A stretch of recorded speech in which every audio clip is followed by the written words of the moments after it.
You are watching the broadcast of the El Paso County Commissioners Court meetings. Commissioners Court meetings are held every Monday at 9:30 a.m. on the third floor of the El Paso County Courthouse, located at 500 East San Antonio in downtown El Paso. These meetings are open to the public. The meeting will start momentarily.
You ready to go? Ready? Go ahead. Good morning, ladies and gentlemen. Today is Monday, June 1st, 2020. Today we're joined by ASL interpreters Mary Hernandez and Dario Garcia. Would you please rise and join us for the Pledge of Allegiance, followed by an invocation by Pam Ferroni. I pledge allegiance to the flag of the United States of America and to the republic for which it stands, one nation, under God, indivisible, with liberty and justice for all.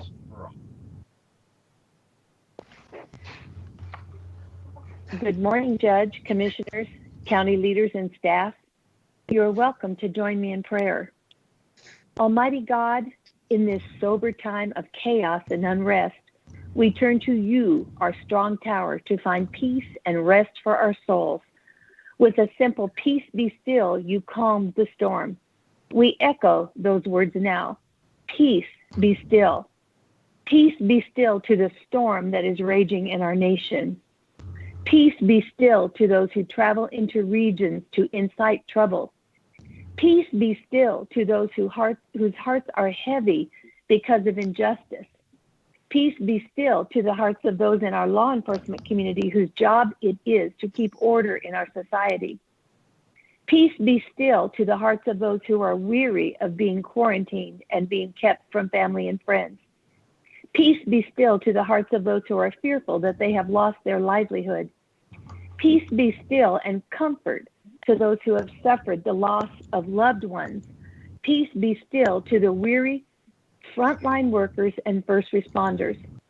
Thank you, Lord, that in the storms of life, darkness is all around us. You are our compass and our guide. Lord, lead us out of the COVID-19 storm. Peace be still to it.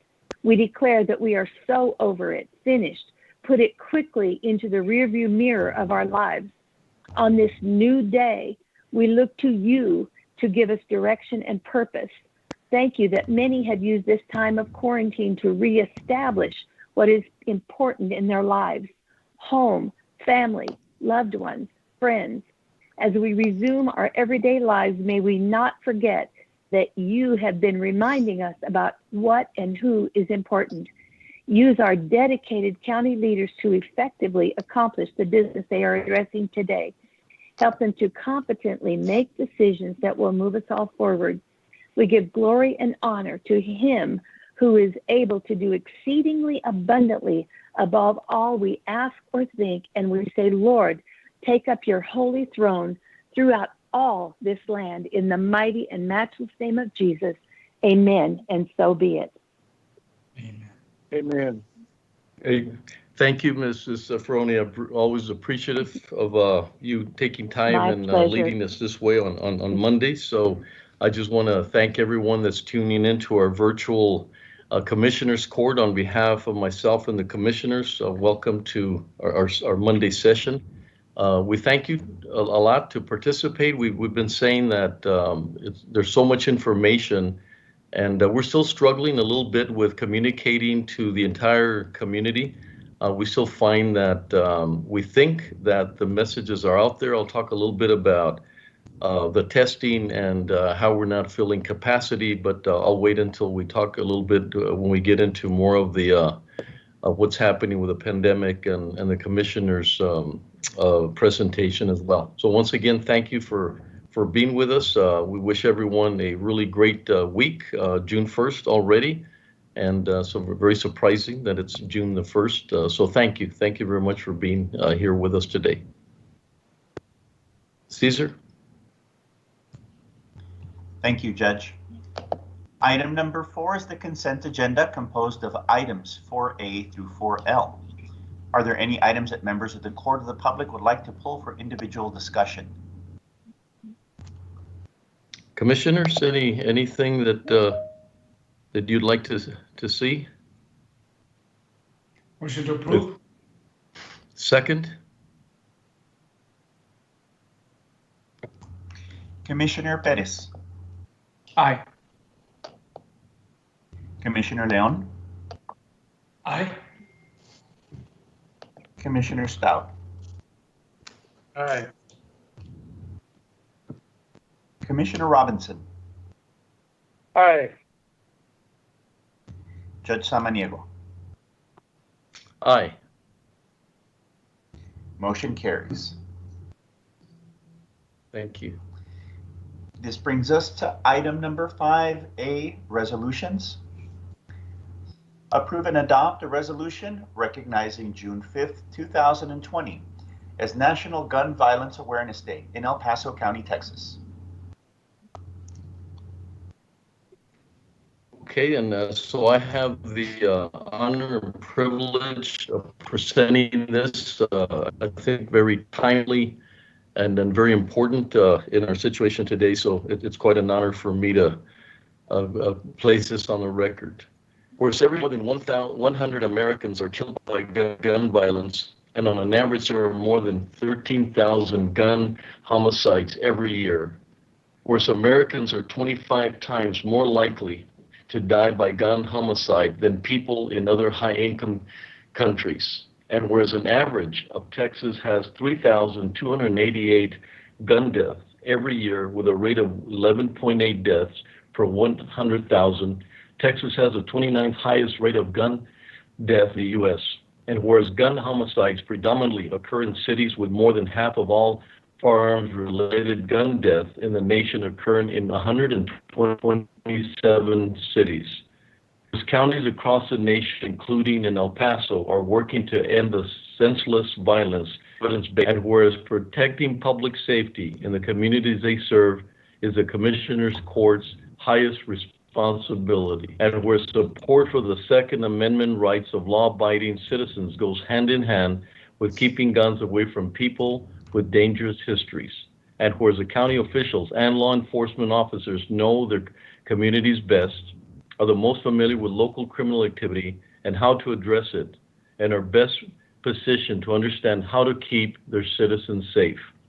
Whereas the pandemic facing America has drastically impacted communities and individually sheltering in place, which may result in situations where access to firearms results in increased risk in intimate partners, violent gun death, suicide by gun, and unintentional shootings. Whereas in January 2013, Hadia Pendleton, a teenager who marched in the presidential inaugural parade and was tragically shot and killed just weeks later, should be now celebrating her 23rd birthday. Whereas to help honor and more than 100 Americans whose lives are cut short every day, and the countless survivors who are injured by shooting every day, a national coalition of organizations has designated June 5th, 2020, the first Friday in June as a 6th Nonviolence Awareness Day. Whereas the idea was inspired by a group of Hadia's friends who asked their classmates to commemorate her life by wearing orange. They chose this color because hunters wear orange to announce themselves to other hunters when out in the woods, and orange is a color that symbolizes the value of human life. And whereas anyone can join this campaign by pledging to wear orange on June 5th, the first Friday in 2020, to help raise awareness about gun violence.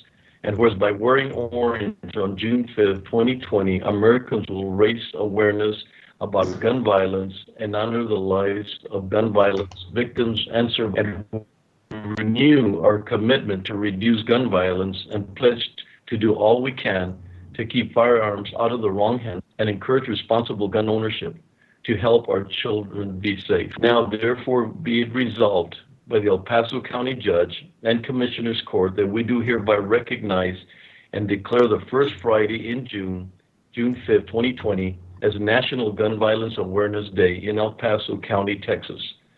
We encourage all citizens to support their local communities' efforts to prevent the tragic effects of gun violence and to honor and value human lives. Signed this first day of June 2020. Second. Commissioner Perez, Aye. Commissioner Leon, Aye. Commissioner Stout, Aye. Commissioner Robinson, Aye. Judge Samaniego. Aye. Motion carries. Miguel, do we have some, I believe Mrs. Lebanos and Mrs. Sainz Yes. should be on the line. Mr. Levinas, if you want to unmute yourself, you can go ahead and address the court. Thank you, Mrs. Lebanos. Good morning, Judge and Commissioners. I just wanted to thank you all for recognizing this Friday as National Gun Violence Awareness Day. My name is Mindy Levanos, and I am the local group lead for the El Paso chapter of Moms Demand Action for Gun Sense in America. And this is a big thing for us, especially with everything going virtual this year. So I just wanted to thank you once again. Mrs. Lebanos, and thank you for taking the time on such an important matter of sometimes is, I think, the most appropriate word is senseless. And to have that awareness and prevent one life would go so far. So we thank you for bringing it forth and for allowing us to present it as a resolution. Mrs. Sainz, Selena Sainz, are you on the call as well? She's not, Judge. She's a little busy this morning. Well, I want to thank her as well. She's she's a trial team chief, protective order unit, El Paso County Attorney's Office. So we want to thank her, especially having someone from the county. But so thank you both. Really appreciate bringing this forth.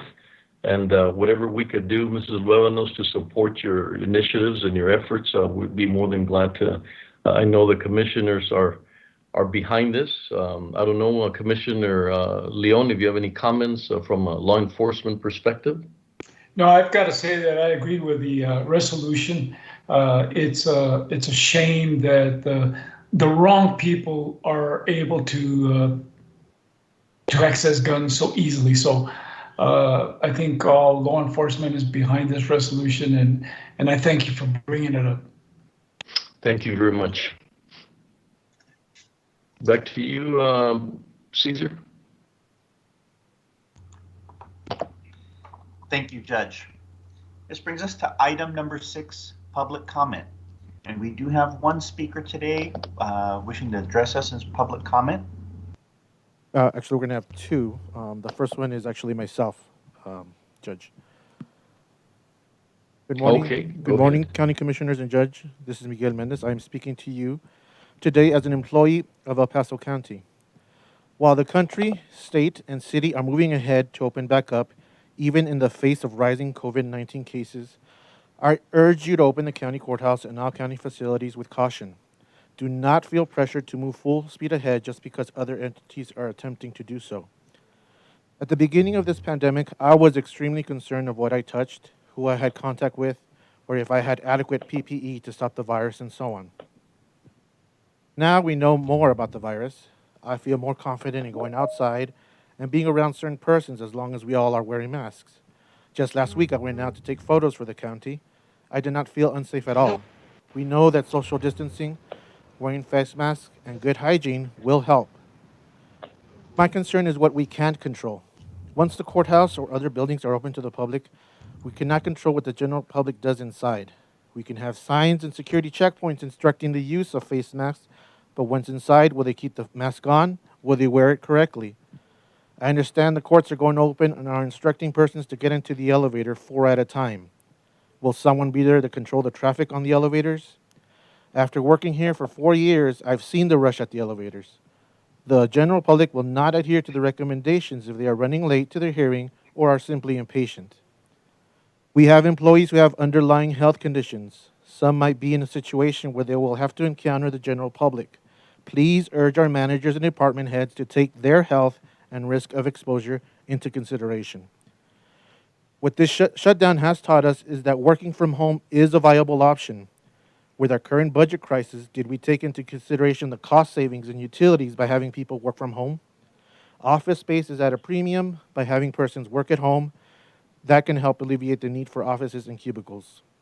If employees are able to be productive from home, let that continue and have their exposure to other persons be greatly minimized. Many persons within the county desperately want to return to the way things were with in-person meetings and seeing each other. They want everything back to normal. Things are far from normal. The more time passes, the more COVID-19 cases we will have in the city. We haven't reached our peak. Now scientists are warning us of a second wave of cases in the fall. The fact of the matter is that unless there's a safe, effective, and widely available vaccine or treatment, we can't return to the way things were no matter how much we want. I love working for El Paso County and want to have a long, successful career here. I believe many employees do as well. Let's make sure we can all get through this pandemic period here at the place of our employment in the safest way possible. Let's not rush to get things back to the way they were. Let's live with our new normal of minimal exposure, Teams meetings, and remote work for the time being. Thank you. Miguel, thank you very much for your comments, and we'll be addressing several of your concerns when we go over the return to work plan, and hopefully we'll cover some of the areas of your concern. Thank you. I'm going to place a call to the next person, Mr. Rodriguez. Thank you, Miguel.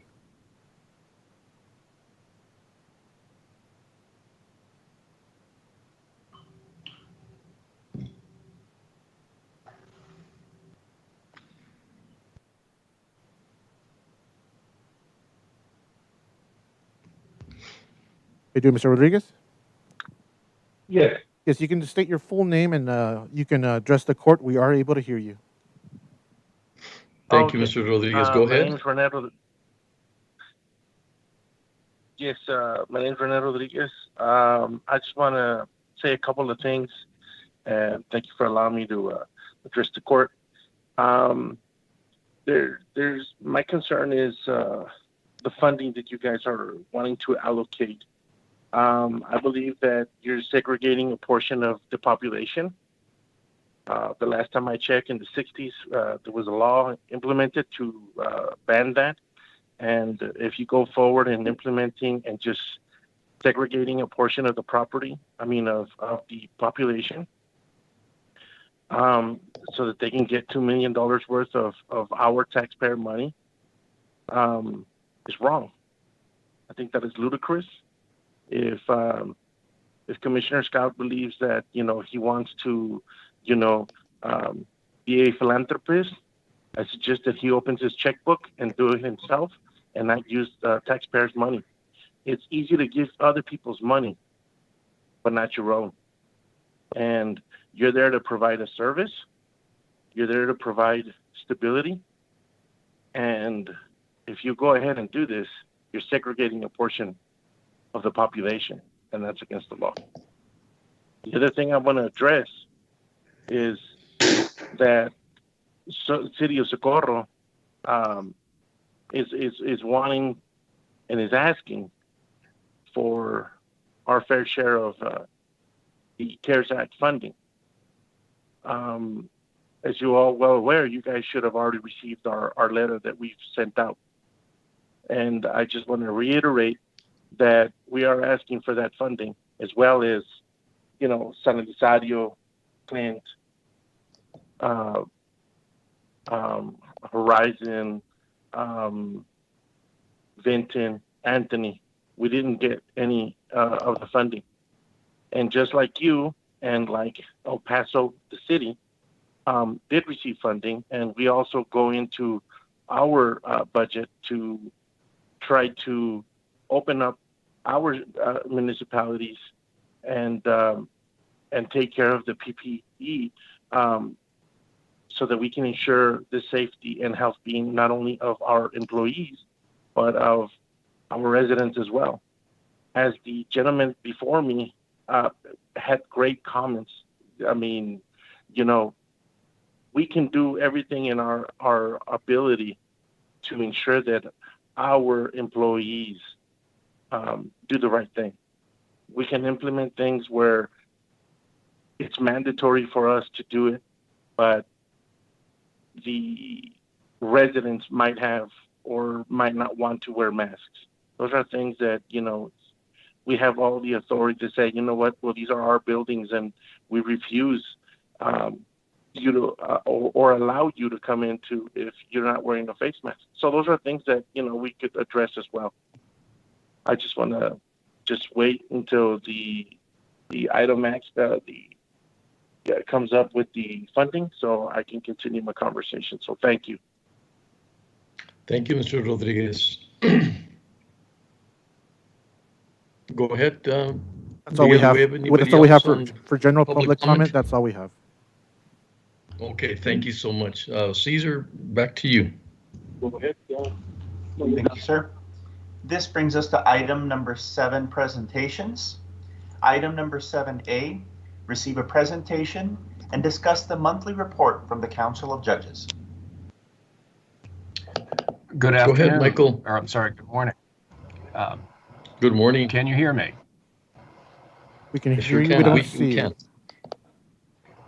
You cannot see me? No, we were just seeing you my earlier. camera just switched off. Yes. Hang on just a second, please.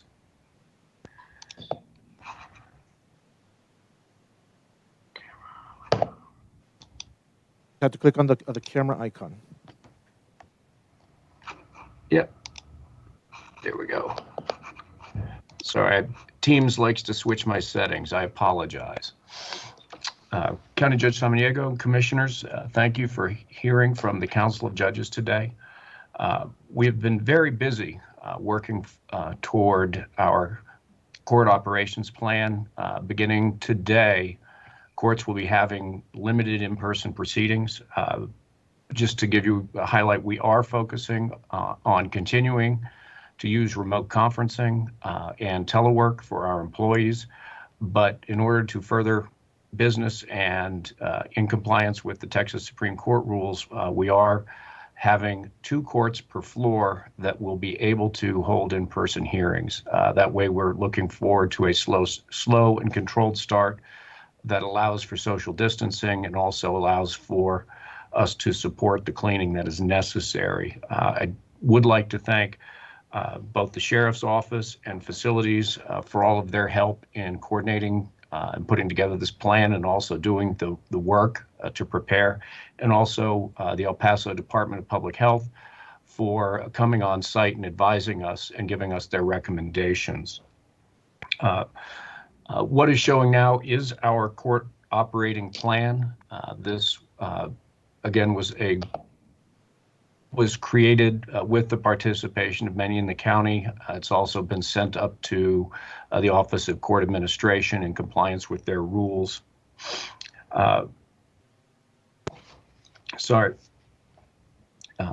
What I'd like to focus on primarily is we have a video that Judge Chu put together as local administrative judge while it's directed to attorneys, I think it's very important for everyone in our community to understand the perspective of the judiciary here.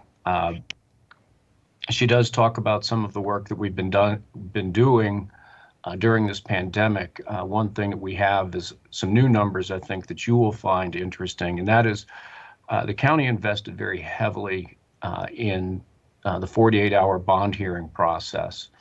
It's important to protect rights and also to make sure that we're not incarcerating people who are not a public safety or flight risk. Since the implementation in early April of the 48-hour bond process, the public defenders, the district attorneys, and the jail magistrate court have held over 700 of these bond hearings. They have done them remotely, and it has been very successful in helping us protect everybody's health and safety. And again, this was only possible through your commitment to justice in El Paso. With that, if the video with Judge Chu is available, I will conclude my report, but I will ask if there are any questions before we begin the video. We have the video queued up. Would you like, Judge? You're muted. Judge, you're muted. Sorry. No, Michael, we'll go ahead. If there's no questions, we'll proceed to the video. Okay, thank you very much. Hello, I am Linda Chu. It is my honor to serve as the local administrative judge for the El Paso County and District Courts. I wanted to take a few moments to let you know that my colleagues and I are thinking about you and your families, friends, and practices. We recognize the difficulties you are facing and will continue to face in the coming months. COVID-19 has had a profound impact on our lives and on the practice of law. Everyone has been challenged, but among the hardest hit are the economically vulnerable, senior members of our communities, individuals with pre-existing physical concerns, and persons of color. Far too many people have lost their lives, and many thousands more have lost their jobs due to the pandemic. Social interactions of all kinds have been canceled or completely altered. Each of us in the legal community has experienced the pandemic differently. Some of you move seamlessly into working from home and don't miss the daily commute. Many others find themselves struggling with the responsibility of homeschooling impatient little ones or bored teenagers. Some are running errands for elderly relatives or caring for a sick loved one, all the while worrying about a fragile law practice. All of us are concerned about the possibility of contagion and the long-term effects of this virus on the economy and on our practice, and we can expect that the coronavirus will alter our lives for the foreseeable future. Things in the courts have changed and will continue to change, and that is the reason for this message.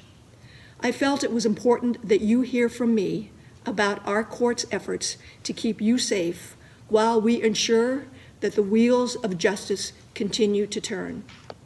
Since mid-March, our courthouse has largely been empty, but the courts themselves remain active. Every day, on a rotating basis, judges have been conducting hearings in criminal cases, family cases, and more recently, civil cases, since non-essential hearings were permitted by the Supreme Court. These hearings are being conducted via Zoom or other platforms. Judges and court staff continue to work from home, relying on technology, just as you are doing.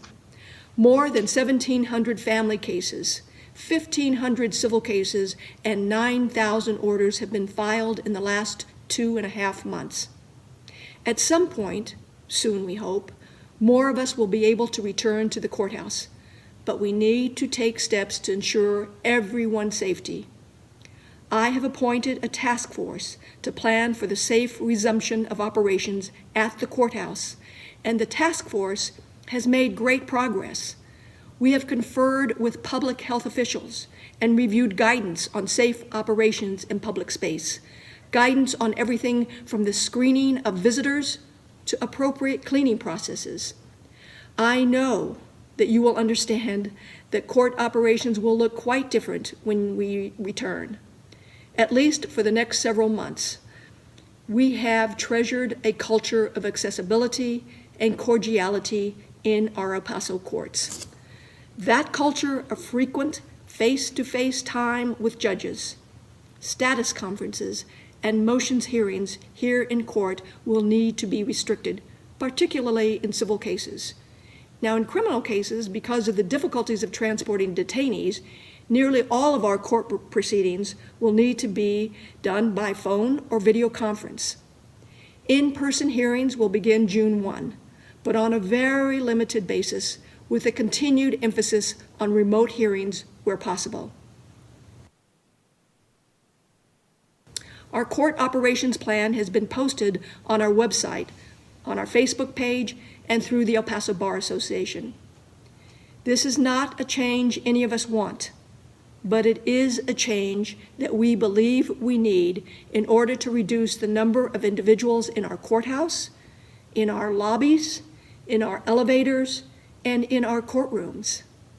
We are also examining the jury trial process to determine how we can assure safe social distancing when jurors come to the courthouse, participate in the voir dire process, hear evidence, and deliberate. When we do resume jury trials, we will need to focus on criminal trials that have been delayed the longest.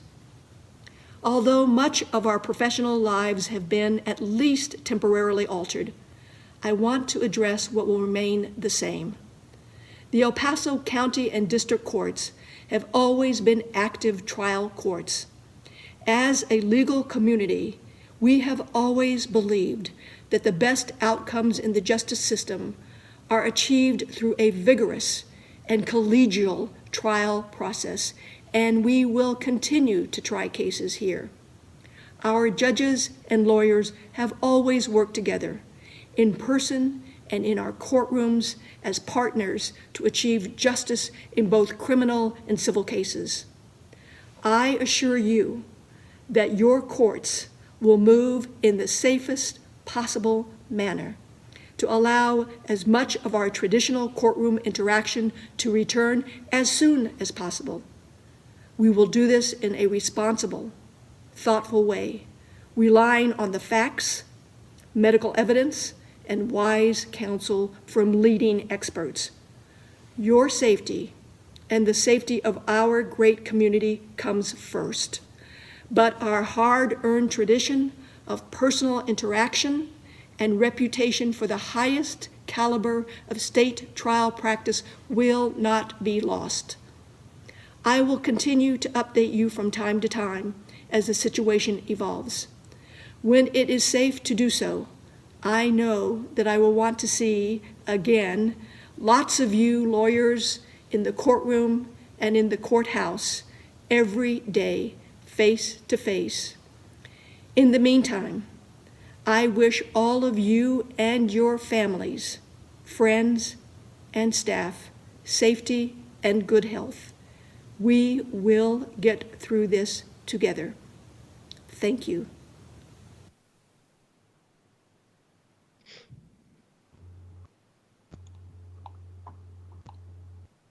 Michael?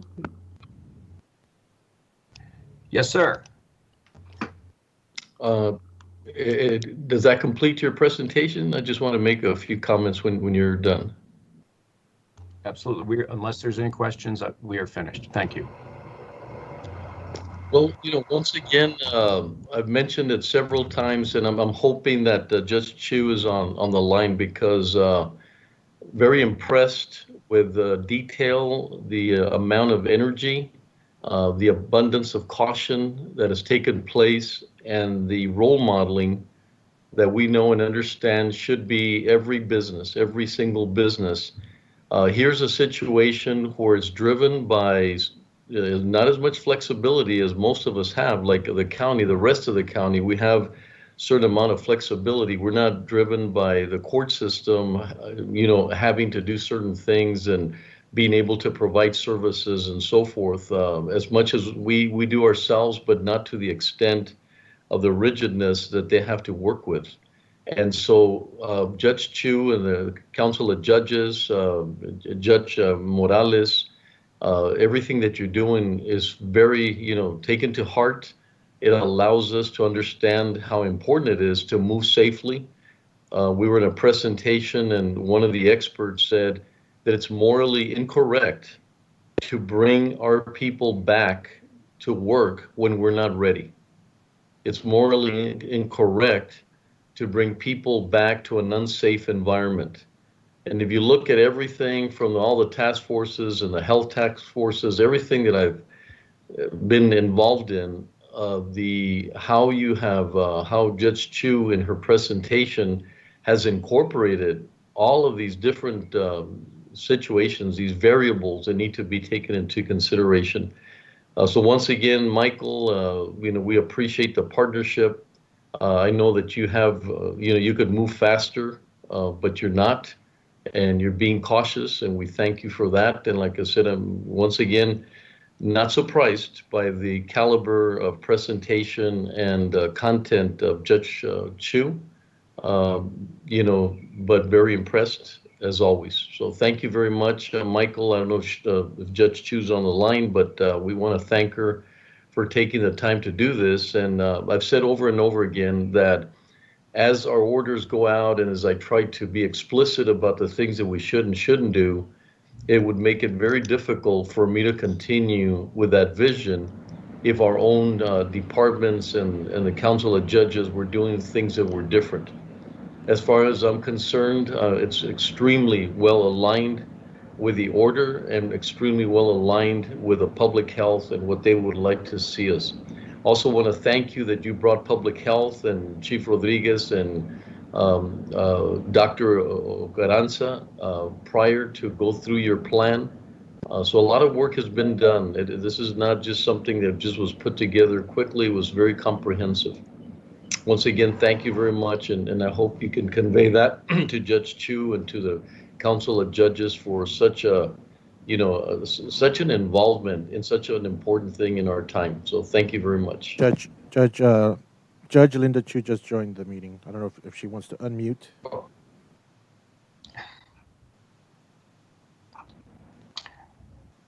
Judge Chu? Yes. Go ahead, Judge Chu. Can you hear me? I just was joining in. I didn't really have anything to say. Thank you, though. Yeah, we just wanted to thank you for such a comprehensive plan and the alignment that it has with our order, the alignment that it has with the experts saying that, morally incorrect not to do the right things and bring people quicker than they should and have a safe place. So once again, thank you for your partnership and thank you for all you do. And it's a great presentation and a great role model for the rest of the community. Judge Chu, thank you, and the Council of Judges. Well, thank you very much. It's been a real pleasure working with County Admin and with Mike. So thank you all very much. Thanks. Okay, thank you. Thank you, Michael. Caesar? Item number 7B. Announce the award winner for El Paso's Safe Public Service Announcement Video Contest. Andrea, you want to open up and then I'll cover some of the other points. But Andrea, if you want to have any general comments before we show the video? Sure, absolutely. So good morning, Judge, Commissioners. Andrea Hutchins with the Economic Development Department. So we are going to look here in a moment at the award-winning video that was established through the Public Service Announcement Contest that we created in partnership with the local PBS station and the city of El Paso. This was done in large part because, well, I will just tell you, our illustrious county administrator came across some wonderful ads that were done for public service announcements in some neighboring communities and thought that we should do something similar here in our community to really help citizens connect with the message for just staying safe in El Paso.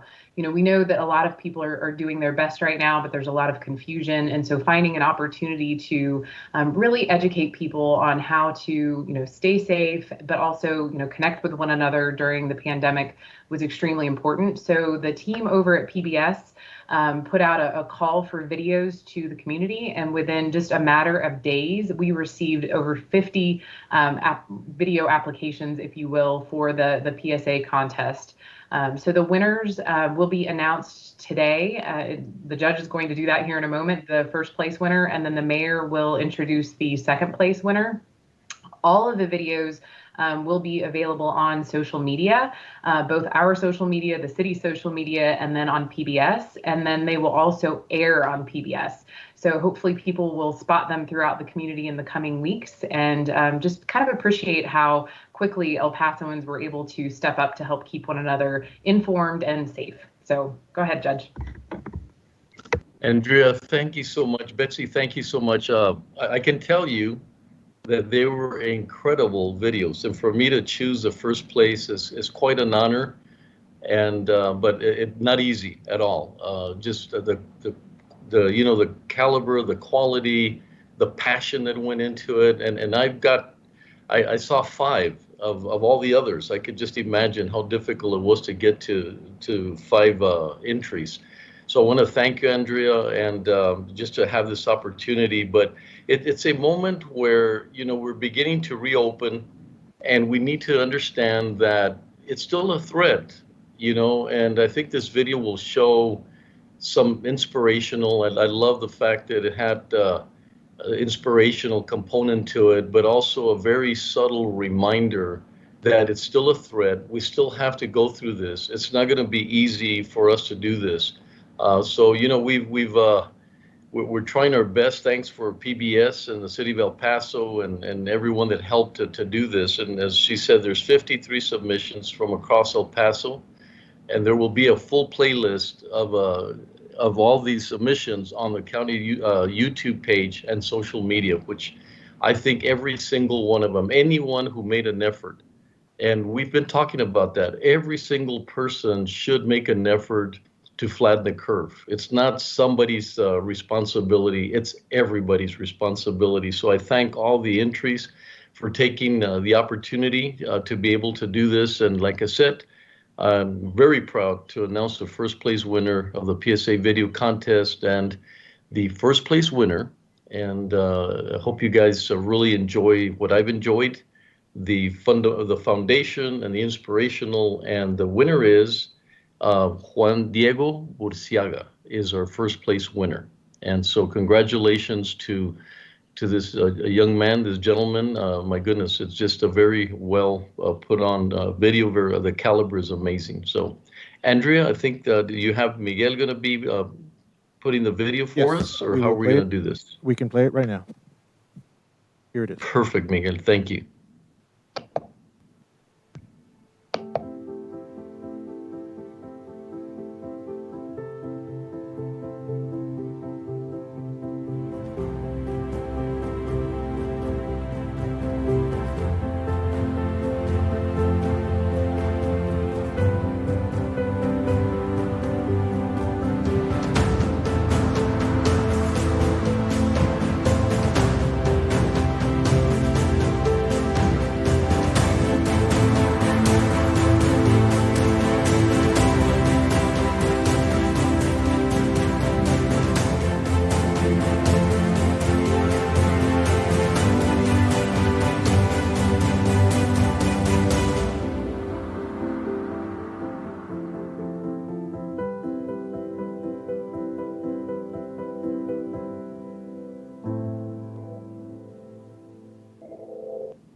Thank you.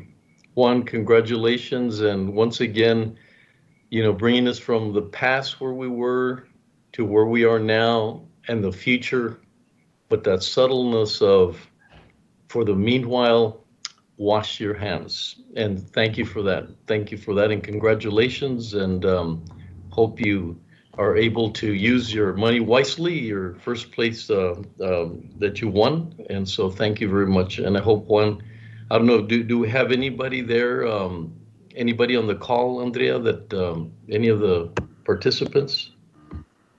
No, sir, he is not on the call this morning. I did send him a text message. Maybe he's out making more videos this morning. I'm not sure, but we were not able to get him on the call. I didn't want to inform him too early, so but I was not able to get in touch with him this morning. So we'll make sure that he is aware and adequately recognized. Yeah, let's bring him back on next Monday, okay, so we can officially recognize him. Andrea, Betsy, thank you for these unbelievable initiatives. They're very worthwhile for our community and a very well-deserving community at that. Thank you.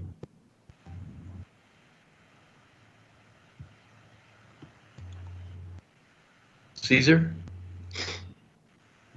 Item number 7C, receive a presentation from the Housing Authority of the City of El Paso on the Rental Assistance Demonstration Program construction and COVID-19 efforts. Good morning, everybody. Can you hear me? Am I on? I don't really know how the technology We can works. hear you. We can hear you. Okay, great. I just want to say thank you for the opportunity to stand here before you, even though it's remotely. Judge and county commissioners, haven't had a chance to be before you in quite a while to update you on what's happening with RAD, with what's happening with our population with COVID, the risks that we have, especially with our elderly and our disabled, and then finally an update as to where we are financially with the Housing Authority with the RAD transactions. So I actually have a fantastic team that's here today. With me is Satish Bhaskar. He's Executive Vice President of the Housing Authority. He's going to go into a overview of the financials, really brief, as to where we were before, as to where we are now. Ms. Flores is going to stand before you and talk about the new monies that we've received for at-risk foster kids so that they don't become homeless. Additionally, the additional veterans vouchers, homeless veterans vouchers, and how we're housing over 300 families of homeless veterans.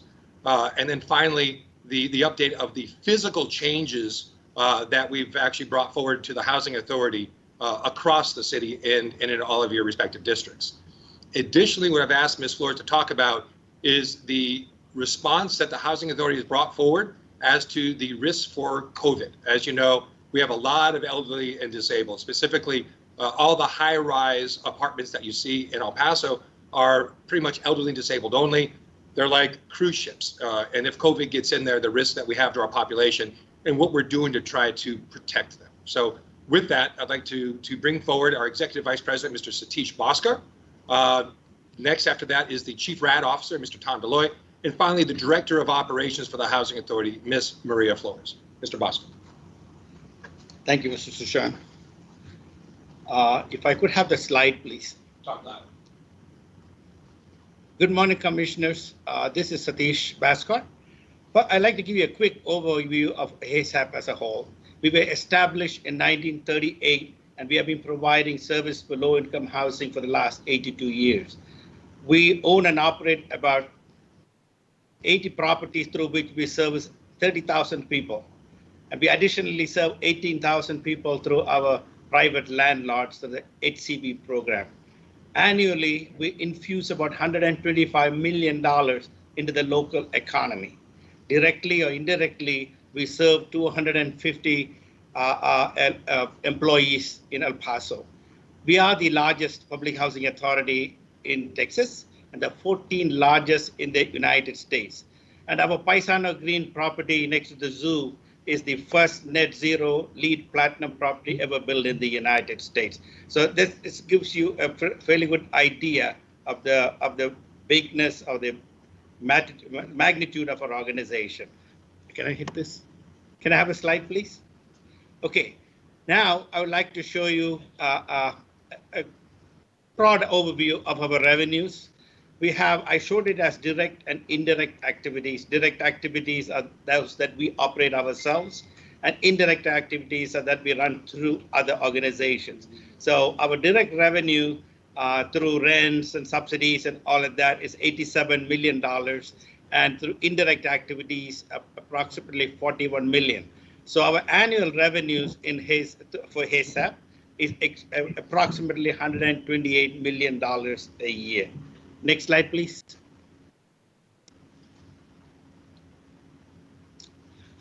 RAD. For over the last 5 years, we have been transitioning from our traditional public housing through RAD. And there were multiple challenges in here, one of which was the need to raise over $1.2 billion. And you can see from here, we did this successfully through securing financing from multiple sources, traditional and non-traditional. About $165 million in conventional mortgages, $398 million in tax credits, which were backed with $400 million of bonds, federal home loan grant, $1.7 million, which is a grant, so it's non-repayable.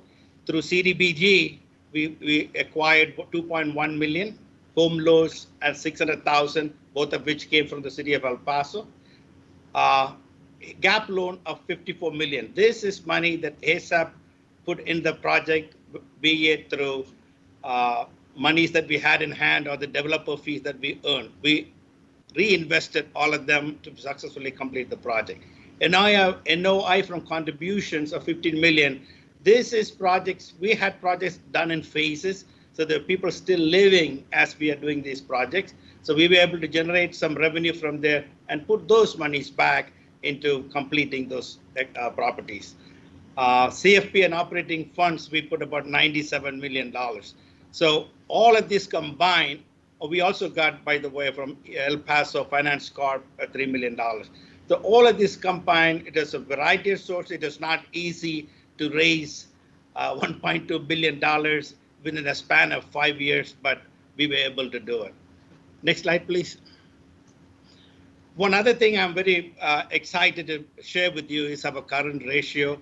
In a typical world, 1-to-1 ratio on current assets is supposed to be a good assessment of the strength of an financial strength of an organization. In our case, we have 1 to 7.5%, so 1 to 7.5. So which means we have 7.5 times more cash that we need to pay our obligations. Next slide, please. And finally, I would like to highlight 3 things.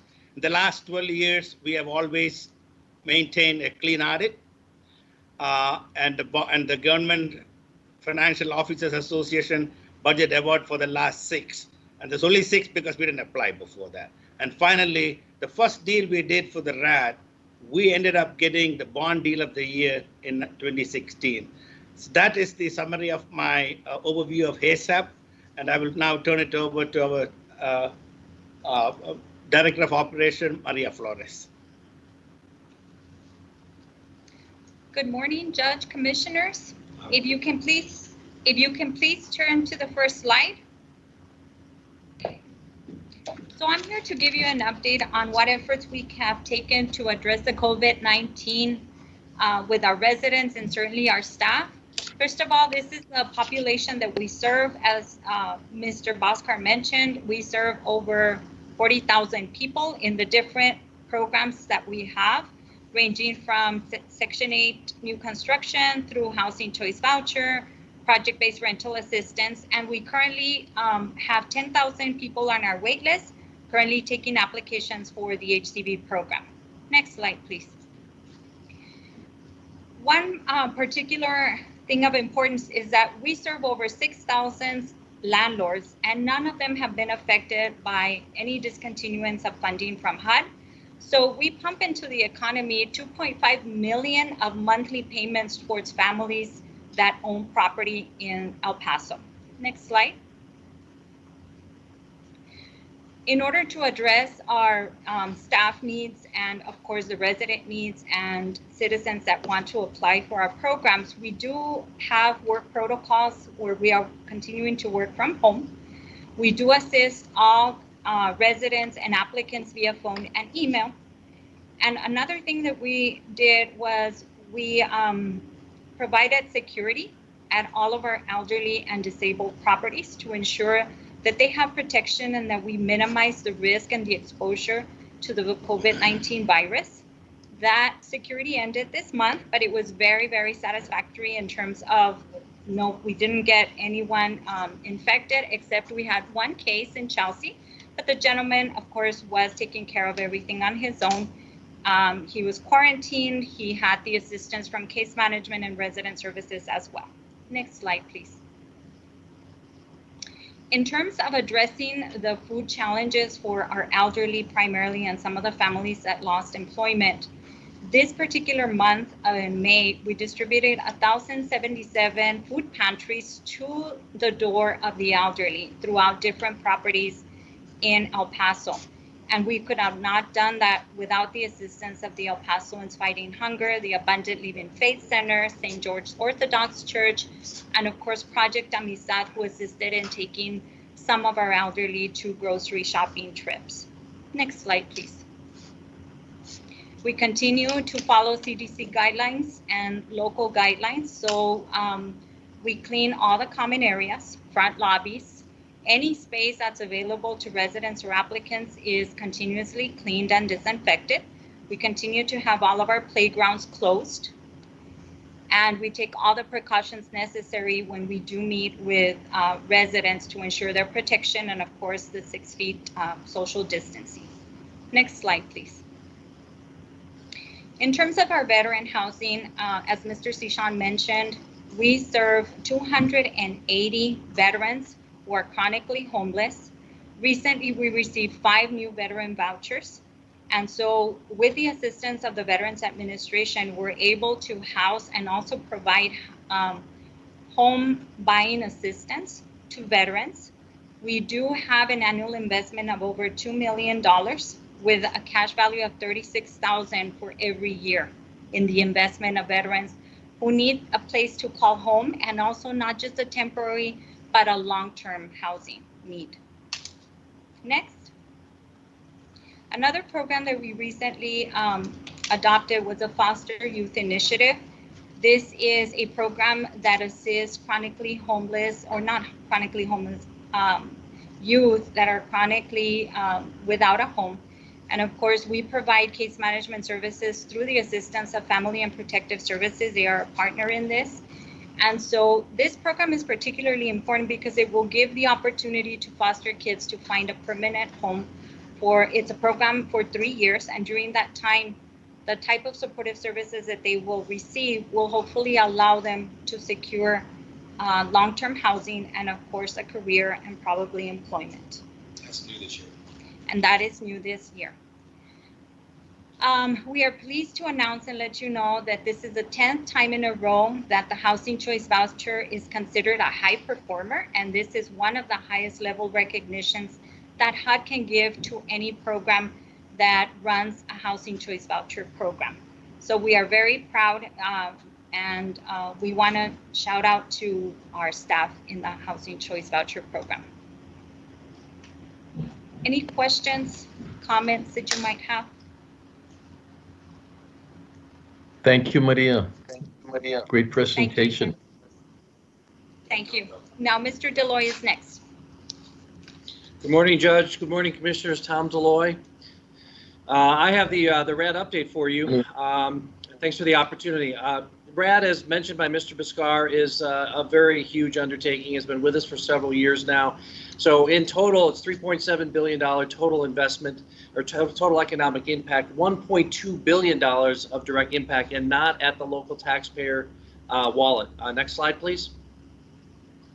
So these numbers are through February. We have actually stronger numbers than this, but this represents 3,041 jobs created, 4,584 families have been moved as we accommodate them with their new residences. 3,915 units are completed across El Paso, and I have a map later that shows how spread out throughout El Paso we are, and 6,057 units completed. We have 6,102 public housing units. We had 6,057 of them have been completed.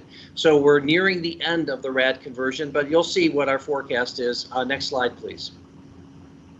So here's what we've done in the amber colored or the burnt orange is 3,722 units have been completed through the end of 2019. 1,103 units are scheduled to be completed this year, so we're still very, very busy. And we still have 1,116 units after RAD to complete and convert for all the residents that participate in affordable housing through the Housing Authority. Next slide, please.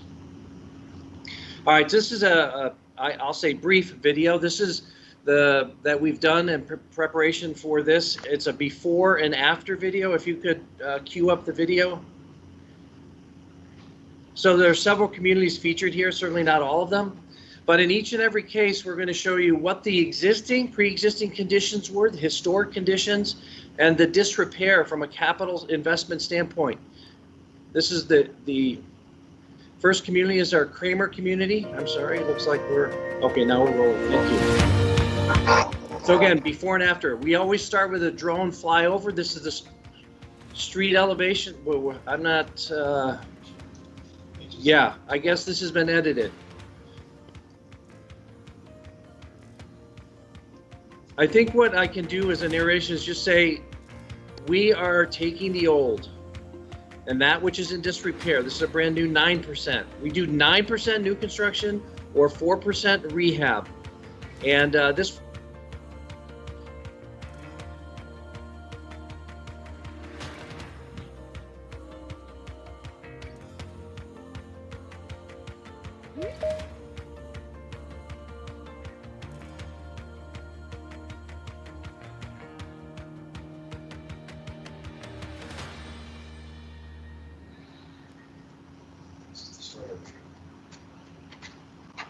Okay, you're back on.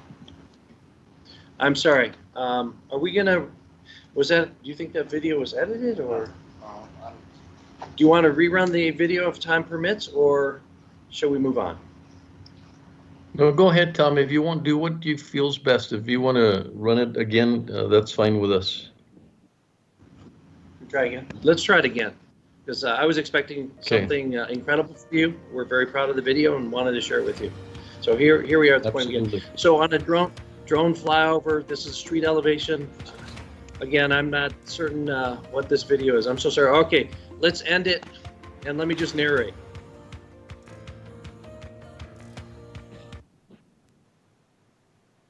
All right, so what that video was intended to show you the 30, 40, and older year properties that were in disrepair, and through the beauty of RAD and the genius of Mr. Shashan and Mr. Biscar, we were able to convert and are still in process of converting the entire portfolio. To what? Well, through rehab or new construction that's using tax credits at the 4% level and 9% level to take all of these units and make them fresh. And we do something unique in El Paso in comparison to other housing authorities and in comparison to what they do under the RAD program across the nation. We're firm believers in the gut rehab.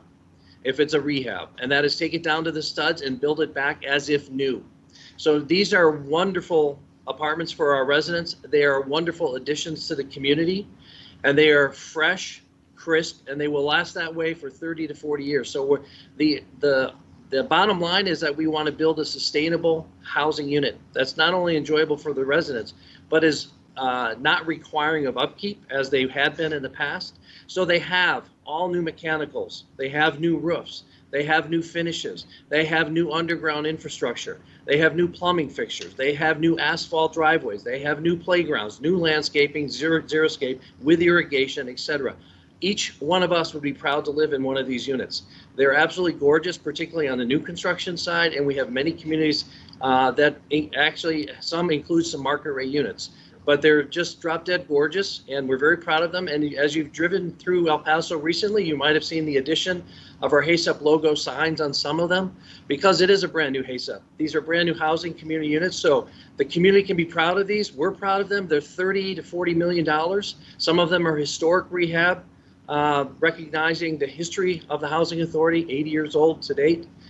So that's what was included in the video. We showed you the kitchens before and after. We showed you the living areas. We showed you the bedrooms and the bathrooms and the outside conditions. So very proud of the work that we're doing. We look forward to continuing with the 1,000 units of construction that we have ahead of us. So that's in summary what the video would have shown you. If we could have the next slide, please.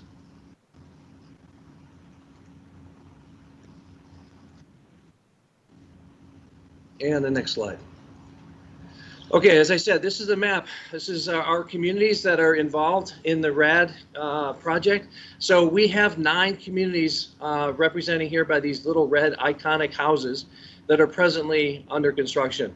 Most of them are in the central area and some in the east at this time, but currently, as of this moment, as I stand here before you today, 597 units are currently under construction.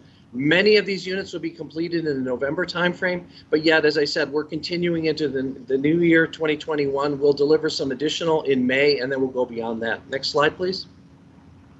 So these are the 9 communities that are currently under construction. As if you haven't heard it before, we're proud of not only the real estate here, but we're proud of what it does for a family, their self-esteem, their opportunity, and the annotation here, the drawing is done by a child. And so it's important to us that we deliver these time and time again to give everybody opportunity in a very nice living environment, including the children. Next slide, please. This is our Sun Plaza community, looking pretty fresh. This was completed, so we have occupancy. This is a 4%. This is a historic rehab. Next slide, please. And you see the interior colors are fresh. This is the Chelsea community. This is along I-10. This is 330 units. This is also a rehab, but new landscaping, new interiors, etc. Next slide, please. We had some grand openings. We had one earlier for the Medano community on the far west side, 146 units of brand new construction apartments, absolutely gorgeous. The grand opening was, the keynote speaker was Mayor Margot, and later at the bottom right, we hope to announce sometime later this year a grand opening for the Blue Flame property downtown. Next slide, please. This is the logo, as I mentioned, the upper left that we have affixed to the one elevation of the Medano. We actually have 2 logos out there. This is the one mounted at the second story. Next slide, please. This is a new construction project. This is the beautiful, drop-dead gorgeous community center in the lower right, and a brand new kitchen in the upper left. So brand new cabinets, countertops, flooring, and Energy Star appliances. This is our typical standard build-out. Next slide, please. And this is the community center, just a nice place, a floating island where the community residents can gather to do their activities, have discussion, of course, post-COVID-19. But this is just similar to what we've done at our Gonzalez Place property, our Commissioner's Corner property. This is the Medano property. And I have a slide where we feature this as well for the Blue Flame community. Next slide. This is the Blue Flame. So you're looking in the lower right, or upper left. That opening is larger than a garage door. It's 18 feet wide, 9 to 10 feet tall. We have 7 of them. And this is on the 17th floor. This is where the city will open its Center for Civic Empowerment later this year. They have a lease with us. It's a CDBG grant, and this is a center for collaboration between not-for-profits and others in this city. And it fills a void because we don't have one here in El Paso. So it's going to be state-of-the-art technologically.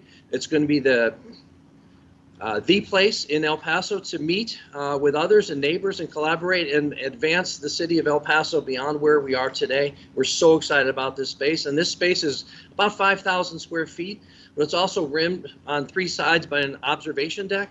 And of course, the building itself is topped by the iconic Blue Flame, and of course, that's going to be lit up like the entire building later this year. And so we're looking forward to some excitement coming off of Blue Flame yet this year. This is just a view from the 17th floor looking north.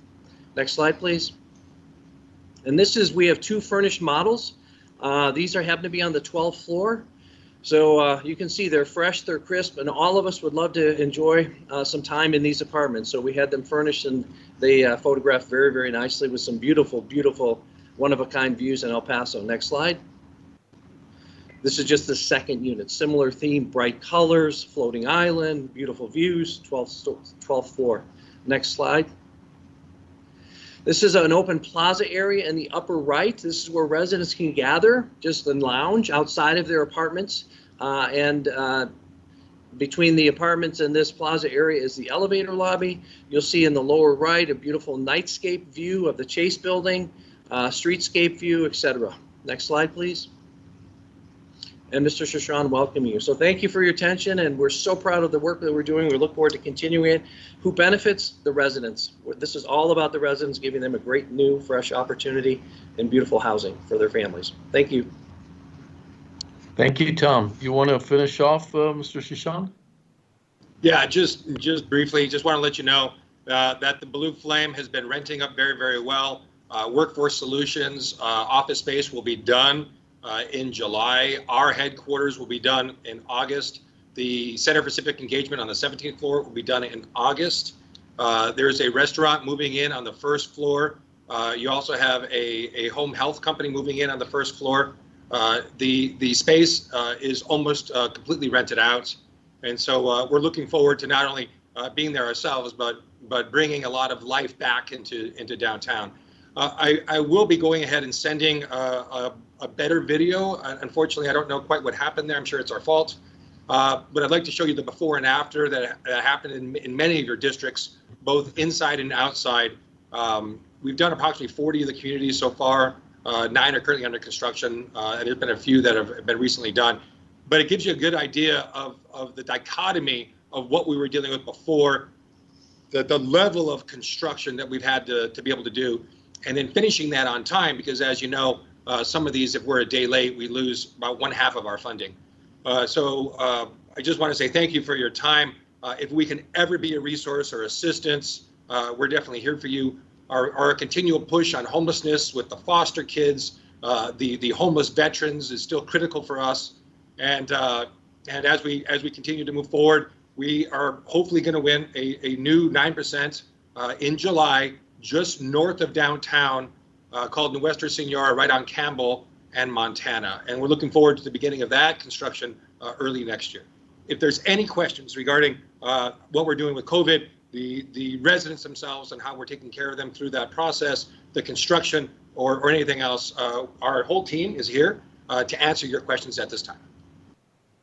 Mr. Shashan, obviously not surprised, just the caliber and quality, and thank you for your amazing staff and the recognition for the 10th year, getting that recognition says a lot about, but you know, we've had conversations, you've always been extremely cautious about doing the right things, and really want to thank you on what you've done. All of the other things, obviously very important, but if we look at what's happening today, your efforts on COVID-19, especially with the vulnerable. We really appreciate that. As we all know, you know, our older generation, they're very vulnerable, going through very difficult experiences. We've seen the numbers, and thank you for addressing that. And obviously also our homeless population and everything that you do there. And so everything, as you wrapped it up, and your presentation's very well done, and I just want to thank you. We want that sensitivity about COVID and what we have to do. Each and every leader in our community has to do as much as they can, and I think you've demonstrated your sensitivity to some of our vulnerable population, and thank you for that. Commissioners, any comments, anything from anyone that you'd like to comment on the presentations, or any questions? Please feel free to do that at this point. If not, thank you once again, and please pass on to your staff and all your personnel the great work and the recognitions. Thank you for sharing that with us, Mr. Shashan. Absolutely, thank you. We have a great team, we've got great commissioners and leadership, and if anything you need, just give us a call, and we are here for you as a reference. Thank you so much. Thank you very much. Best of luck going forward. Thank you. Go ahead, Caesar. Workforce Solutions. Item number 7D, receive a presentation from Workforce Solutions Borderplex regarding current unemployment numbers, trends, and plans for recovery amid COVID-19. Morning, Judge and Commissioners. Andrea Hutchins with the Economic Development Department. I have with me here this morning Leila Melendez, who is the director of our local workforce development organization, Workforce Solutions Borderplex. And I know how important some of the programs are to you all, especially upskilling and retraining, making sure that those things happen amid COVID-19. And so I know Leila's excited to share some of the activities that they have going on with you. So go ahead, Leila. Hello, everybody. Good morning. Can you all hear me okay? Yes, we're good. We can. Okay, thumbs up. All right, thank you. All right, thank you. Thank you all for having me. I'd like to thank Ms. Keller and Ms. Hutchins for inviting me to give you all a presentation on kind of the status and where we are on workforce right now. And so I'm going to go through a few slides. If at any point you have any questions, please stop me and I'd be happy to answer. So I'll rely on the staff at the county to run through the slides, please. Going on to the next slide. So first and foremost, we have 8 job centers throughout the region, including one on Fort Bliss, which have been closed to the public since March 23rd. But since then, 100% of our operations have been conducted via phone, email, and social media, and also video, where we've been speaking to our local participants and our clients in the community and to businesses as well. So we've been undisrupted and just it was a seamless transition to work remotely, even though our offices have been closed. We've been providing rapid response services for employers to process mass layoffs and file mass unemployment claims for employees, in addition to, obviously answering several calls at our local call center with regards to helping individuals getting their unemployment benefits, which for the most part, we believe that we have hit that peak on the persons filing for unemployment, but I'll go through a little bit more detail on that. Next slide. So the Texas Workforce Commission actually at the state level added significant infrastructure and manpower capacity to process the unemployment claims via online and through their telecenter. And they opened their telecenter operations daily from 7 to 7 Central Time, and this was done in April. And then they also made additional funding available for us here locally, for us to hire local and statewide staff to provide more of those unemployment services. So we also ramped up, aside from them having ramped up at the state level. Next slide. We have, next slide, we're analyzing and sending to you all weekly an update of where we are on our unemployment numbers, but we're also looking at the data and what the data is telling us of who in particular is being impacted, and then how we can strategize a response based on that need. So just some highlights of where we are, and you can see some on the chart on the left that shows the difference between April of last year to March of this year, and then April of this year. And you can see that as of April, we were at about a little over 50,000 individuals that have filed for unemployment. And that includes for our entire region, which is not just the El Paso counties, but the other 5 counties that we represent in far West Texas.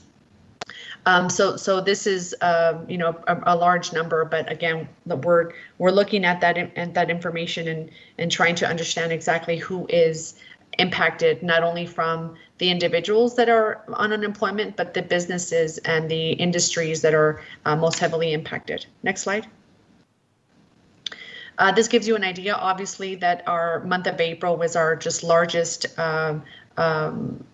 our month where we had the largest volume of unemployment claims over this process. And again, I do think we have hit our peak on the number of claimants being filed.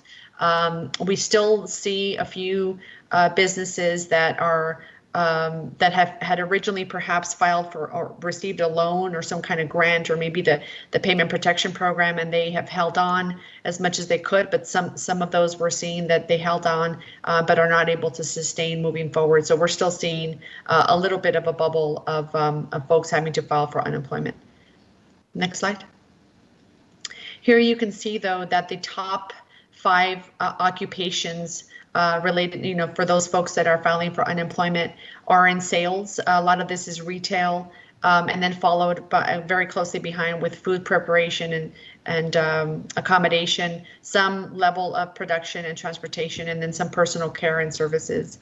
On the right-hand side, you can see by the zip codes, primarily the Far East Side and Mission Valley are those zip codes that are most heavily impacted, where we see the largest number of individuals filing for unemployment. Next slide. This just shows you the industries in general. So we looked at the occupations that people had, the jobs that they were in, but this gives you an indication of the different industries in particular. And so our 3 industry sectors that have had the most impact to unemployment and to have been the leisure and hospitality, the trade and transportation, and then some professional and business services. Next slide. This shows you also the difference between the sectors, the largest sectors of change, the difference in change between over the month of April, and then those sectors that had the least employment and those sectors with the greatest employment. Government seems to be obviously one of our biggest industries, followed by trade and transportation, and then education and health. And then our smallest sectors are financial services, other services, and IT. So that just shows you a difference in where we are, where individuals are most employed. Next slide. This is a week-to-week representation of the number of unemployment claims, and this goes a little longer through not just the month of April, but the first few weeks in May. And you can see how we're tracking that, and we saw the majority and the largest amount of claims really at the end of March and throughout the month of April, but we have been on a decline, fortunately, and so we are now working on the response and how do we get folks back into work. Next slide. Again, this is just a visual of all of the zip codes, and these are the zip codes that have more than 10 claimants. Obviously, again, just reiterating that the Far East Side seems to be the one with the biggest impact. Next slide. These are also the different categories. So I mentioned earlier a few of the categories, but this shows you just a larger visual of more of those different categories. So ultimately what this tells us is that we are able to get pretty targeted in knowing exactly who is impacted. And so with this data, we're able to discern certain skills, certain experience levels, et cetera, and will help us develop a strategy for how to put people back into work based on their experience and their age, et cetera. Next slide. This slide is something pretty important, and I want to spend a little bit of time explaining it. There are over 800 different occupation groups, really long list, but we are able to group them into some major categories, for example, like management, legal, etc. And so what we've done with with the list of occupations is we grouped them, and then we sorted them by their median earnings, and that's the column on the larger square, the column on the right-hand side. We sorted all of those occupations by median earnings, and then we broke them down into quartiles. And what this shows is, starting from the bottom to the top, the occupations that are in the lowest paying quartiles, followed by the next up, which are the lower to middle occupations that are in the lower to middle quartile paying jobs, and then moving up upper middle quartile and then the highest quartile. So obviously the higher the occupation, the more in earnings that they make.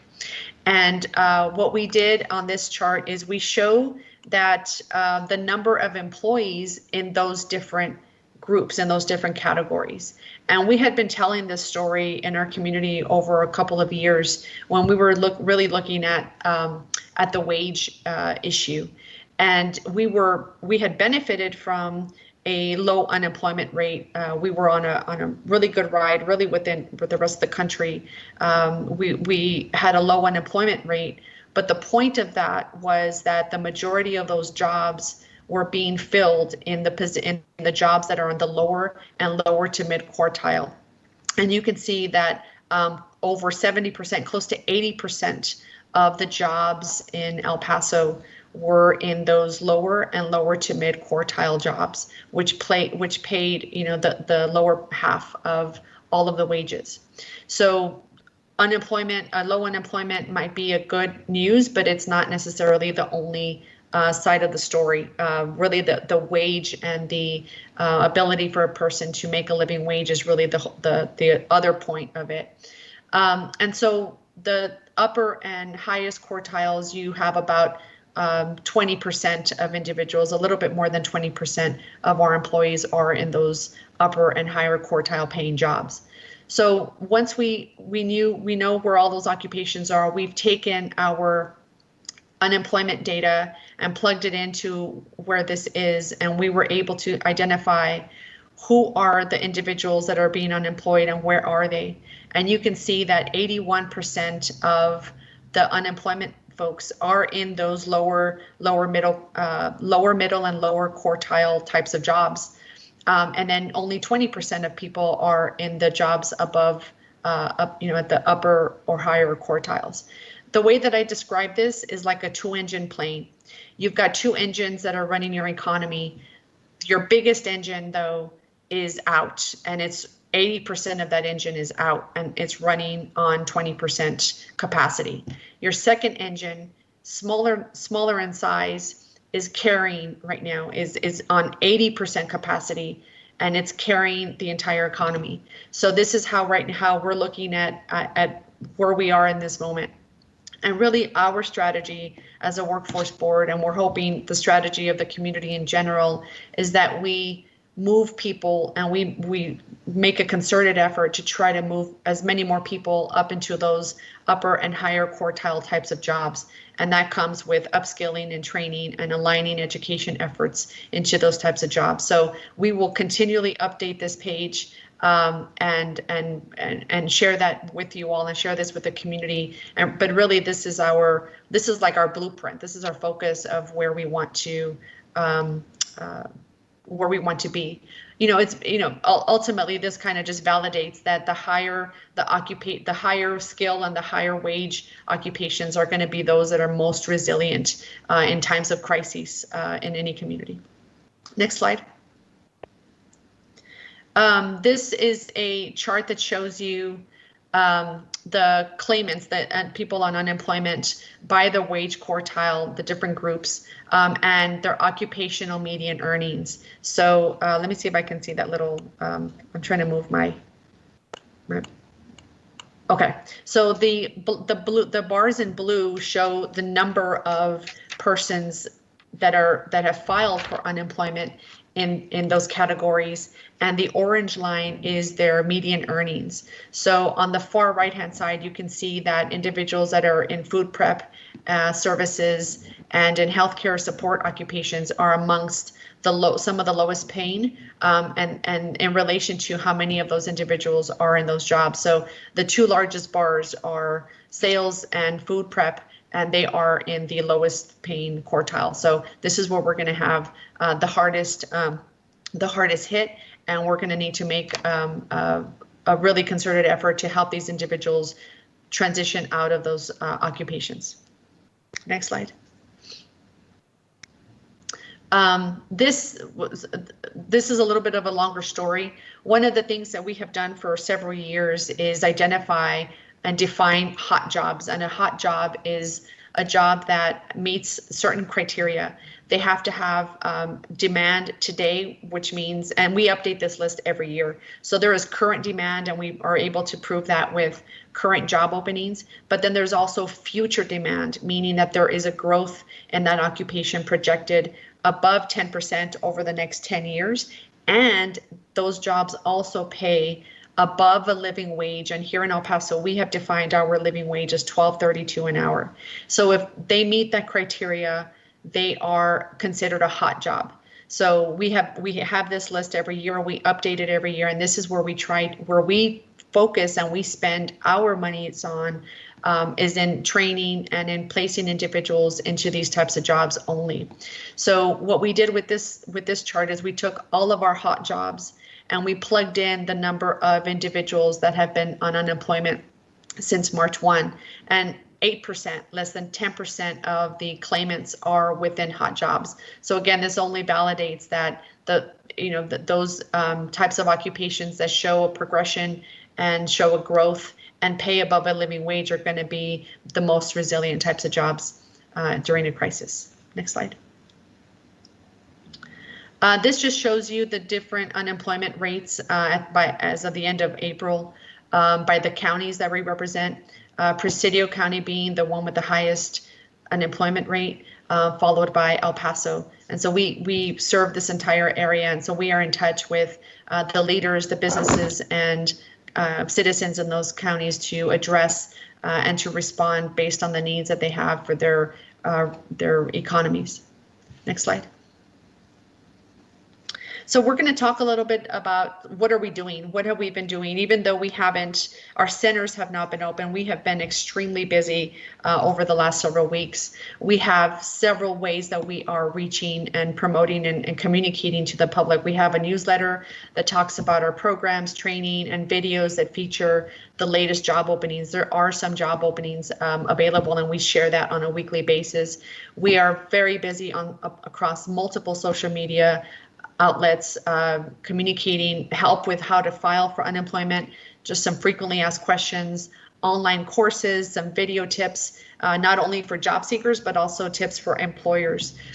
We release our weekly unemployment data, the impact, also the current job openings on a weekly basis, and we usually get some kind of response or reaction from media wanting to highlight information in that press release, which is also very helpful in communicating that to the public. Our website has been really as our main repository of everything related to COVID and the recovery information, access to resources, and more frequently asked questions for employers and job seekers. We've created a website called Jobs Now, which lists all of the current job openings in the Borderplex. And then we're also developing several webinars and employer features, so highlighting certain employers and certain jobs that they have, and a wide list of different video webinars that we're rolling out. Next slide. We've also had, we've moved on to job fairs. We're not hosting job fairs like we used to do, where we used to pack many different employers into one venue and then have a large gathering of job seekers. We've moved that on to a virtual platform, which has actually worked really well. We've had 4 job fairs so far in May. There have been openings in customer service, contact centers. There's even some analysts and some production workers, some manufacturing operations restarting. We have plans right now for at least 3 job fairs in June that are very employer specific. And then we have our first large virtual multi-employer job fair happening in July. We have been utilizing Facebook and Instagram to do live sessions on educating employers about the resources available through us, and also sessions for job seekers on how to navigate those virtual job fair platforms, how to do videos, how to do interviews via video, and online applications, really how to apply and how to compete for work in a virtual world now. We've also, I talked about doing the rapid response services, being on site or on the line, so to say, at the same time as employers are having to talk to their employees. Through those rapid response services, we assisted 181 affected workers. And so we were able to process their unemployment claims on a group basis. Next slide. There are some specialized programs that we have been doing and working on. First of all, we partnered with the Isleta School District, and we've assisted about 24 students, and we've paid them a work-based learning opportunity, and they're making the PPE equipment for the entire school district, their faculty and their student population, in preparation for the upcoming school year. We also partnered with the El Pasoans Fighting Hunger Food Bank, and we placed 40 youth and TANF participants to work there in their warehouse and distributing food to those in need. And it's been a fantastic story. So if you get a chance to click on this link later and look at that video, it's been a great story for those youth and those participants to really, one, go to work and get paid, and then also paid in a job that is supporting the community. We've also been working with several of our TANF participants and placing them with local employers who are reopening and offering adults and with some of those work-based learning placements. Many of those are family-based businesses that were affected by COVID, and we're providing funding and wages, subsidized wages for over 65 participants while they work right now. We currently have 59 program participants working, in various locations throughout the region. We also rolled out a campaign called Skills Are in Season for migrant seasonal farm workers. We're outreaching them to just provide them options for career development. And we've also done a weekly radio spot letting those workers know who is hiring and what services are available that they can that we can help connect them with. Next slide. So our new delivery of services, as I mentioned, we converted 100% of our in-person services to virtual services. We've redeveloped all of our orientations to be virtual via the phone, live, or video. We've created an electronic eligibility process with digital signatures and emailing of documents where folks don't have to come into the office anymore. We're utilizing our job portal called Work in Texas to identify potential candidates for services. We have started several skill up, leveling up campaigns to do a continuous assessment.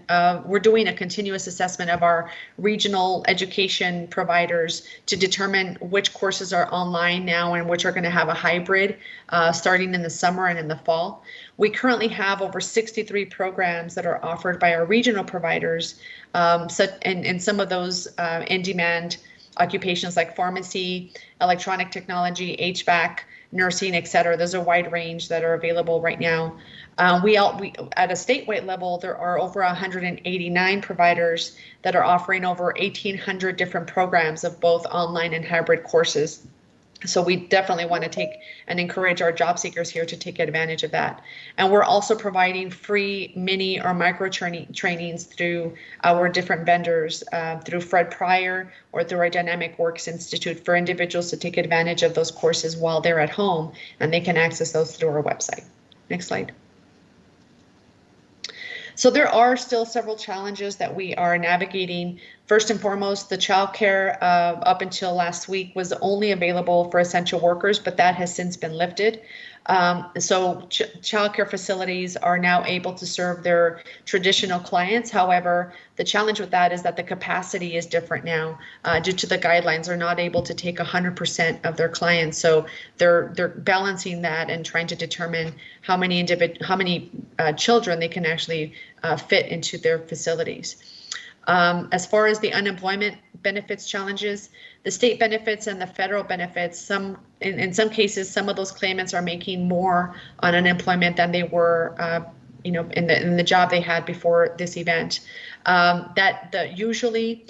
Typically, there would be a job search requirement for individuals to keep those benefits, but that was waived by the governor early on in March. And we are expecting that to be reinstated. We just aren't sure exactly when that will happen, and will require individuals to start looking for work again. There is different resistance and reasons for individuals that are not returning to work quite just yet. There are not as many jobs just yet. Employers are still kind of waiting and seeing. The safety is an issue, childcare is an issue, and then also the benefit amounts is an issue. And then there are still several claimants that are still pending their payments of their benefits, and we're continuing to assist them in that process. We still very much face a digital literacy and a digital divide, access to internet and resistance to use data for training. There's just been a wide range of folks that some have just know that they've been forced into this virtual world, and others are still kind of hesitant and resisting. So we're trying to improve that. And then our funding, we currently have a lot of funding for youth and for TANF, and we've exempted the Health and Human Services Agency has exempted SNAP and TANF participants from mandatory activities, and there are some parents that are still kind of unwilling to allow their youth to participate in either online summer courses or in summer jobs, and so there's still this we're in this uncertain time, this limbo kind of time frame. So we're ready to respond, but folks are not quite yet ready to take advantage of everything that we have to offer. Next slide. There are several new opportunities, though, that we are preparing for and are developing. First, we received an emergency dislocated worker grant from the Department of Labor, and it will primarily be used for newly created positions for contact tracers. So we are in discussions right now with the city, but we've also been working with the state, and we will have funding available for several of those positions here for our community, here local employment jobs. We are creating a training program for a digital transformation specialists, and these individuals will be trained and will help businesses transform those businesses by assessing their technology needs and making recommendations so that they can adjust to the new normal of service delivery. There's a lot of small businesses that really need to move into this virtual world, and they're not quite sure how to do that. So we're training individuals to help them do that. We are working on submitting an application for funding to provide incumbent and new workers training for manufacturing, for COVID production jobs, telehealth, and e-commerce. So we're submitting some training grant applications to do significant amount of upskilling.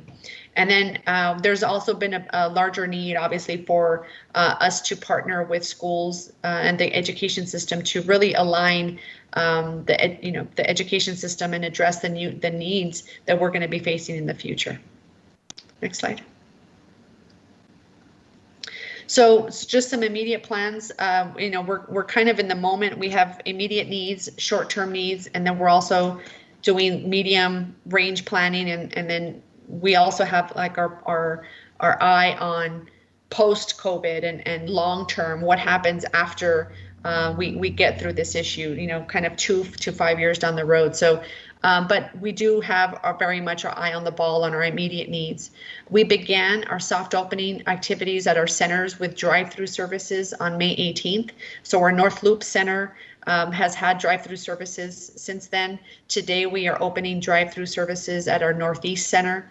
And so we've adjusted those, we've made adjustments to our job centers for when we do start to allow individuals to go into the centers.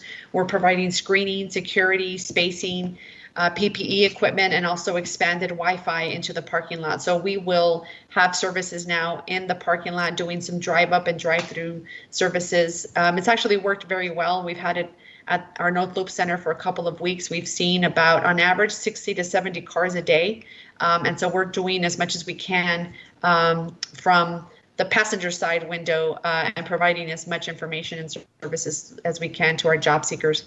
And we, like I said, we will ramp up to opening our centers to a more controlled in-person services and at the same time continuing our virtual services. So we will not be stopping our drive-through. We will not be stopping our phone, our online services. We continue to analyze that employment data to measure the impact as far as genders, age, education level, industries, and occupations. And we will develop a plan based on the needs of employers. We're part of the Mayor's Economic Task Force, and so we are ready to design and develop the programs that are very much needed specifically to our economies. We will be enrolling unemployed job seekers into short micro virtual courses that result in credential testing, certificates, licensing. We're going to continue to have virtual job fairs and then just do continuous outreach to employers for talent placement. Next slide. Some of our midterm strategies, like I mentioned, we're working with our educational partners to identify and provide virtual or hybrid training courses. We want to help job seekers become multi-skilled and cross career ladders, not necessarily just looking at climbing career ladder, but moving across industries. We're looking at occupations like in IT, telemedicine, project management, OSHA, ISO, etc.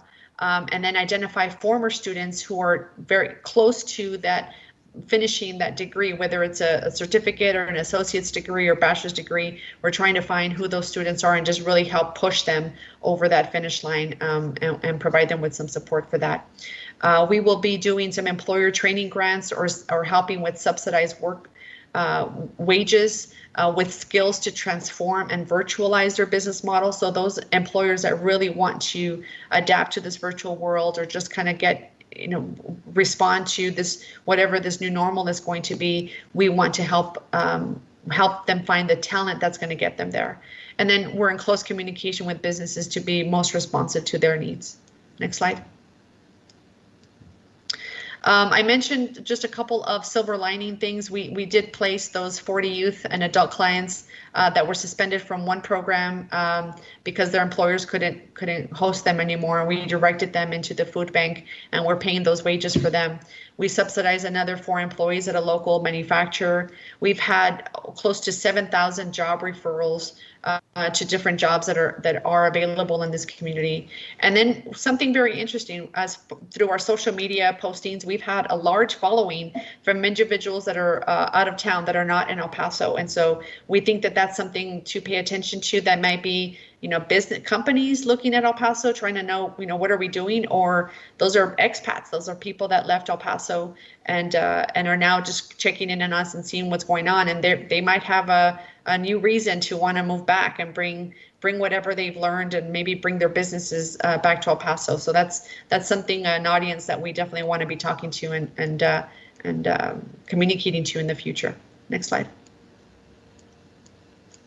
So there are some things that, as far as like what we need and what we think some of the community is going to need long term, not just today, but moving forward. Really, we just really do need an assessment of our local internet capabilities. We're working from home, and I'm sure you all also working from home. There's been those moments where the Wi-Fi shuts down, or everybody tends to be we're at a high, peak demand, and internet and is choppy. And so I think that that's just going to be a long-term need from this point forward, especially as we want more and more businesses to get caught up and move into this world. We're going to need infrastructure to support them long-term. We are looking at other places for individuals to access the internet, either for job searching or for short-term opportunities. We're providing some equipment, but I think there's going to just be more places for individuals to get access to this aside from just their homes. And then, looking at more access points throughout the county for us to provide services anywhere that is most convenient to clients. We've learned that it doesn't necessarily need to be inside of a building. We could perhaps stand something up and do pop-up and drive-up services almost anywhere. So we're looking at different areas throughout the county of where we can do that. So if you all have any ideas or thoughts on that, we'd be all ears. Next slide. I think that's it. That's the end of my slide. I'm happy to answer any questions or if you have any comments, happy to answer. But again, we're just, like I said, we are very much in the moment trying to provide services today and look and position people to take advantage of the time that they are at home, trying to get them as productive as possible, take advantage of getting a license that they have always wanted to do, or maybe they just are a couple of credits away from getting a degree. We're trying to be there for them.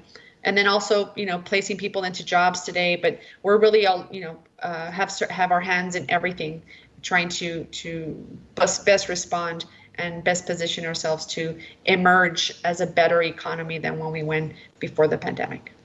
Any questions or comments?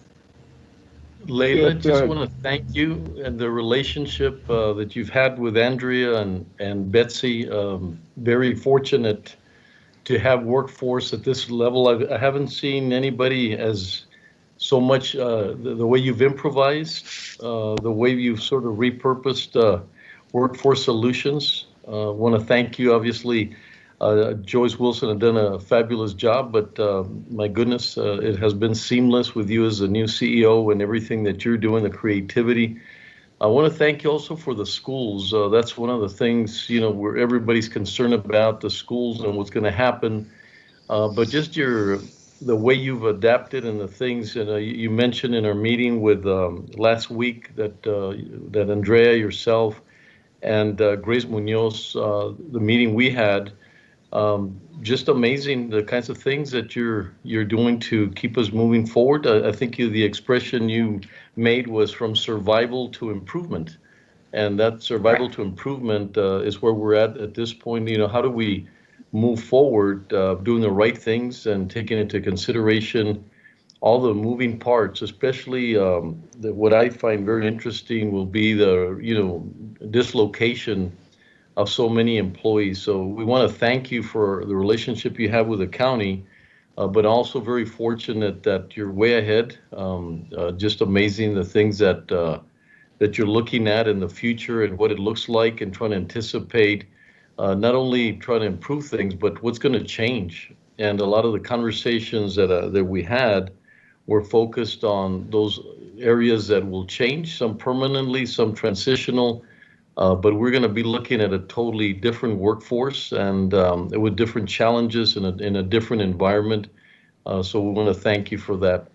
Commissioner Perez, you want to comment? Thank you, Judge. Thank you very much for the presentation. You mentioned that you were applying for funding, to provide skills training.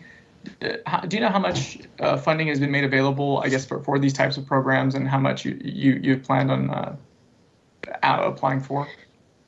So so right now through the state, the first application that we submitted for was made available for workforce boards across the state, and it was a max of $250,000 per board, and we went for the max. So we have yet to hear. We're just waiting to hear if we're going to receive that, but we wherever there's a max, that's what we're going to aim for, so long as we have the capacity to do that, and we think we have the capacity to get at least a $250,000 grant to do multiple trainings and programs. So we're looking at state funds. We're also looking at private sector funding, philanthropies and different foundations that might be interested in supporting workforce right now. So, I hope that answers your question.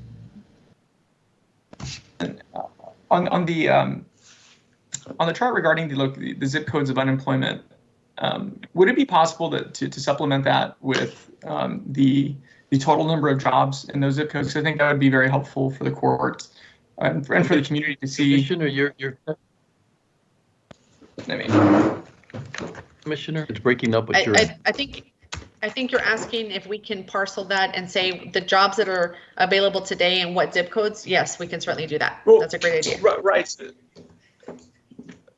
So that way we can see the percentage, because I'm sure, as you showed, there was, obviously the jobs that were impacted were those in the lower quartile.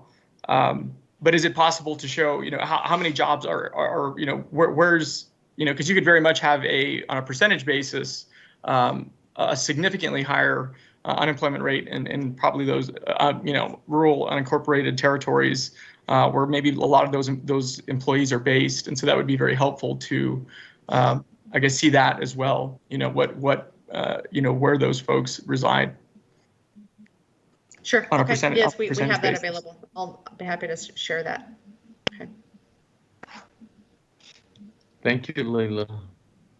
And we did talk about, just a little comment, then Commissioner Robinson and Leila, we did talk about the importance of that discerning the rural from the other areas. So anything that you could do for us there, that we understand the rural areas as it compares. We've had a difficult time trying to understand unemployment as it pertains to specific areas, so that each one of the commissioners can address their precincts according to the data. So thank you very much for that. Commissioner Robinson, go ahead.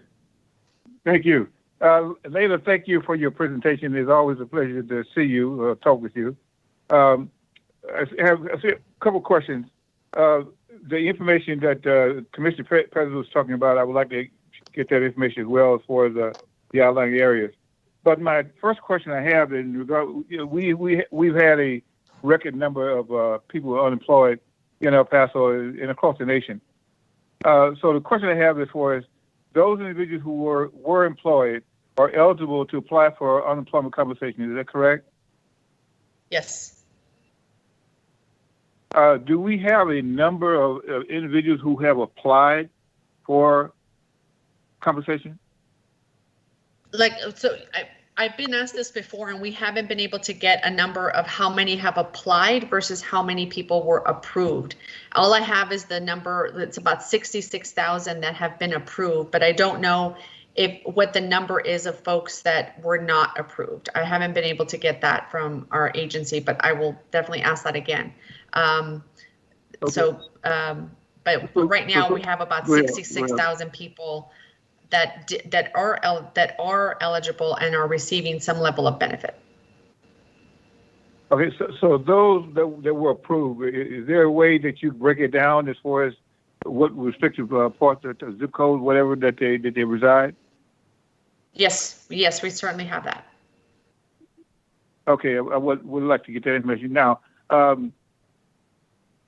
how long are the individuals eligible to receive unemployment compensation?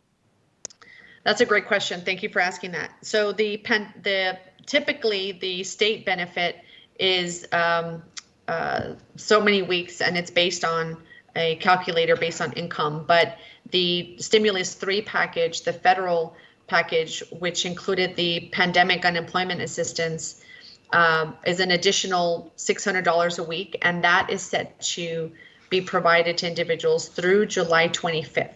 So we still have a little bit more than a month for folks to be receiving that benefit. But as I mentioned, that we're expecting for at some point, there's been some talks, but there hasn't been any certainty of the governor reinstating the requirement for folks to be searching for work. Typically, when a person gets unemployment, they would have to report their work, the search that the works, report the number of hours or the efforts that they made in looking for a job. That isn't the case right now. They don't have to be looking for work, so that requirement was waived. We anticipate that requirement's going to be coming back, but I think it's being obviously timed with the reopening of the economy in a total scale. So when that happens versus at the time that the unemployment benefits run out, we are certainly bracing ourselves for everybody to do a mass rush into looking for work. So we're trying to get people to not assume that this work search requirement is going to be waived indefinitely, that the job that they had is still going to be there when they go back, to not wait until the last minute. So we're communicating that to folks right now, encouraging them not to wait until July 25th to start looking for a job, but really positioning themselves, preparing themselves to take advantage now. Are there any restrictions on individuals as far as status? If they were employed, are there any restrictions on them applying for unemployment compensation? If they were employed and are, I'm not sure what your question is. If there was a restriction on. No, if they were employed and now they're not employed, are there any restrictions on their status as far as them being eligible for unemployment compensation? No. So if they were laid off or dislocated because of the pandemic, because their employer had to close down because of stay-at-home orders or the pandemic and what have you, then they are approved. They are eligible for that benefit. The amount of benefit is a calculation based on their wages, but they are generally eligible for unemployment. Okay, well, let me rephrase my question. So anyone that was employed, if they can show proof that they were employed, they're eligible to apply for unemployment compensation. Yes. Okay. Now, is there if they have not applied so far, can they still come in and apply? They still can come and apply, and their unemployment benefit would take effect from the day that they were laid off, not the day that they apply for it. So if for whatever reason they chose to, they're waiting or they haven't been able to get through. Certainly that was the case early on where there was just so much activity that the phone lines were busy and some people took several weeks to file. Their benefit is paid from the day that they were laid off, not on the day that they file. So yes, they still can file. Okay, you said 66,000. Yes, sir. But you okay? So do you think is that a hard number, or do you think there may be more? Oh, there'll be more. There'll be more because we've heard from some employers that were asking for guidance or some support because they maybe stayed open or they were waiting to see what would happen, or they received a grant or a loan, the PPP loan, and they kept their employees and they paid them for a few weeks, but they've just come to the point where they can't sustain it and they can't reopen anymore, or they can't stay open. So they're having to lay off their employees, maybe this week or the following week. So we think we will still see some numbers, certainly not the level that we've already seen, but there will be still a few individuals and a few businesses that are impacted. Now, Layla, how many centers do you have? Throughout our entire in region, the we have county? 8 centers, and that 6 of them are here in the El Paso County area. The other 2 are one is in Alpine and one is in Presidio, and we opened those centers out in Alpine and Presidio last week. Interestingly, we had 0 visitors at Alpine. We had a few in Presidio, and we're going to keep the services this week. But the 6 centers in El Paso, one of them is on Fort Bliss, and the others are in smaller locations. But our Northeast office and our North Loop office are our largest centers. And we started with the drive-up services at North Loop 2 weeks ago. We're starting the Northeast services today. So our staff are out there right now, providing services to individuals in their vehicles. So we have a total of 8 throughout our entire region. Okay, outside the city, where do you have? You said Fort Bliss. You said North Loop.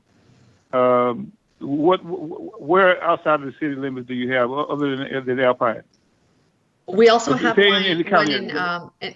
ahead. we have one in Horizon.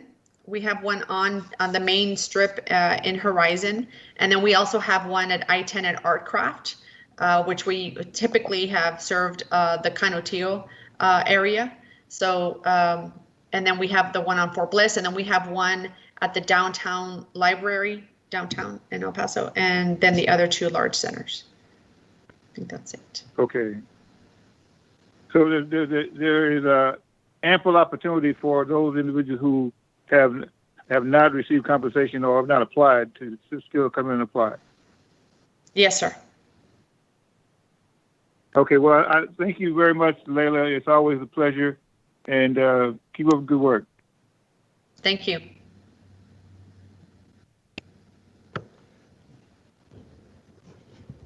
Judge, I have one follow-up question real quick.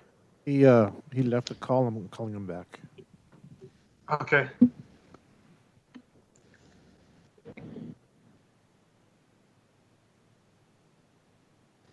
Okay, Judge, you're back now, Judge. Okay, yeah. Sorry, just. Commissioner Stott wanted to talk. I guess Commissioner Perez, you had a question just real quick on the CARES and the amount of funding. I don't know if Layla was able to answer that.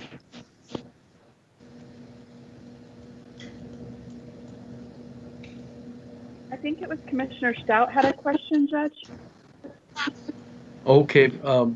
Commissioner Perez, did you ask a question and did it get answered? Because there was some disruption on the. No, everything was answered, Judge. Oh, okay. Thank you. Commissioner Stout? Thank you, Layla, for joining us and for the presentation and for meeting with me last week as well. I just wanted to clarify with you. So, when you're talking about people having status, does that mean that means that they're documented? So can undocumented folks tap into unemployment? If they have permission to work in the United States, yes, they could. If they have permission and they've been working in a job and they were unemployed, then they would be eligible for that. Okay, but for example, if they don't have a Social Security card, have some type of work visa or work permit, and they were working in the hotel industry or they were working in a restaurant or something like that, if they were if they lost their job, they wouldn't be able to apply for unemployment. That's correct. Okay, thank you. Andrea, would you like to comment on something, please? Yes, sir. So Layla, I know that one of the things that we have had a few phone calls about, and I know that the Commissioners Court is specifically interested in, is if you all received CARES Act funding, and if so, how much of that you received, and what portion of that can actually go toward upskilling and retraining? We have not received our own, chunk of CARES funding directly. The CARES funding that we've received, we received $50,000 from the city's allocation in April for childcare. And if the state is getting CARES Act funding, they're parceling that out through different activities, or maybe applying it to grant applications. But we have not just received a direct chunk. We received about $500,000 from the Department of Labor, though, for the dislocated worker grant for the contact tracing, but that wasn't CARES funding. That was very early on in March when this first happened. But we have not received CARES funding at this point. Thank you. Thank you. Any further questions or comments from commissioners? Well, Layla, once again, thank you very much, and please let your personnel know that we thank them for all the work and all the different things that they have to do to adapt to our new world. And thank you for looking into the future a little bit and trying to help us through that process. Thank you very much. All right, thank you. And as you all have conversations with your constituents, and also please, if the ideas have come up and we think of doing things perhaps differently than we used to, we're all ears. We're up for having a conversation. For us, everything is on the table right now. So please consider us a resource in those conversations. Thank you. Thank you for the time. Also, thank you for Grace as the chairperson, and but you have a great board, so thank them as well. I sure will. Thank you. Have a good day. Okay, thank you. What I'd like to do now, Betsy, if I'd like to take on the first item A on the executive. It's time sensitive, so I'd like to move into executive session on the first one, our first item, and then we'll come back and go back to open meetings, and then we'll go back at the end and finish off what we have at executive session. At this time, Would that Commissioners work, Court will Betsy? recess. Yes, sir. And it's Okay, only for thanks. item B, is that correct? Just to confirm, so that's B, the I'm only sorry. item that we'll Yeah, read in for okay, this but- at this time. Okay, thank you. Yes, thank you. At this time, Commissioners Court will recess into executive session to discuss items 25A and 25B pursuant to Texas Government Code Section 551.071. Commissioners Court will reconvene to take official action.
You are watching the broadcast of the El Paso County Commissioners Court meetings. Commissioners Court meetings are held every Monday at 9:30 a.m. on the third floor of the El Paso County Courthouse, located at 500 East San Antonio in downtown El Paso. These meetings are open to the public. The meeting will start momentarily.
You are watching the broadcast of the El Paso County Commissioners Court meetings. Commissioners Court meetings are held every Monday at 9:30 a.m. on the third floor of the El Paso County Courthouse, located at 500 East San Antonio in downtown El Paso. These meetings are open to the public. The meeting will start momentarily.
You are watching the broadcast of the El Paso County Commissioners Court meetings.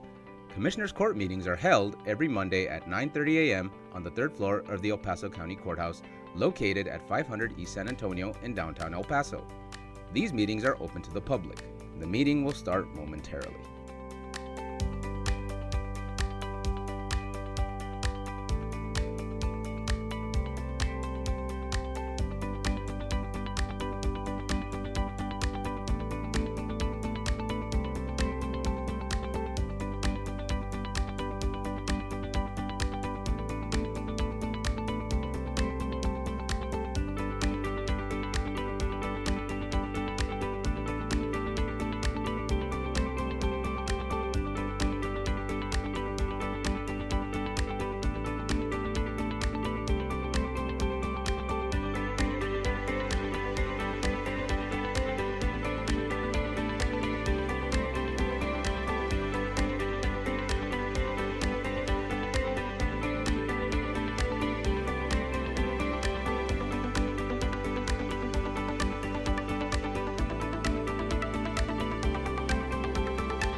Can you repeat that one more time, please?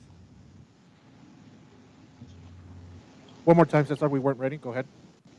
Okay.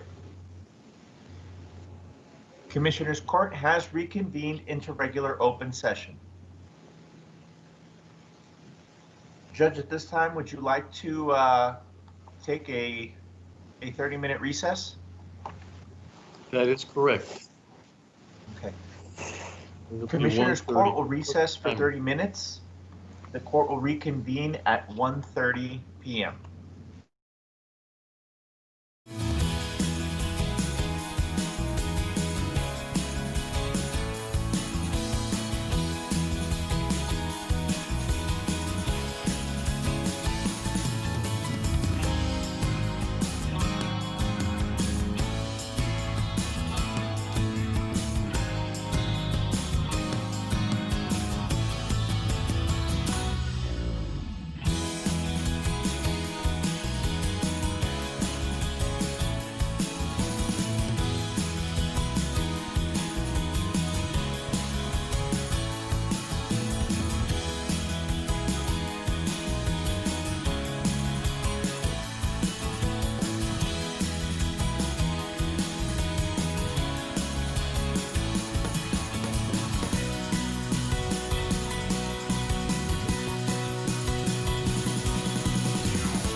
You are watching the broadcast of the El Paso County Commissioners Court meetings. Commissioners Court meetings are held every Monday at 9:30 a.m. on the third floor of the El Paso County Courthouse, located at 500 East San Antonio in downtown El Paso. These meetings are open to the public. The meeting will start momentarily.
Go ahead, Caesar. Go ahead. Ready? Okay. Commissioners Court has reconvened into regular open session. We are on item number 8 from the regular agenda. Discuss and take appropriate action regarding COVID-19 impacts to the current employment leave categories and authorize changes as necessary. Betsy, you want to take over here? Judge, I'm going to turn it over to Melissa, who's been working on our different leave categories. Melissa? Thank you, Betsy. Good morning, Judge. Good morning, or good afternoon, Judge. Good afternoon, Commissioners. Melissa Carrillo with Human Resources. This afternoon, I do have an update. As you know, I've been bringing this presentation for a few weeks, but today we have some updated information I'd like to share with the court. This is a brief history again in regards to action the court took on March 16th, which authorized negative sick leave to run negative, and then of course to authorize the extension of administrative leave for an unlimited capacity when used for not being able to have telework. So that's kind of what happened in March, and I'd like to bring some updated information on that. Next slide, please.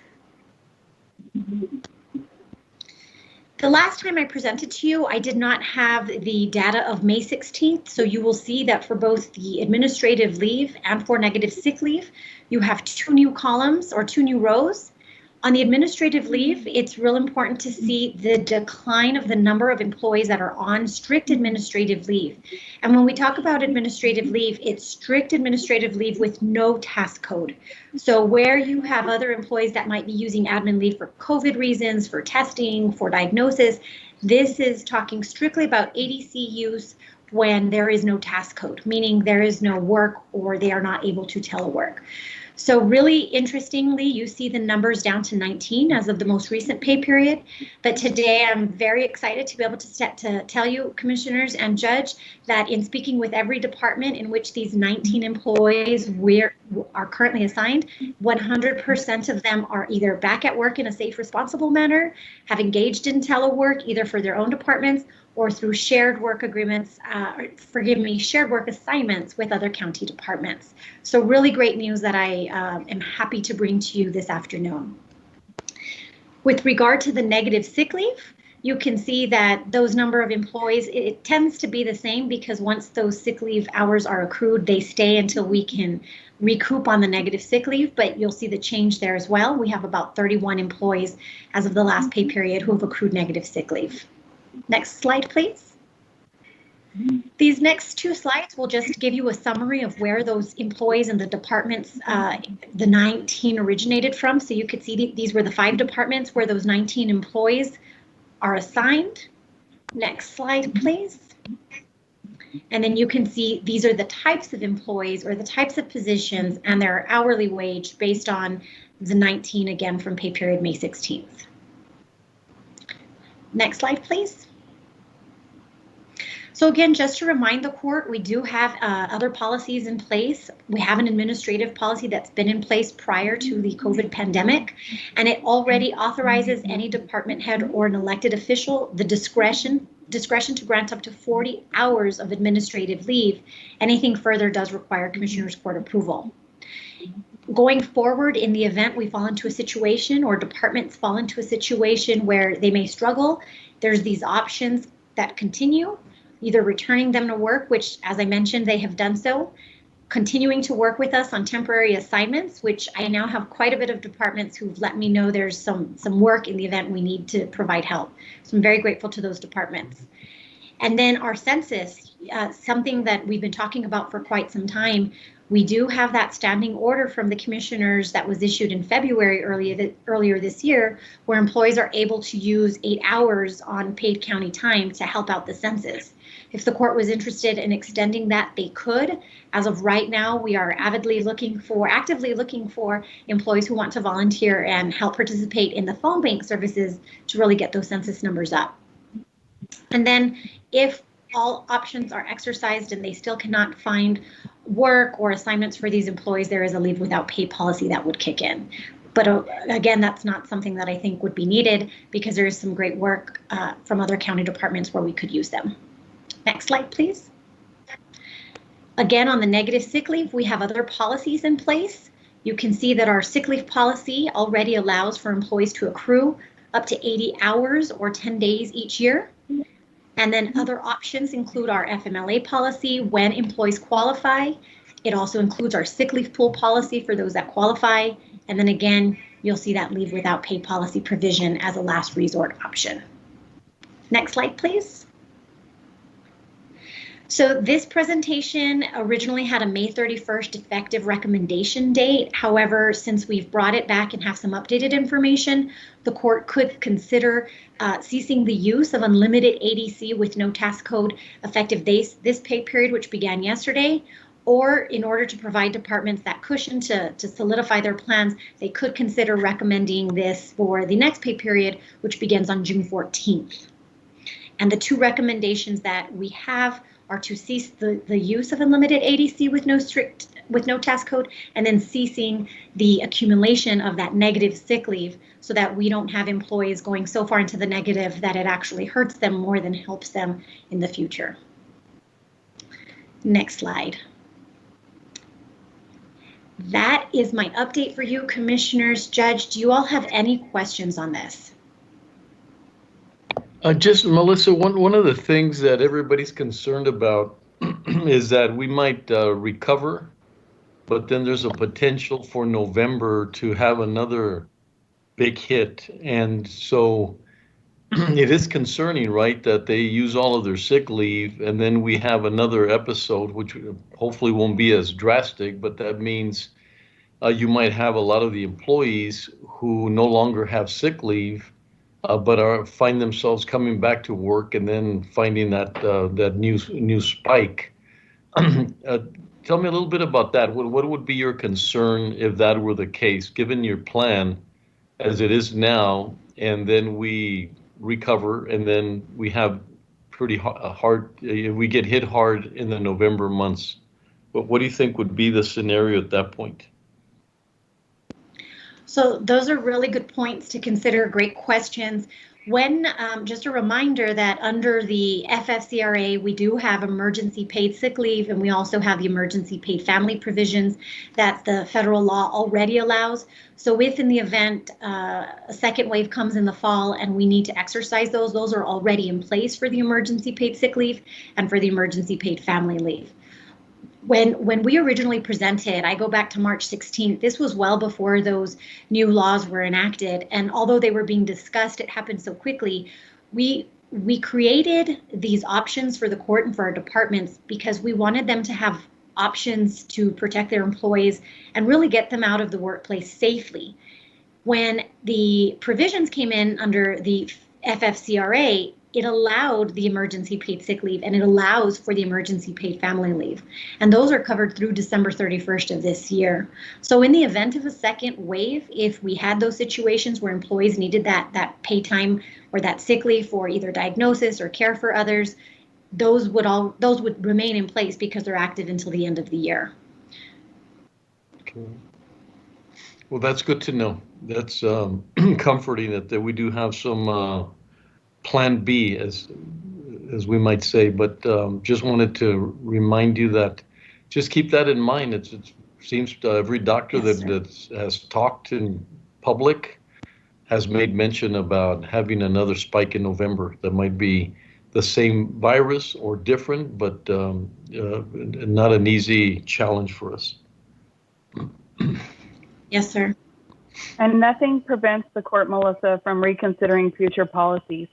That's one good thing about, these are policies for our employees at the county, and you have the ability to make those policy decisions.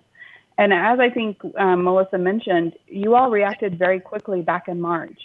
And so you were ahead of the federal laws that even came out, right, which I think is a sign that you all can take action very quickly. Mm-hmm. Yes, ma'am. Thank you, Betsy. Thank you, Betsy. That is correct. These were a result of you taking swift action, and nothing prevents you from, it's a policy change. If in the event in the fall you believe that you want to expand or open these policy options up once more, we can definitely do that. Okay. Commissioners, any questions, comments? No, it's a great plan. I like your recommendations, Melissa, and Do we need to take action on this? Yes, sir. Then I make a motion to go with the 2 recommendations provided by HR. Second. And those are the recommendations, those would be the recommendations that are posted up in the backup and that were presented to the court this morning, just so for the record keeping purposes for Caesar and Jessica. Thank you. The only thing that I think we need to clarify is the effective date, because the slide says May 31st.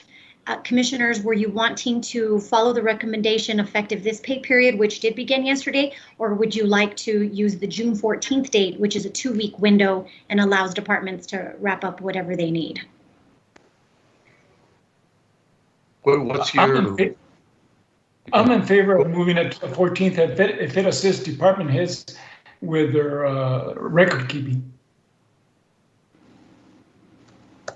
And I would support that, Commissioner. That would be my recommendation as well.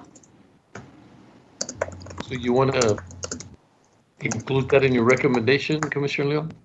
Oh, yes, yes. Yes, okay. With an effective date Second. of June 14th. Yes. Yes. That's correct. And is corrected? Yes, second. Commissioner Perez. Aye. Commissioner Leon. Aye. Commissioner Stout. Aye. Commissioner Robinson.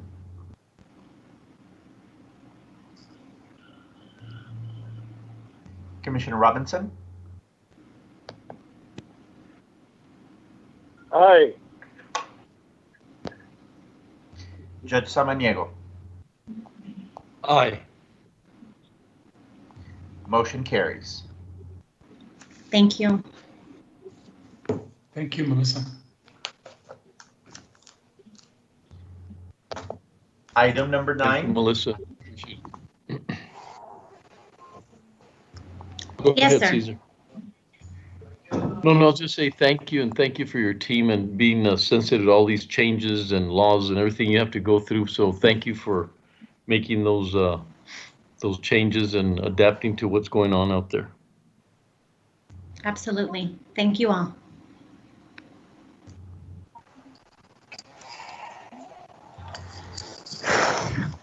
Item number 9. Discuss and take appropriate action regarding El Paso County's preparation and response for COVID-19. Judge, Commissioners, this is our weekly standing update. And Judge, if you would like to start off, I do believe we have Dr. Ocaranza and Chief Rodriguez on the line, and I believe you have an update as well. And then Nicole, I believe, has an update on the resumption of operations planning.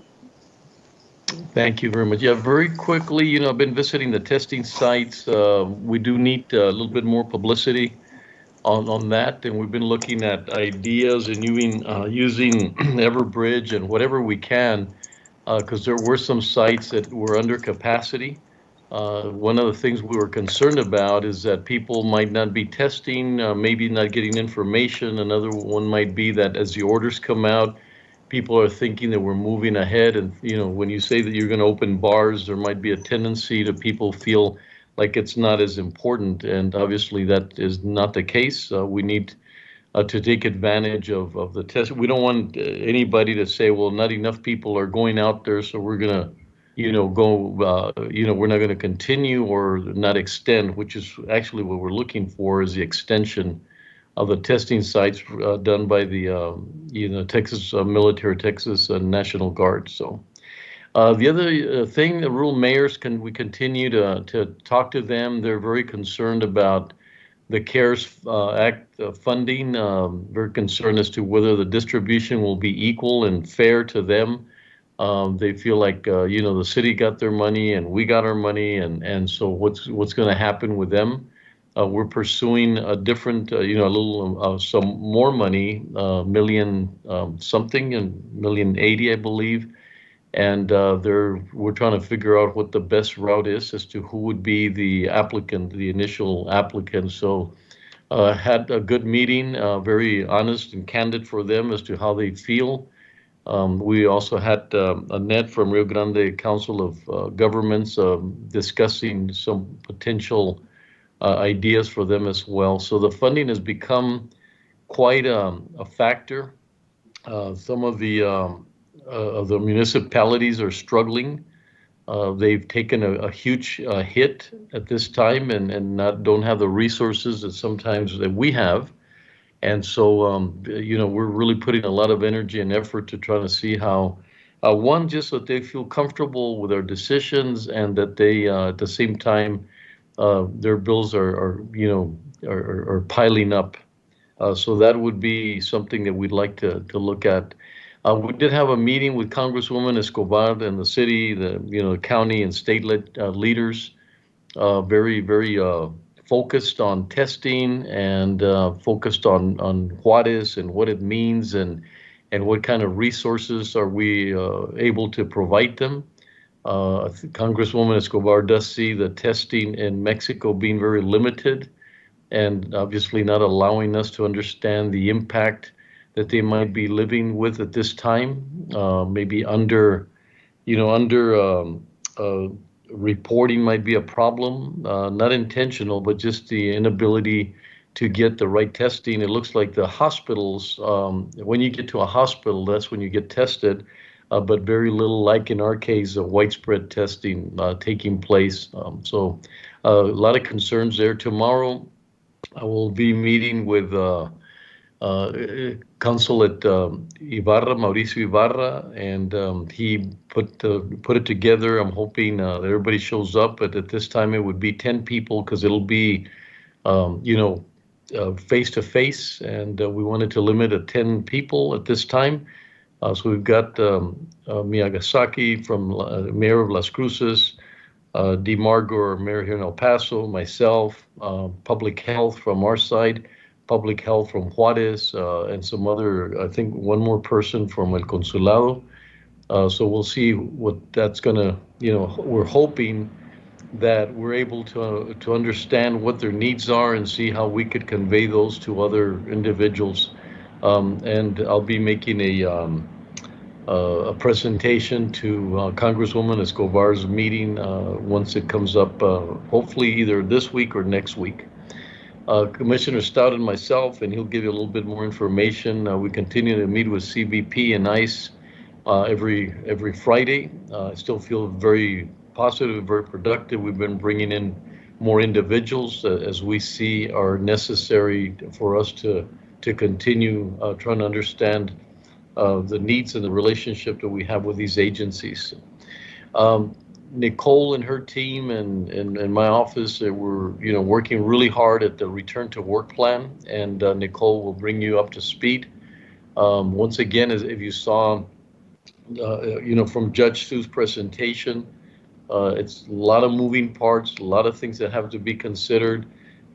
We've talked to different individuals. We wish there was more of a scientific indication from the medical community as to say, when is the best time to be able to do this? And so we're trying to gather as much information so that it doesn't become a random. As I said this morning, the courts have a different challenge. I mean, they have to abide by certain things. In our case, we have to look at the numbers, how safe it is, and what is it that we're going to do to bring our personnel back, but without putting them in harm's way. The county office or buildings are very, very, well attended, and so we have to be concerned as soon as we open that up. We face some challenges from elevators to people being involved in this situation.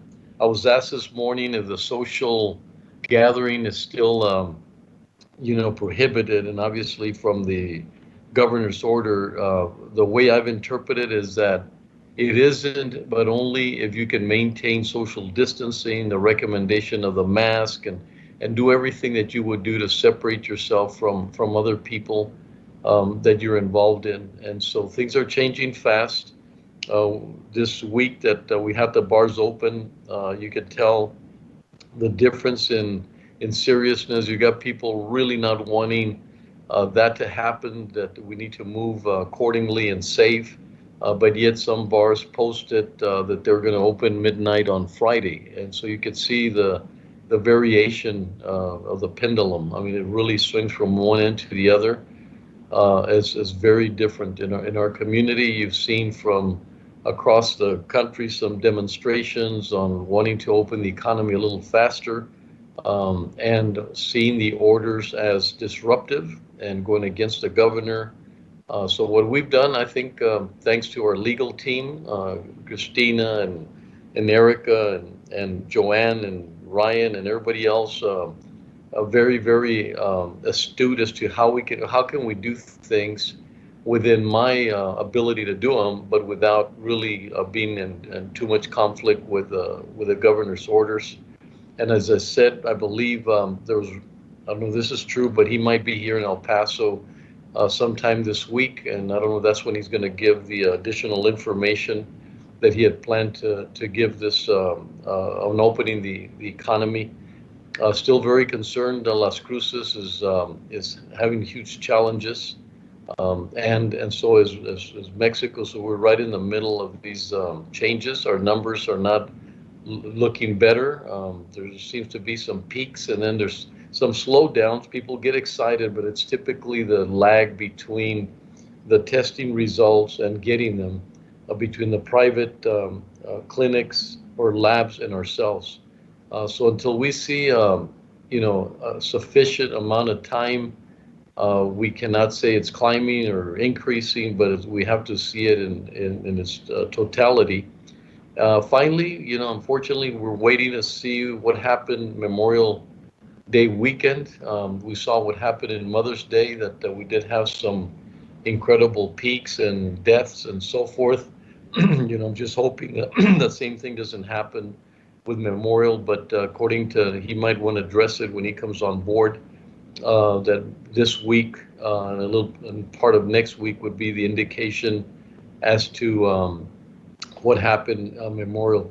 And I wish, we've talked about it, if we could discern what's what. Is it the opening of the economy that's creating the peaks? Is it Memorial, Mother's Day? Was it Easter? And so it's really difficult to understand, because people ask me quite often if the opening of the economy is creating this, increases in our cases and in our hospitals and ICU and so forth. And bottom line, it's really, really difficult to discern which is which. So once again, I do hope everybody's very prudent and does not see this as something that is behind us, but that we have a lot of challenges ahead of us.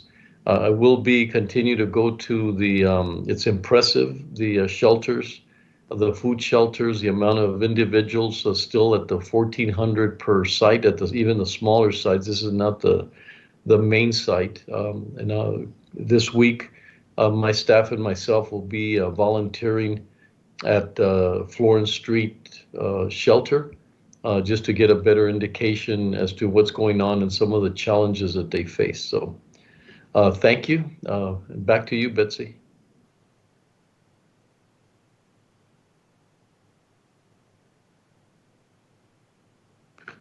You're muted, I Betsy. apologize. Thank you. Thank you, Judge. Next, I believe we have Chief Rodriguez and Dr. Ocaranza on the call to give an update. Chief? Thank you. I think the chief is a little bit busy, but I'm here. Yes, sir. Dr. Ocaranza, Okay. thank you. Thank Dr. you. Ocaron, I didn't mention some of the new sites, but if you could help us with that, or if you're aware of that, if not, we can go back to mine. But we've got some new sites coming up, and we need to promote them very, very aggressively and let people know that they're coming up. So I don't know if you have that information, or we'll wait for Chief Rodriguez. I'm here. Dr. O, I'll go ahead and start if that's okay. That's great. Thank you for spending a little bit of time. Appreciate it. Yeah, thank you. Beginning, so we'll start there. Thank you, Judge and Commissioners. Just another operational update from the Emergency Operations Center. I'll begin with testing. We have an additional 10 days of testing that's going to be provided by the Texas Military Department. Those are going to continue to be 4 sites within the city: at Memorial Swimming Pool, at the Armijo Recreation Center in the Chihuahuita area, Nason's Tobin Park in the northeast, the Esperanza Costa Moreno Library on the east side on Pebble Hills. And those are going to be the 4 that are going to be operational beginning. The continuance will be from June the 3rd through June the 12th. And then in the rural areas, we'll have, I'll outline those right now for the record. So the testing the rural communities will be from 9 a.m. to 5 p.m. At these dates and locations. So Wednesday, June the 3rd, will be at the El Paso County ESD number 2 in Socorro, Fabens, in Fabens area on Socorro Road, in Fabens, excuse me. Thursday, June the 4th, West Valley Fire Department at 5110 Vinton Road in Anthony, Texas. Friday will be at Horizon First Baptist Church at 17018 Darrington Road, Horizon City. Saturday will be, Saturday, June 6th, will be at a new location at Montana Vista Fire Station number 1 at 13978 Montana Avenue, El Paso, Texas. Sunday, June 7th, will be in Tornillo ISD Elementary Gym at 19200 Cobb Avenue in Tornillo. Monday, June 8th, will be at San Eli Fire Station at 1415 San Antonio Drive in San Elizario, excuse me. Tuesday, June the 9th, will be at El Paso County ESD number 2 at 11440 North Loop at Socorro, Texas. Wednesday, June 10th, Tornillo again. Tornillo ISD Elementary School Gym, same location. Thursday, June 11th, again in Horizon First Baptist Church. And returning again on Friday, June the 12th, El Paso County ESD number 2 District Office at 16001 Socorro Road in Fabens. So additional dates out in the rural areas and within the city itself. So that's been a significant increase in our numbers for testing here locally, and give you all an update on where we're at on total tests. So as of yesterday, we're at 36,308 tests. That puts us at 4.32% of the population. Remember that our initial goal was to get to 3% by May the 30th. We surpassed that, and on the trajectory that we're on right now, we feel confident that we're going to be reaching the 5% by the end of this month. We're averaging anywhere between 1,000 to 1,400 tests per day since the last 2 weeks. So we're seeing a significant across the board increase with the various partnerships that we've established with our private partners, Walmart, CVS, with the school districts that include YIAD, and they've done a great job of standing up their sites. They have 2 sites right now. They've done close to 453 individuals, so they've done extremely well. Hospitals continue to work with us extremely well in providing their in-house rapid tests that they've been doing. So they're giving us not only their positive, also the negative, so that helps us track total volume in our numbers. Additionally, our cluster task force, our cluster management task force has completed all of the nursing homes. They tested over the last 2 weeks over 15 different sites and over 3,000 residents and staff of those vulnerable populations. So they've been very, very effective. They're working on plans now to move over to assisted living centers and to help, again, protect those vulnerable populations of the elderly, as we know that the virus is dangerous to that population. We continue to provide isolation and quarantine hotel. I've been working very closely with the homeless shelters to provide some quarantining support for them. And we continue conversations with the hospitals. We're monitoring their hospital beds, ICU capacity, and ventilators very closely on a day-to-day basis. And we maintain that constant flow of communication to see what they're at. They're operating. They have a 20 to 25% surge that they have not yet tapped into, but that is available as part of their surge plans.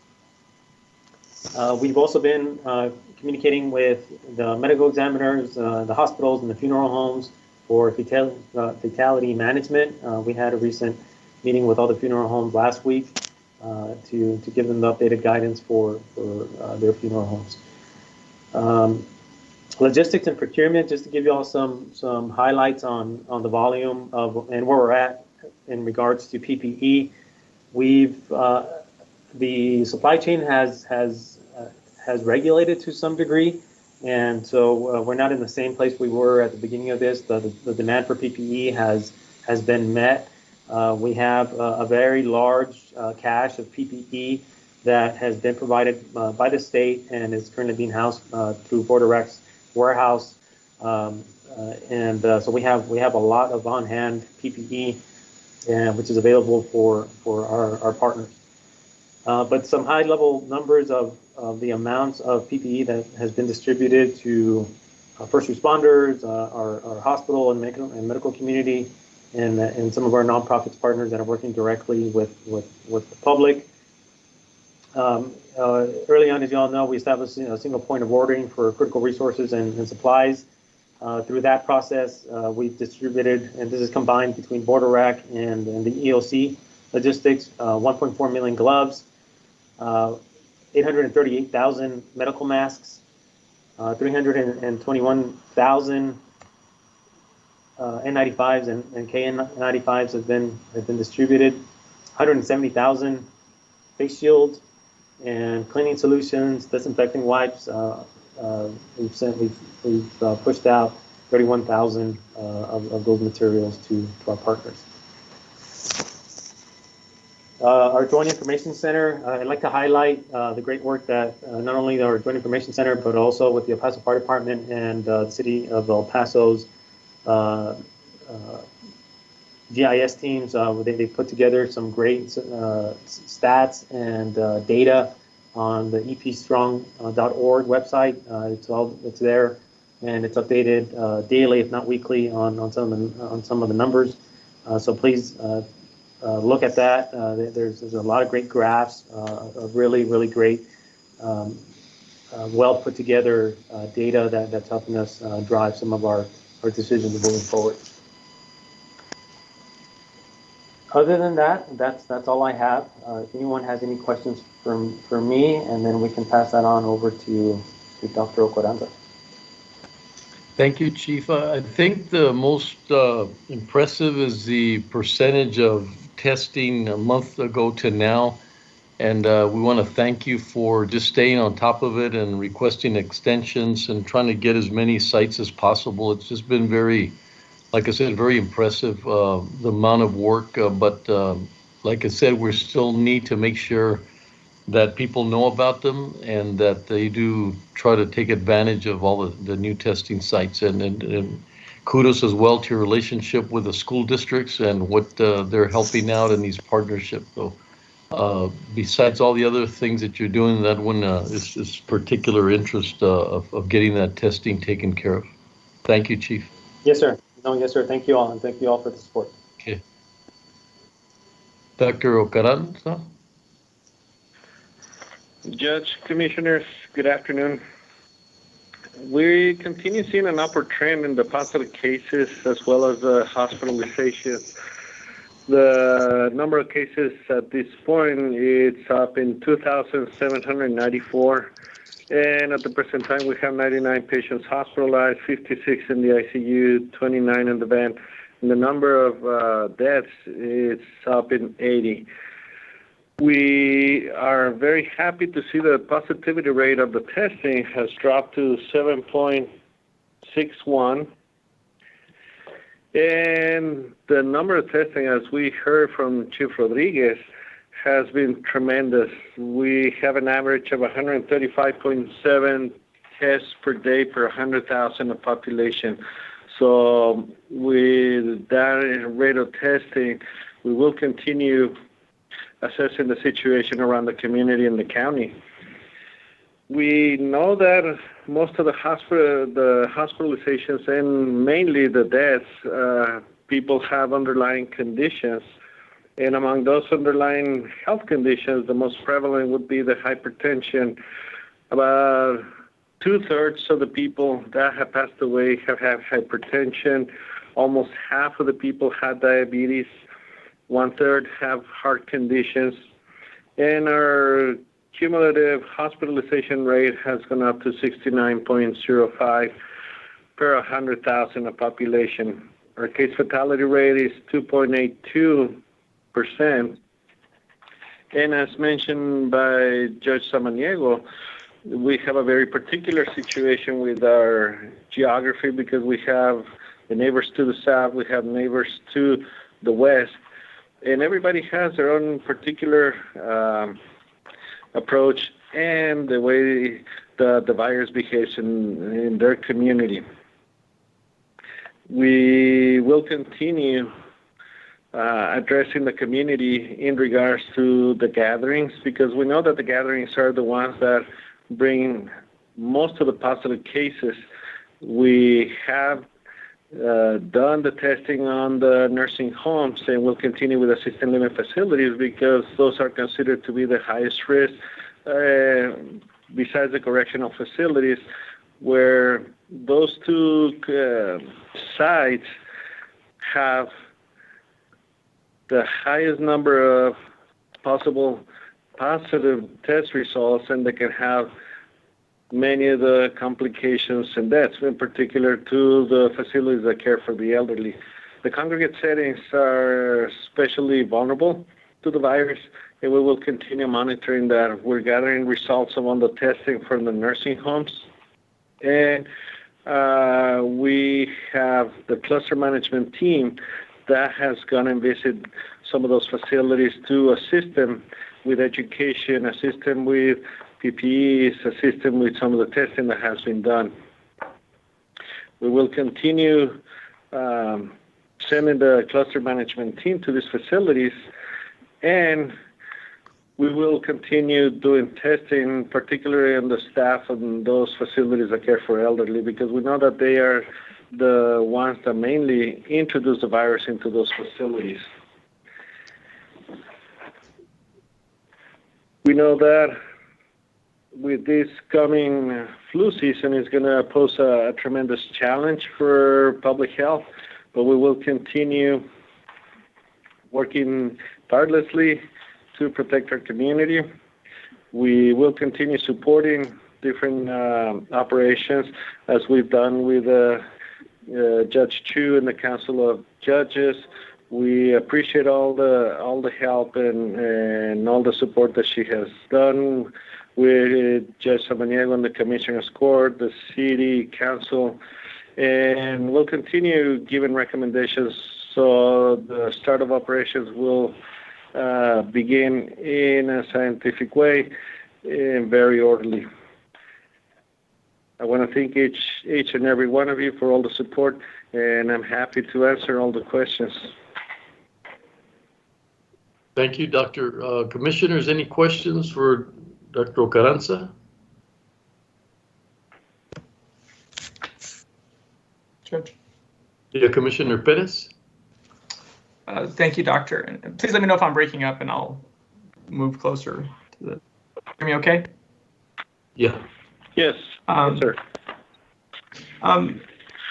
You know, one issue that's been brought up to me has been the timing of the reported deaths and also the timing of reported positives. You know, as the judge mentioned, it's difficult to you know, see what the increases in the positive cases are attributed to. But have you all given thought to releasing the time of death of the individuals or the date of death so that way there's a clearer idea. Because sometimes, you know, we'll see numbers, you know, that there's 8 people that have passed in one day, but that doesn't tell us that doesn't not necessarily an indication, right, that they passed the day before, right? Has there been any thoughts about releasing those dates to help better inform the public about that? Well, definitely is one of the suggestions that we can take. One of the important things is to have a clear picture to the community and to the public as far as what is happening. Some of the challenges by releasing the date of death is going to be that there's going to be quite a bit of lag between the time that we report and the time of death, because there has to be some review of the death certificate, the medical records from the decedent, and many times we have to contact some of the attending physicians as well to have a clear picture of what happened. The attending physicians have at least 10 days to fill the death certificate, and also that brings some of the time lag in between the way that we report the deaths to the time of death. But definitely we can take that suggestion. I think it's something that's very important. Just again, so the data is just a little bit more transparent, and that you know, so when people see that there was a spike, perhaps those dates, and it's understandable that there's going to be delays, and the public would be understanding of that. I think it's important to report that to the greatest extent possible. The other question I had was for Chief Rodriguez. I spoke to some of the community healthcare centers, and I guess they're having an issue still acquiring PPE. But as you mentioned, I thought that I was under the impression that PPE was more readily available. Are the community health centers being included, I guess, in the conversations regarding how they can acquire more protective equipment? Because they're still sharing masks for several days at some of the clinics. The 3 federal community health clinics. Yes, sir. No, well, we are in communication with Project Vida in Centro San Vicente, and they are looking at setting up some additional testing in their areas, and we communicated to them that PPE is available through the border rack and through the EOC. We'll do another outreach to La Fe and some of the other community clinics to make sure that they are aware of the process. But that process has been available, and we will continue to provide and make sure they have the resources that they need for their day-to-day functions. Okay, so it's just a matter of them requesting it, or the yes, sir. To get yes, to okay. And then regarding the testing in the rural sites, I know that a couple things. I keep hearing sort of some reports that some of the testing sites are underutilized, and then I hear that some of the testing sites, folks are being turned away because of demand. Do you have an idea of the utilization of those rural sites? So we had some variation. For the most part, a lot of them have remained consistent. They're almost all are being booked. They have about 100 appointments per day. Some will overbook, and they'll see up to 130. Now we had one low day in Montana Vista, and we've already changed the location of that one. That way it's more accessible. It was tucked away, so we're going to put this one closer to Montana to make it a lot more visible and accessible to the community. But for the most part, in all the rules, the numbers have been not as high as the ones that we see within the city, but they're close to between 80 and 100 per day. We've pushed that through our Everbridge system. We've been sending out those messages. That way it's available for everyone that might own a cell phone. And then we're also trying to do as much as we can with those groups to make sure that they're pushing it within their jurisdiction. But we will continue to monitor, and if we need to make adjustments on locations or our process, we'll definitely do everything we can to improve that. Okay. And then, are you aware of any limitations placed? I heard one constituent who called who said that they were being told there could be one test per household. Are you aware of that, or is it just depending on the number of tests that are available at that particular site at that given time, or? That is through the Texas Military Department. That's their criteria. That they place that limit. We haven't heard too many issues regarding it, so I can follow up with the Texas Military Department and see if that's still an active criteria that they're employing, and see how we can work with them to make it a little bit more favorable for individuals making appointments. Okay.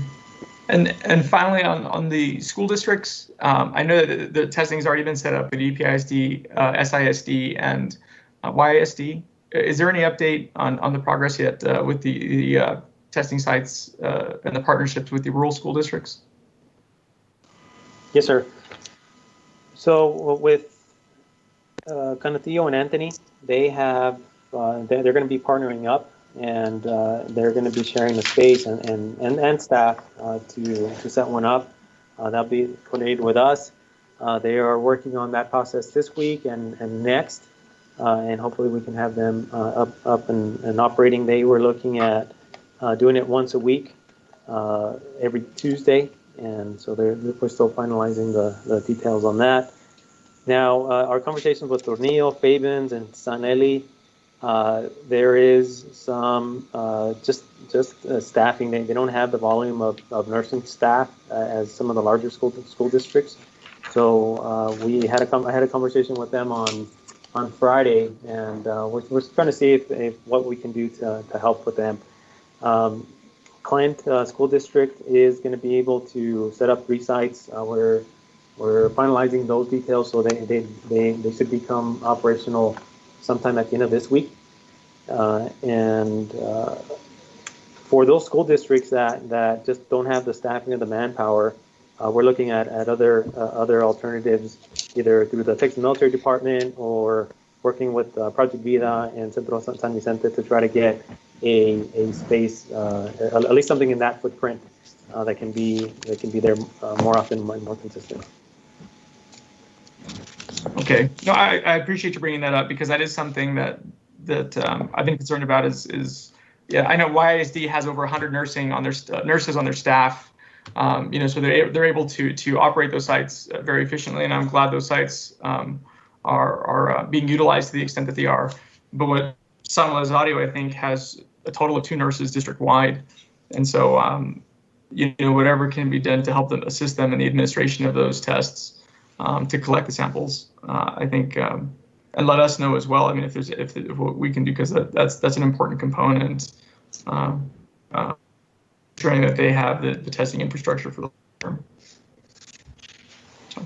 Yes, sir. Thank you, Commissioner. And something that, yes, sir, and something that we had a conversation with the judge, and just that population density is not what we see within the city limits. So we'll again continue to set those testing through the Texas Military Department and try to push to get as many scheduled as we can. Thank you, Commissioner Stout. Thanks, Judge. Chief, thanks for joining us, and Doctor, thanks for joining us. I may have missed this earlier. I don't know if you went over this or not, but I just wanted to clarify whether the total numbers that you're reporting are taking into account all of the detention facilities, whether they're federal, state, or local within the county. Yes, sir. All the positive results that we have gotten reports on, we're including in all those total numbers. In some occasions, if we get a large number of positive results, then we're going to see a sharp spike on the positive cases. And we're including all those. The only ones that we don't include, as stated before in previous meetings, are the ones that are not primarily residents of the El Paso County. Okay, so you're getting both the ICE detention center and the state's the state jail where there was a recent outbreak. I just wanted to make sure, because I know that there's been kind of discrepancies in the numbers of cases and the reporting from the COVID-19 website to what we're hearing kind of on a daily basis here. And the reason I bring it up is because I've had conversations with folks in the press like Bob Moore, and they're just trying to make sure that the public is duly informed and has all the latest information, which I think is an important aspect of all of this. And so if they have conflicting reports, then it's much more difficult for them to be able to get that information out to the public and make sure that they have an accurate account of what we're doing. Definitely, and one of the things that I am sure is that we've been contacting the state so they can send us those results about the state correctional facility that is in question, because many times they publish those results in their website before they transmitted those results to us. So as we get those positive results reported to us, we update them in our system as well. That's why there are many occasions there's going to be a discrepancy in the numbers, but we're trying to get those results as soon as we can so we can update the records and there won't be no discrepancies. Okay, I appreciate that. Thank you very much. Thank you for that clarification. Thank you, sir. Thank you, Commissioner. If there's no more questions, we want to thank you both for coming on Commissioner's Court. Thank you. Judge, I had one follow-up. Okay, Commissioner Perez. I'm sorry, Dr. Ocananza, you said a moment ago that the number that's still not being reported are those who are non-residents of El Paso County. But if folks are tested here and diagnosed as positive here, I guess where does that number go? And I mean, would someone like an ICE detainee be? I mean, if they're not residents from El Paso, are they being included in the tally? Because that's where I think there's also a lot of confusion is how many folks are either from Diana or from New Mexico or from other parts of Texas or from. I thought that was being reported. Yeah, actually, those numbers, for example, the ones that reside in Doña Ana County, we forward those results to the appropriate New Mexico Department of Health so they can count them as their own positives. If, for example, there is a resident of El Paso that gets diagnosed in Doña Ana County, they forward those results to us and we count them as positive for us. So that's how it works in regards to those that are not residents of El Paso County. And I mean, just considering the unique demographics or the unique, being a border community, and just given the dynamics of how how many people we have crossing over. Not just from Mexico, but from New Mexico and other parts. I mean, is that,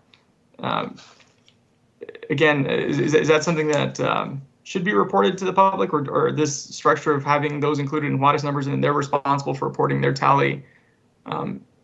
Because there are, as we've mentioned before in other conversations on this, there are a lot of folks that have or that claim a residence here in El Paso. But I guess it's just, that I think has an impact on utilization, right? Our testing, utilization. I mean, isn't that something that it just helps us to look at that data to gauge those metrics?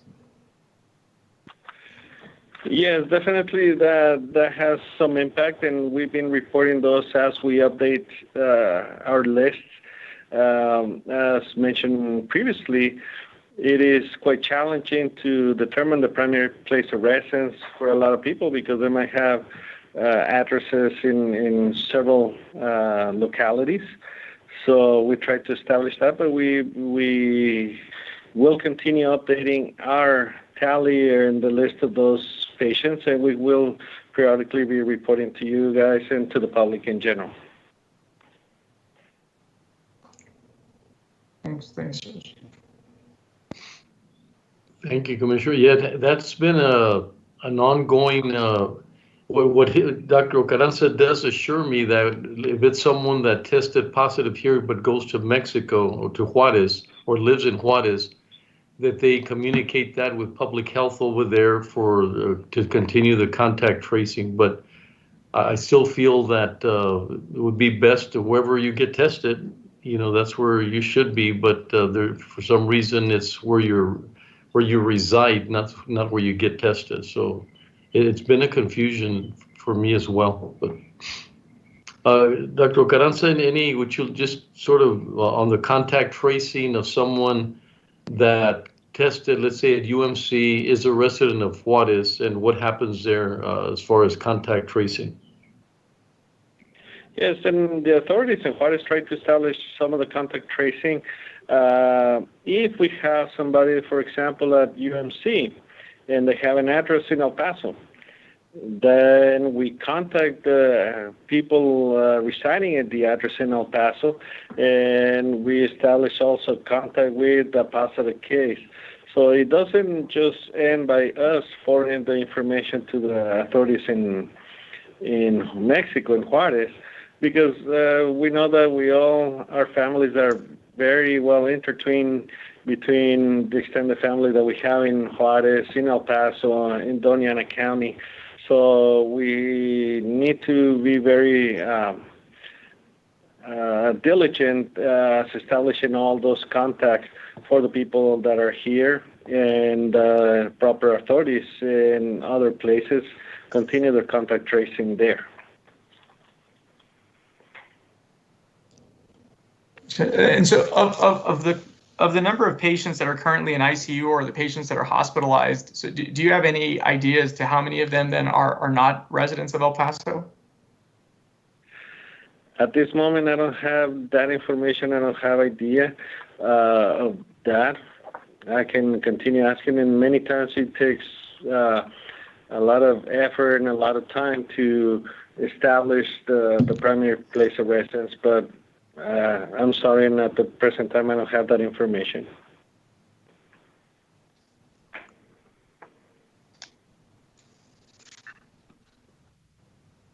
Okay, thank you, Commissioner. Okay, so let's move on. Thank you both, and we'll continue. Betsy? Thank you, Judge, Commissioners. Thank you. Next, we have Nicole with an update on resumption of operations planning. Okay, thank you. Yes, good afternoon, Go ahead, Nicole. Judge and Commissioners. Good afternoon, Nicole Reese, Public Policy Analyst for the County Judge. I'm going to ask Sam to take the lead in talking about the progress we have made with the Return to Work plan and the policies we're working on for your consideration. He was working nonstop over the weekend to get the draft plan ready. Our office is very thankful to have him be a part of this committee. After he presents, I'll provide you an update with the recommended back to work phases that we're also proposing. So Sam, do you want to help get us started? Sure. Thank you, Nicole. Thank you for the compliments of the work over the weekend too. Good morning, Judge, or I should say good afternoon, Judge, Commissioners. I know you've already had a long meeting today, so I would like to give you just a quick update on the work that's being done by the Reconstitution of Operations Plan, or the ROOP Committee. So last week we had sent out a draft version of the basic ROOP plan to the Executive Crisis Planning Team and to 5 subcommittees which we had developed to look over specific items within this plan. So we have received a lot of great recommendations and comments, and we would like to thank everybody that took time to review this document and to provide those comments. Just by the responses, we could tell that some people worked very hard and did some research before they provided those comments. So we have made several changes to the basic plan, or we had made changes to several supplemental documents based on the comments that we have received, and we are still vetting a couple of more of the in-depth suggestions that we had received. So the basic plan is meant to serve as a blueprint to use when departments develop their own for returning from the telework environment. The supplemental documents that I spoke about, these are going to include PDF annex form that can be used by departments to guide them through all the requirements of the plan as they develop their annexes. We have developed checklists. This would be like facility and inspection and modification checklists and social distancing checklists. We have developed frequently asked questions documents. We are in the process of developing the COVID-19 screening and testing protocol for our employees to use. We are developing online mandatory training program for employees to take before transitioning from the telework to the work site. And we have come across several areas where we need to develop specific policies or update specific policies. And those would be the ROOP policy itself that aligns directly with the ROOP plan, the telework policy. We need to develop sick leave policy update, vacation policy update, FMLA policy update, and child care policy update. These are the ones that we've already identified, and we have individuals working on those policies right now, or those updates, and they are also being vetted by one of the 5 committees that we had previously established. So it's our intention to distribute the latest version of the Reconstitution of Operations Plan, which now includes phases for returning to work that we believe aligns with the City of El Paso plan. We want to distribute that to department heads and elected officials today for comments and suggestions. Then it's the committee's intention at that point is to provide a presentation on the latest version of this plan to the Commissioners Court next Monday, which is June 8th, and go over the specifics on the plan as well as the accompanying documents that we are creating. So that's just a real quick highlight on where we're at as far as the committee is concerned. But I know Nicole wants to go a little bit more in depth on the phases that we recently added to this ROOP plan. Yes. So Sam, again, thank you Nicole very Ruiz, much, public and policy thank you analyst. for all the. No, Sam, I was saying that thank you for the diligence on trying to get this together. And after Nicole, hopefully she'll address the idea that this is not something that is predictable, but something that has ever-changing information. And so she'll cover a little bit of that when she goes into the phases. Go ahead, Nicole. Thank you, Judge. Again, Nicole Ruiz, public policy analyst for the County Judge's Office. First, I also like to emphasize for everyone watching today that we still have not set a return to work date. Last week, the judge sent out a message to elected officials and department heads to ask that they please pass on this message to employees. We're hearing from employees who were very worried that they may have to return to work today, June 1st, and so we hope we were able to ease their fears. The judge wants to ensure that we work with the City County Housing Authority, Dr. O, who's also on the line in case there are any questions that I can't answer, and our health department to carefully choose a date based on their recommendations. We are also working with the City of El Paso in constructing 3 phases to help guide the city and the county as we move forward. With that said, I'm going to go over the proposed phases next, and so you'll see them on your screen. So currently we have about 36% of the county's workforce teleworking and about 58% of employees who are working on site. The missing percentage represents employees who are on strict administrative leave with pay.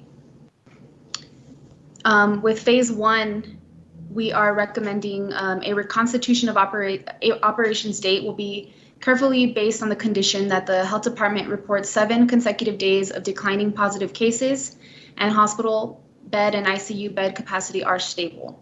If these conditions are met and the El Paso County Commissioners Court and the City County Health Authority approves, then the following will be recommended. So in this phase, each department can begin to transition a skeleton crew or up to 25% of the county's workforce. back to the work site. We also wanted to leave this phase a little bit flexible to say the percentage of employees returning to the work site will also be determined by the number of employees within a department or space, and that they can still maintain social distance requirements. Each department will follow the procedures as outlined in the El Paso County COVID-19 Reconstitution of Operations Plan, and members of the public will enter the county facilities or in the courthouse by appointment only and will have to pass a health screening. We'll continue in this phase to continue to encourage the public to use alternate methods to conduct business with the county by using the county's website, telephone, email, and other virtual methods. In the next slide, in the second phase, in the second phase is meet the same criteria described in phase 1 for an additional 7 consecutive days. If these conditions are met and the Commissioner's Court and City County Health Authority approves, then the following will be recommended. And so in this phase, we'd be recommending that each department can begin to transition up to 50% of the county's workforce back to the work site. Again, with the same protocols as the first phase. So this will also will give them some each department flexibility to also determine the percentage by their department and the amount of space that they have within their department. So the third phase is essentially normal operations. So we must meet the same criteria described in phase 2 for an additional 7 more consecutive days. If these conditions are met, then the El Paso County Commissioner's Court and the City County Health Authority approves, then the following will be recommended. Each department can begin to transition up to 75% of the county's workforce back to the work site. We're also including in this phase, phase 3 will be implemented when the county's disaster declaration is lifted, and or we make the decision to deactivate the route plan. When the disaster declaration is lifted, 100% of the county's workforce can return to the work site, but and I'm sure the judge will want to elaborate on this further, but we are recommending that at least 25% of the county's workforce telework permanently. And so I think, at the beginning of this pandemic, we had no choice but to have our employees telework from home. And we've really seen how many employees basically have not skipped a beat. They're just as productive and effective in their duties. And so again, I know once we finish this presentation, I know the judge will want to expand on this further. In this phase, again, employees can resume more normal operations. And working with the health department and the city, we're also thinking through what our trigger will be if there's a resurgence of the virus, or, for example, as Dr. O mentioned, a second wave in the fall of the virus. And so with that, we would revert back to the second phase, or if the judge and commissioner's court wants, even to the first phase, depending on the situation. That's it. So do you have any questions for us? As Sam mentioned earlier, our goal is to get this approved by June 8th, but we wanted to get your feedback, and moving forward, we still have some work to do this week. But Judge, do you have any questions, or if you want to expand on the teleworking thoughts further? First, I want to, already thank Sam and the team, but really want to thank you, Nicole, for staying right in the midst, whether it's OEM or with the county or anything having to do with our pandemic. You seem to be in the middle of it. So thank you very much for that persistence and sticking to all these things that we have to do and discipline. So thank you for that. Just to be clear, the order is one thing, and then now we're moving into where it's the court that begins to make these decisions, not myself, unless for some reason the order were to reflect something that would say that you couldn't do X or Y or whatever. But at this point, it now becomes the commissioners, which I'm glad it's a lot better having the intelligence of all 4 of you and making decisions than to do it unilaterally as we've been doing on some of the orders, because that's the way it's positioned. So we have a lot of decisions to make, and one of the things that we're seeing is that individuals, and a lot of the studies are showing that people were even more productive working at home than actually going to work. Primarily the social part of it and dealing with so many other things other than work, being able to be at work from home, and that distance of transportation component is sometimes incorporated in some of the productivity, their ability to do some things later when people are more available after coming from work. But one of the things that we're looking at that conceptually, we do have to learn from the experience, and we look, and you heard, and we all heard Layla and her team talk about the importance of telecommuting, and I think it's going to be a very important element, space-wise and so forth. And but one of the things that's important is that the new normal might be that the less people are in the buildings, the better off we're going to be, whether it's ventilation situations, more people getting sick, the flu hitting us again. You have less people, things are going to be better for us, just by logic. And so we need to start looking at what are some of the things that we could do to avoid less people being there. I mean, if people can answer calls or talk to people over the phone versus seeing them at the courthouse, we're going to be much better off. One singular activity, for example, tomorrow we're having an auction, the tax, what do you call it? Well, just the auctions that there's once a month of cars and properties and foreclosures and so forth, could typically bring 100 people to our courthouse, plus staff, plus all the things that go with that. And we find that there's some counties that are getting very good at doing these auctions through online. And so if we look for more and more things, opportunities to vent jurors or anything that we could do, we're going to have a building with less people. And I think no matter what, even if this hadn't happened, just not having as many people during the flu season is going to be a tremendous advantage, or the possibility of catching a flu or a virus from someone will be minimized. So that's what we're looking at. And then first of all, then the other thing, and finally, one of the very important is that I suggested to the team that they're thinking of a particular date, and we learned through this whole process. We always had an indefinite date because people get very, excited about the fact that if we say June 15th, they forget about all the other communication, and then you make the changes and you decide it's going to be June 28th. Well, half of the people didn't hear that, and then you have to recommunicate.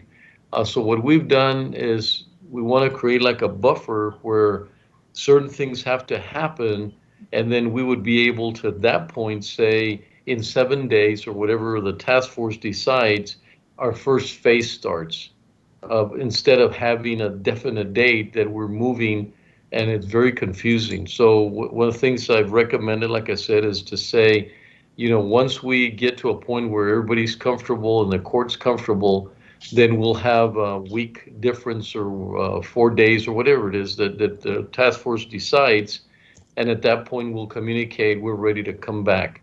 Same thing for the next phase. It's hard to predict. It would be nice to say when each phase would be date-wise, but people get very confused. We saw the difference between us saying indefinite and the cities giving a particular date, and then we got a lot of calls saying, well, I understand we're going all back to work on the 1st, for example, and that was not something that we had said, but information that's out there. So anyway, those are, some of the comments. Once again, I'm very impressed with the team. They're taking a lot of things into consideration. Both Chief Rodriguez and Dr. Ocaranza are very close to the process. We've been hearing from experts like Congresswoman Escobar, when she brought those 2 experts. We're taking a lot of that feedback into consideration. So very, we at the very beginning, I think it was a couple of hours when we're starting to shut down, we said abundance of caution, and that's what we have to do. It's not something we do at the beginning. I think it's something we're going to do from here on out because we could bring everyone back. We have another huge spike, and then we have to make a decision. One thing for sure that we've learned from the process is that a delay is extremely much better than reverting back. A delay means people get used to waiting and they know that it's going to take time and they get into the momentum of waiting. When you start going forward and then you revert back, just psychologically is really difficult on an organization. It's difficult on people. You have to revert back, and if you had someone taking care of kids now, you got to go back and make those adjustments. So the better we move forward, the steadier we move forward, the better we're going to be. We go a little faster than we should, I think we're going to pay a price. And once again, I hate to be reiterating that, but if we were isolated, like some of the other cities, I think it'd be very different than the Juarez factor and the Doña Ana factor, and that people coming back and forth from different areas. That makes it very complicated. So they have a tremendous task. I mean, just a very challenging task. But I can tell you the way they're handling it is very admirable. So thank you, Sam. Thank you, Nicola. Any questions, commissioners, on the plan? Commissioner Leon, please. Yes, very good presentation, Sam, Nicola. I appreciate it.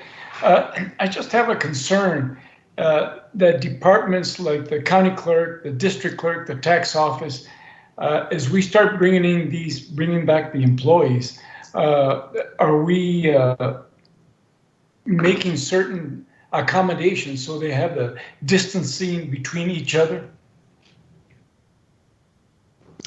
Yes. Go ahead, Sam. So, Commissioner, that part of that's already being done now. So, like some of these departments have, they never stopped. They never went to telework. They were essential services, and they continued providing those services. So they had to adapt quickly to the 6-foot social distancing requirement, and they set up their offices to be able to do that. So I do think that there is going to be some modifications that have to take place, and the facilities department has been working real hard with departments to help handle those type of situations. And I don't think every single department is going to be able to come back at 100%, at least immediately.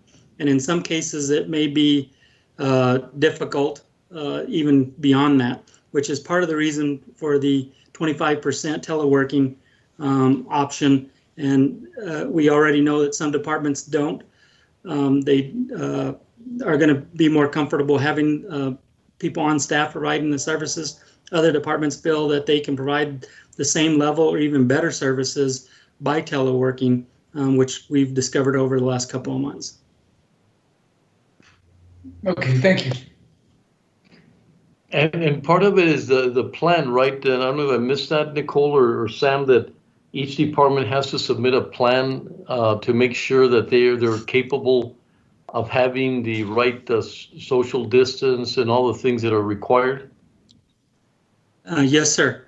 So the plan that we're wanting the Commissioners Court to look over and hopefully approve on Monday is the basic plan. It's the blueprint that departments would be using as a guide to develop their own operations, which we're calling the annexes.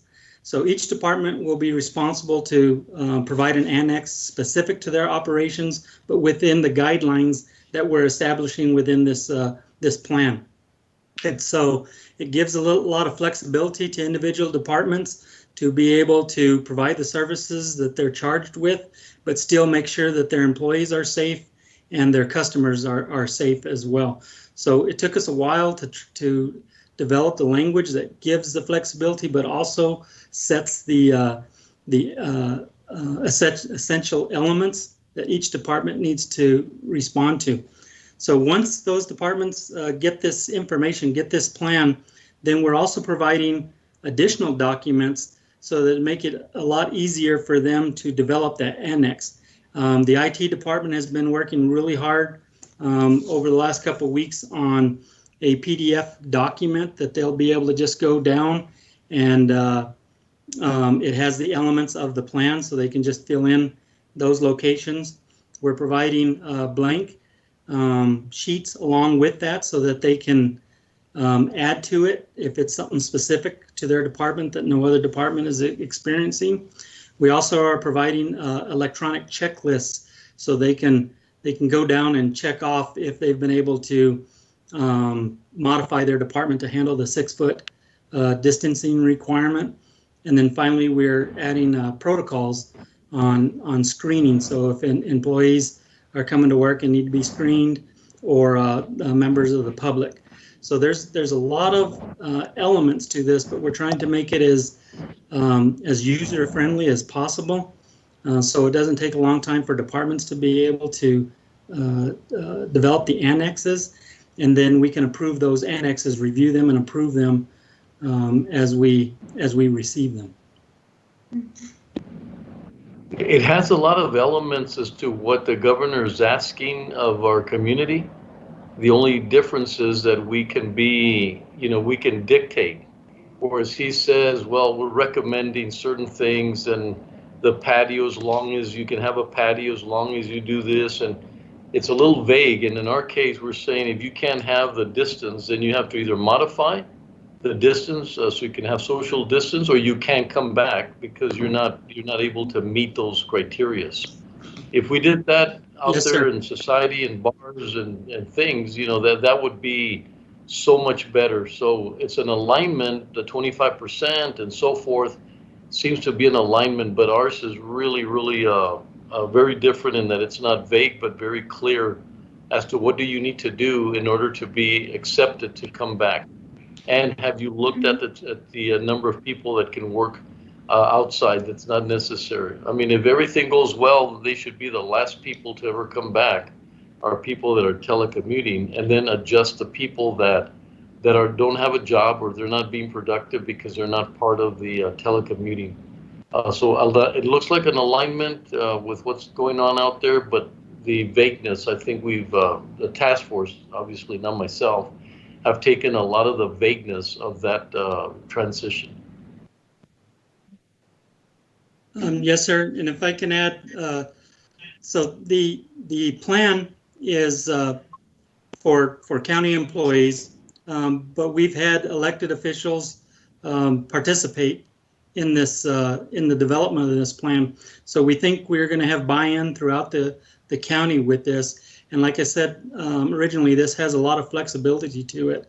Now, the teeth associated with this plan is going to be found in the root policy. And that policy is going to be just like any other county policy that we develop and gets approved through the Commissioner's Court. And that would have some teeth to it. For instance, if the Commissioner's Court says we want to make sure everybody's wearing a mask when they come into the work site, then that would be established as part of the policy, and supervisors can enforce that. We're going to go from you shall to you will. A lot of the governor's direction is, not you shall, but recommended. So a lot of recommendations. If he says shall, then it has to happen. So I think we're going to go more into you shall wear this, and not a recommendation. And that is so important. Like I've said before, I know the commissioners, myself, when we go out there and we try to promote this safe environment, if we're not doing it properly, it makes it really difficult on us. And so I feel very, very proud that we're doing it the way I think should be done. And there's several, there's a lot of businesses that are ignoring the time frames that they know they can open, and they've made a decision to wait and made a decision to do it different.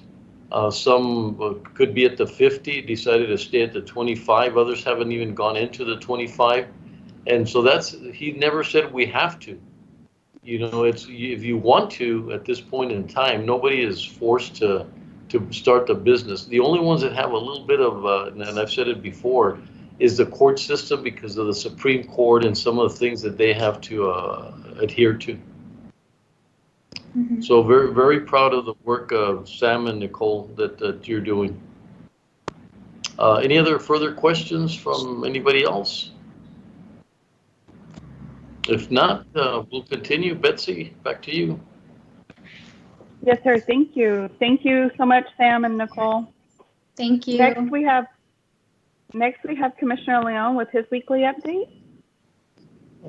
It's basically no change from a couple of weeks ago, with the only exception that I received a text from Chief Martinez at JPD. I think 3 or 4 detainees that tested positive a couple of weeks ago are being retested today as we speak. And as I understand it, they're doing very well. So that's basically the only update that. Thank you, Commissioner Leon. Thank you. Next, I believe we have an update from Commissioner Pettis. Go ahead, Commissioner. Thanks, Betsy. Well, a lot of what updates that I'd already asked Chief Rodriguez and Dr. Ocaranza. The task force between the city and the county had its first meeting. A lot of introductions, but it was very productive. A lot of good conversation. There was an emphasis for the need for regional collaboration. The committee and the task force members also recognized the urgency of providing a meaningful, document of something or some recommendations for public policy makers. And so all of them seem very committed, and they're actually we're scheduled to have the second task force meeting tomorrow. And there's some talk of breaking up the task force into various categories that will be discussed in further detail tomorrow. I spoke with the municipalities, and I know that we had a discussion about this previously, but I think something that we do need to discuss is whether our, how much of our CARES funding should go to municipalities. Every other city in Texas got funding, from the governor, except for the 6 large counties in the cities. We know how the funding was distributed. Large cities over 500,000 were prioritized, and only those cities. I was under the impression that our small municipalities were going to be included in the state funding, but as it turns out, those cities that are part of those large counties, of the 6 large counties, did not receive any CARES Act funding from the governor or directly from the federal government. And I think that's something that we need to consider, is how are we going to work with our municipalities, moving forward. Thank you, Commissioner Pettis. Yeah, it was a great meeting. I think we have a lot of incredible people participating, very excited about the possibilities of having a little bit more robust understanding. And so thank you, Commissioner Pettis, for that. Betsy? Yes, sir. Just as one note I wanted to share with the group, Judge, as you recall, from your call last week, and I think you mentioned this earlier, we are also working on trying to get some additional grant funding that would be used for the smaller municipalities in addition to our CARES Act funding. We are working on bringing a presentation next week to discuss the CARES Act allocation to the smaller municipalities. And next we have Commissioner Stout with his update. Thank you, Betsy. Let me pull up my notes here. So we got into some interesting things regarding the homeless community last week. Joel Bishop had the director of Las Cruces Community of Hope join us. They've established solid relationships among service providers of the like we have seen during the pandemic here. And we're certainly hopeful that we can continue a positive collaboration with them, because I know that there are folks from El Paso going up there and folks from Las Cruces coming down here. So they have a tent city, and they've established a one-stop shop sort for homeless serving entities. There's a food pantry, a soup kitchen, a daycare for homeless children, a behavioral health clinic on that campus. They have 6 buildings. They work to transition people quickly into housing, but they do have that tent city where people actually live. They have staff for it during the daytime, but at night it's entirely self-governing. And they also have a day labor agreement with the city of Las Cruces for people who live in the tent city. So the interest remains high among providers about extending the Welcome Center in some form and continuing to collaborate among shelters, and that collaboration is going to be a critical part of that. The food bank continues to serve between 7,000 and 8,000 families on each distribution day, sometimes even more than 8,000 recently. They are set to lose the National Guard deployment that has helped them to distribute the massive amounts of food that they are putting out to families here. My office has worked to put them in contact with the Texas Department of Emergency Management about finding out alternatives after the deployment leaves, including maybe the Texas State Guard coming in. The food bank had received about $1.4 million from FEMA, which greatly underestimated the local need for food access, and the grant amount was increased to $16.7 million. Their home delivery program has been a very big success, and it's serving the max of 800 families with another 110 that are on the waiting list. Over the past month, the Delta facility numbers have increased by about 40%. They continue to see a steady pace of new intakes that exceed what they had expected. More and more of them are younger folks, which makes the efforts to establish a shelter for those folks all more important.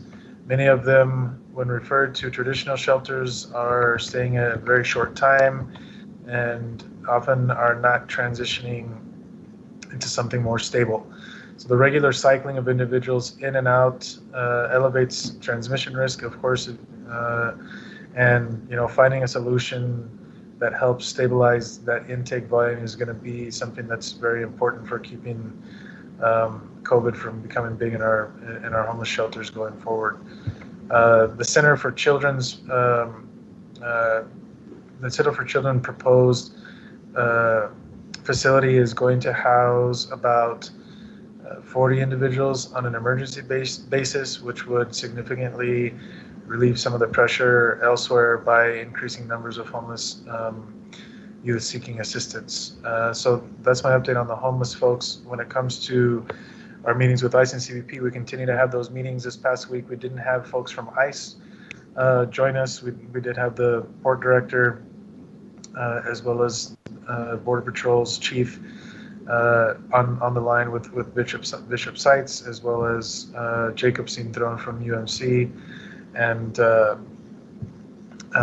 Chief Rodriguez from OEM.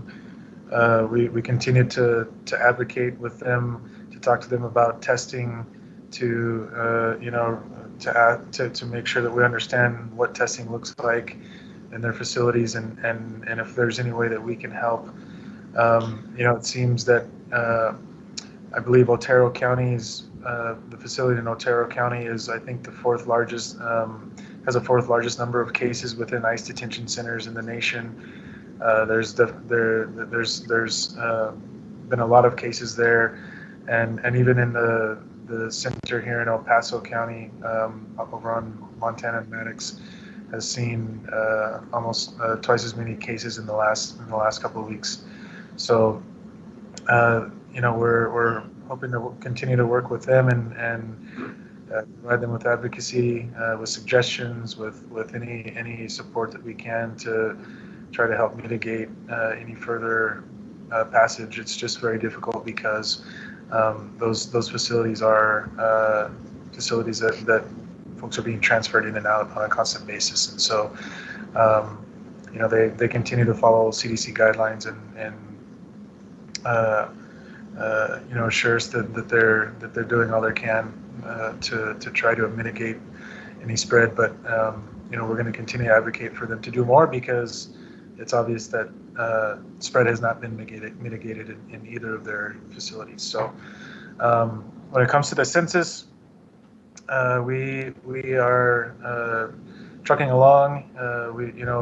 We're very grateful to one of our own staff, Jacob Miles, who put together a really great tool that he's able to update every day when we have the folks who have been counted come in, and we can really look at the areas that the different census tracts that are lacking, and so we're able to really work in those areas. They're starting to do a lot of phone banking.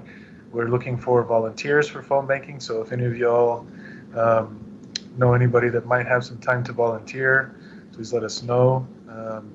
Trying to get up to about 100 volunteers so that we can make phone calls to folks, especially in those areas that on Jacob's maps and the graphs that he's put together that show us where we have the most need. So there's a lot going on. There's a contest that we're doing, giving away some gift cards every week to folks.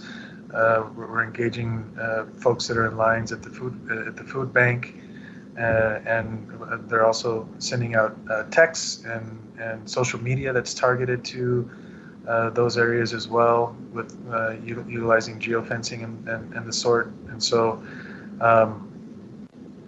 there's a lot of movement going on there, and the numbers are moving up. I think we're up above 60% now, countywide, and the city's a little bit higher than the county, and we're kind of like right in the middle of the pack when it comes to comparing where we are with the other larger counties. I think we're gaining on Dallas County,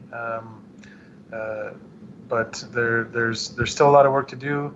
I don't think we are exactly where we were last time at this point in time, but I think the efforts that we're ramping up right now are really gonna help with that. So I don't know if anybody has any questions, but that's about all I have for my update.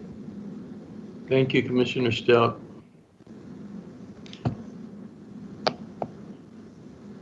Commissioner Robinson? No update. Commissioner Stout pretty much covered what I was going to cover. So, except for the issue that was still concerned about the people in the alleyway, but pretty much covered already. Thank you, sir. Thank you, Commissioner. Judge, that concludes all the updates we have today. Thank you. Good wrap up. Thank you.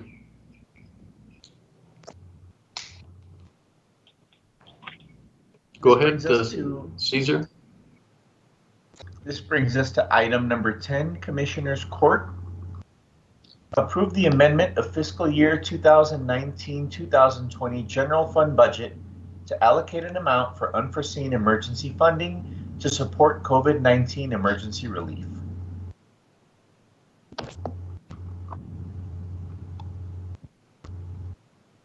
Can y'all hear me? Sorry, I think I was muted there.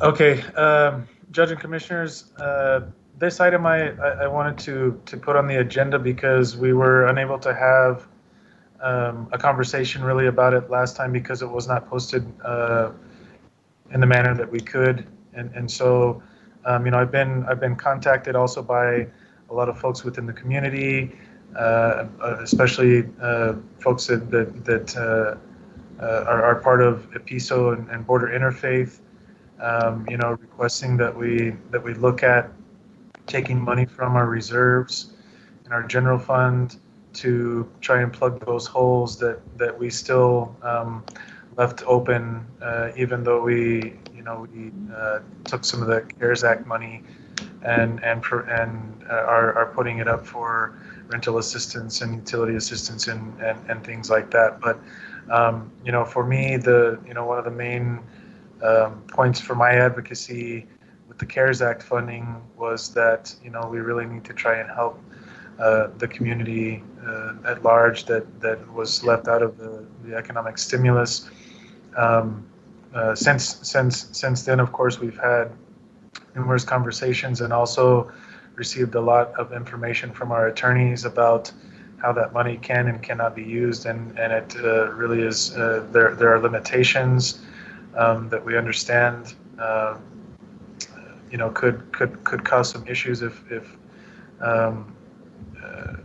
used in certain ways. And so I wanted to have the conversation about using some of our reserves to really help out this population, which is one of our most vulnerable populations, one of the most forgotten about, left out populations, but folks that are there working to do everything that they can to make ends meet, and a lot of us benefit from the work that they do on a daily basis. I would say, I think that this is really an important piece of what it means to take care of our community. And I want to have a robust conversation about helping everybody in our community. And I want to preface the conversation by saying that like every family in the country and in our community, we find ourselves in a very difficult position in deciding how to handle our finances, so that we come out of this health crisis and economic crisis stronger than ever. And I know that there is concern about where we may be, 3 months from now, 6 months from now, a year from now, and that, I mean, the fear of that uncertainty, I think is very valid. But I just want us to consider, the facts during the conversation, and the fact is that, the $17 million that we projected in revenue loss for this year is being met by the cuts that we have already made as a court and as a county, and those that we asked our departments to make in the form of that 3% adjustment. The fact that even if we have to balance the budget with reserves, we have more than $60 million, I believe, in place to do that. The fact that I'm prepared, as I know you all are, to be prudent when we discuss next year's budget. The fact that if, as we expect, the next 2 years may not be as fruitful as the last two have been, but we still have healthy reserves, and will continue to have healthy reserves to meet those needs. The fact that even if we balance this year's budget solely with reserves and had not made the adjustments and cuts we've made, we would be able to do that twice over in the same fashion with the reserves we have, and that's not even taking into account the $29.4 million we have in emergency reserves. I think we're in a very strong position still, and I only bring this item up because I feel like we can do this. My goal here is for us to set aside, a small portion of that emergency reserve that we're talking about for a very real emergency. For my intents and purposes is why we have that emergency reserve is for an emergency, and that's what we are dealing with right now. This crisis is unlike anything that we've ever experienced. To you, my fellow court members, we've asked to be here, not because we're afraid of a challenge, but exactly because we felt we were each best suited to serve in this community. And I feel like there's a certain part of this community that really needs us. I'm not asking that we completely deplete the emergency reserve. We're barely looking at even less than 10% of that reserve going to what we're talking about here, possibly. But I am asking you all to understand that I understand the gravity of the situation, and that I know that you do too. And this is not personal. I know that we have our agreements and our disagreements, and I'm honored to be here and serve with you all each day. And you know, despite our disagreements with, you know, the way that we conduct our business and the way we do things is what makes me proud to serve alongside of you. And especially in these times when our community really needs us. You know, I understand the trepidation. I understand it's not an easy decision or one that I ask you to make lightly. But I really just want to ask you all to remember the folks that were left out of the CARES funding who do contribute to the society. These folks pay taxes, and you know, to leave out nearly 10% of our community is devastating to our economy in the long term as well. This is about all of El Paso bouncing back, and it's about providing relief and opportunity to a myriad of people, yes, even those that may lack legal status. You know, we should not decide winners and losers in terms of economic recovery, and to the extent that we must, we should not allow you know, immigration status to drive that decision either. You know, as has happened, you know, with our federal government. So I ask you very respectfully to, you know, continue to work with, you know, who continues to work in the meat processing plants that are faced with large outbreaks with COVID, who continues to pick the fresh fruits and vegetables in our agriculture industry, who continue to clean the offices, the hospitals, the emergency vehicles, who continue to construct the roads and the new developments that we're putting together, who continues to work day after day, if they can, perhaps even while sick, and perhaps without the promise of pay because they have no alternative. You know, commissioners and judge, we have a really good opportunity here to provide real help to real people who are all taxpayers and who are all El Pasoans, and some of whom might just not happen to have the same status as we do. So I'm asking folks to really dig down and think about this, and I ask that you know, that for me this is the right thing to do. It's what's right for our community. It's what's right for our families, and in the end, I also feel it's what's right for our economy. So you know, I wanted to put that out there and have this conversation, since we have not been able to talk about it in the context of our general fund.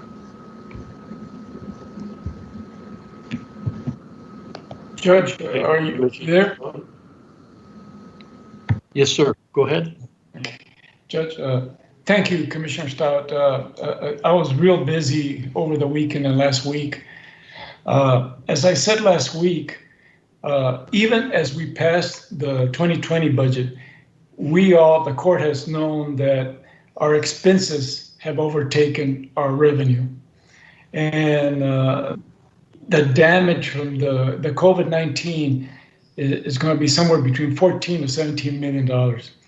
I am not in favor of taking any money from the general fund, where in a few years or a few months, we're going to be telling our own employees, sorry, you don't have a job anymore, and they're going to contribute to the unemployment in our economy.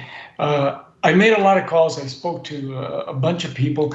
One of the more interesting persons, the expert that we have that I rely on a lot, is Wally. And Judge, if you would allow me to call on Wally, because I asked him several questions. I don't know if he's online.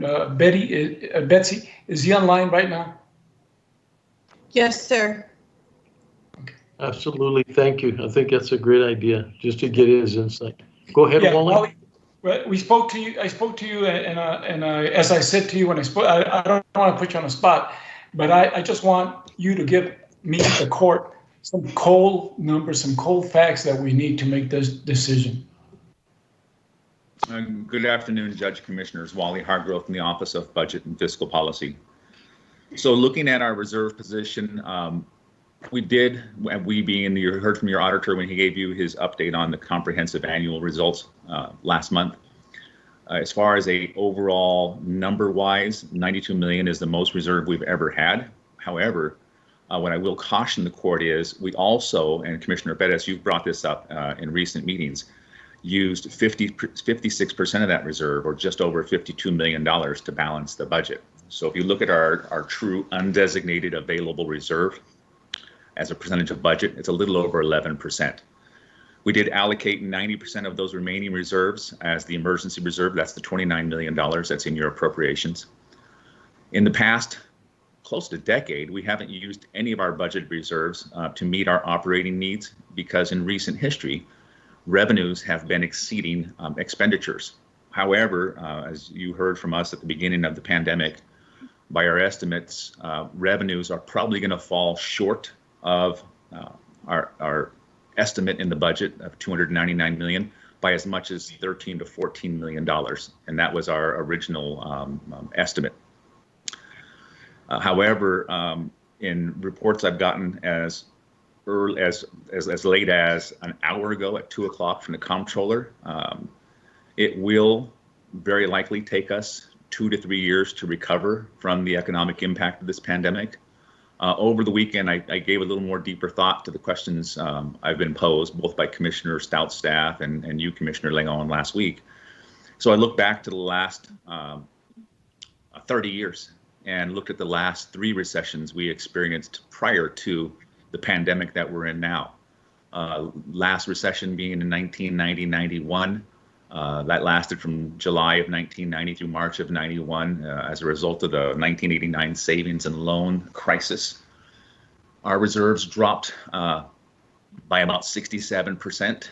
It took us about 6.5 years to get back to the levels we were at previously.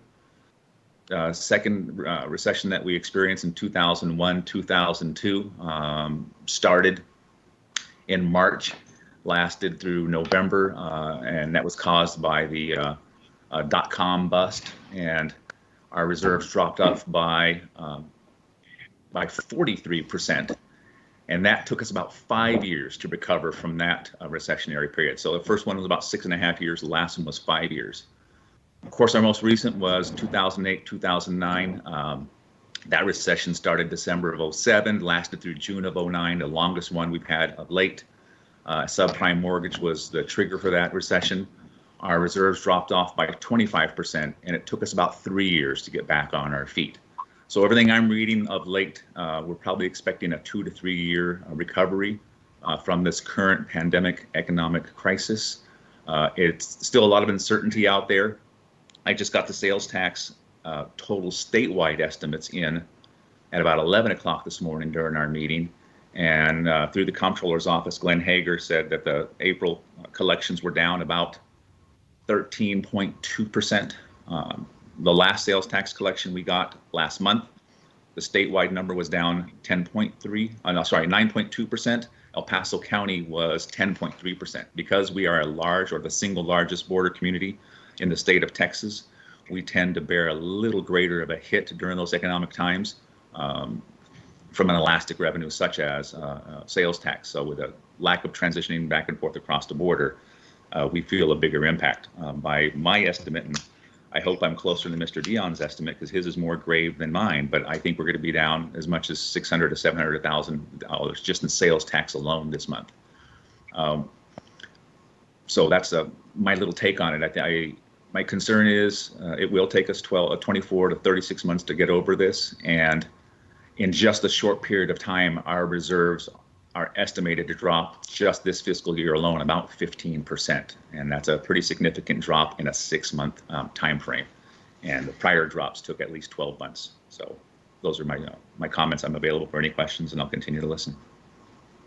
Wally, thank you very much. I really thank you for our conversations that we had, because it's important for all of us to know these numbers. One of the things that I've said before, that anything we can do that comes out of the CARES money, insofar as rent, mortgage, medicine, utilities, I'm all for that. But I am in no way, and I told this to a lot of people that were calling my office, will dip into the general fund. Anything we can do that's not going to come back and bite us in a few months, And I had a conversation with Betsy. I said, I just want to be very clear that what we do here is within the totally within the guidelines of CARES. Otherwise, my vote is no. It stays protecting our general fund, protecting the service that the county provides, and protecting our county employees. So that's my take on it. I appreciate what you said, Commissioner Stout, but that's where I'm at right now. Thank you. Wally, when you're talking about all these, the recovery and everything, you're taking into consideration the CARES Act and the funds that we're receiving. Everything is integrated into that, right? We're not separating the two. No, yes, sir. We're as I'm looking at that recovery number. Excuse me for the bright light there. Let me move my seat back. I'm taking into account the funding that we've received from the federal government for CARES Act and leaving general fund in and of itself until such time that the court decides to allocate any funding from the general fund and not the CARES Act. And Wally, one thing you might mention is in the previous downturns, the county was not necessarily, it was my experience that most public sectors, local governments were not incurring a large increase in cost themselves in responding to those downturns. Very true. Yeah. Unemployment, when we, in 2009, when the county went through it, something else that, Wally, I know you really focused heavily on revenue, but part of why in 2009, I believe the county didn't hit reserves as hard is Commissioner's Court took severe actions to reduce expenses. We laid off 52 employees. We furloughed the rest of our workforce. We asked the union to forego pay changes and actually even give up, I believe, some things. So there were severe expense cuts in that particular recession. You are correct. Also, if you go back to the 2001-2002 recession and the 90-91, we took a number of years, as many as 5 or 6 years, before we had any pay changes whatsoever, steps or cost of living adjustments. So there was a long period of time we looked at managing and controlling those costs to the greatest extent possible. Thank you for bringing that up.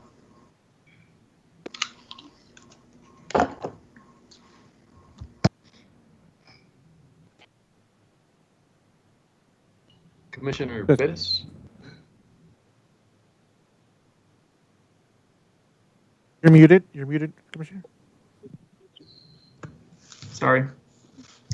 I also spoke with several groups that were coming to advocate, for this funding as well. And, there's no doubt that we're currently facing a very dire situation and an emergency situation. But as as has already been stated, we started off the fiscal year in a weakened position by having our expenditures significantly increase our revenues, and that put us in a weakened position. Plus, we have the state imposing revenue caps on counties. I know there's still some issue about how that's going to shake out, this fiscal year, but we're still in a period of tremendous uncertainty where. I think despite all the hard work of the auditors and budget, where we don't know where our revenues are going to stabilize, and I think that's a very important component. When we're looking at all expenditures cuts, because this year I believe, and Wally or Betsy, correct me if I'm right, it was over $13 million that we cut from this year's budget for the remainder of the year, and then we still have additional cuts that we're looking at next fiscal year. But there's of our three major revenue sources, ad valorem, sales tax, and contractual revenue. Every single one of those categories is going to decrease, and we just still don't know by how much, or we have estimates of really like how much, and the impact that's going to have on the cuts that we need to make. And that's, I think, when you just, when we put out a number out there, just let's 3 million, what does that 3 million mean? We don't know. We don't know the impact that's going to have. We don't know how it's going to impact the overall operations of the county. We don't know how much that's going to leave us. And that's why I think it's really there's so much information that's missing. Like I said, there's no doubt that there's an emergency, but at the same time, we've got to get a grip on the annualized expenses to the budget. There's a lot of difficult decisions that have to be made in order to get those expenditures more in line with our revenues. And what that number is, we don't know. Until we figure it out, we're going to be pulling more from our reserves to maintain that balance. But Wally, I suspect that every month the county is losing funding and dipping. I mean, you said 52 million, but from our point, it's difficult to assess. How much is that number increasing because of lack of revenues that are coming in? Yeah, Commissioner, on my later presentation towards the end of the agenda, I'm going to give you a highlight of a few of those just from the month of April alone. The month of April is not closed yet. It will close on Thursday, but across the board on charges for services, I'm seeing between 50 and 60% drops in single month revenue. And that equates to over $2 million for April alone. And not knowing where the bottom is, and the concern of when we get back from a full shelter in place and phase in our openings, that impact has the potential to continue on. It's just not knowing when we think it's going to end, and not having gone through an event like this is the biggest level of discomfort that we're having right now. And I think that's just the tremendous uncertainty that we face that's deeply concerning. Is that when is that going to stabilize? We don't know. How dependent are we going to be on the emergency reserves? We're very dependent on it right now, and I think if they consider a policy proposal like this, then there has to be commensurate cuts or something we can say, okay, we're not going to have these recurring expenses. We can't just say that there's just money sitting there, and so let's just take it out without making some sort of adjustment, to the budget, so that annualized expenses is matched with something. And right now we've asked our departments to cut 13.4 million in one-time expenses, not necessarily recurring ones. And that's where that's what's going to make budget exceedingly difficult this year.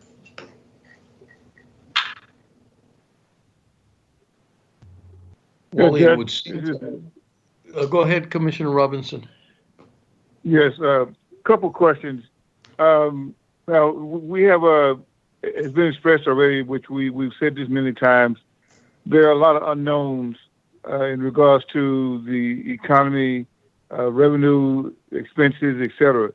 But Wally, a question, just say for the sake of conversation, we were to dedicate $4 million for Commissioner South's proposal. How many will we, and how many employees will we have to lay off? Assuming you were to equate that to the number of positions, salary and fringe on average is about $54,000. So, I mean, if I'm just looking at it from a numerical standpoint. 20.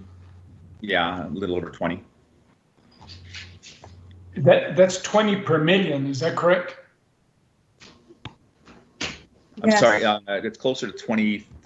It's overall it's 74 total positions on $4 million. If you were to look at just what the value is for an average position. Okay, so if we did that, then so that'd be increase our unemployment rolls. Then there would be, as far as stimulating the economy, money to stimulate the economy would not be there for that many people to help grow the economy. In fact, it would decrease the economy if we went that route. Would you agree on Correct. that? Typically, when we do a reduction in workforce, it has the opposite impact economically to the benefits we're trying to create in the community. And we typically also see a spike on that particular cost on the unemployment benefits that we have to pay out as well. Right. So how many? I'm trying to formulate my question. That's a large number of people. In fact, I have a problem with taking away from people. Well, my job, I feel, part of my job is, and our job is, make sure that we protect our employees. So I would not want to jeopardize people's livelihood that have a job.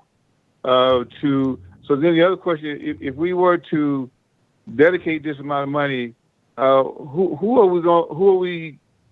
How will we disperse the money legally?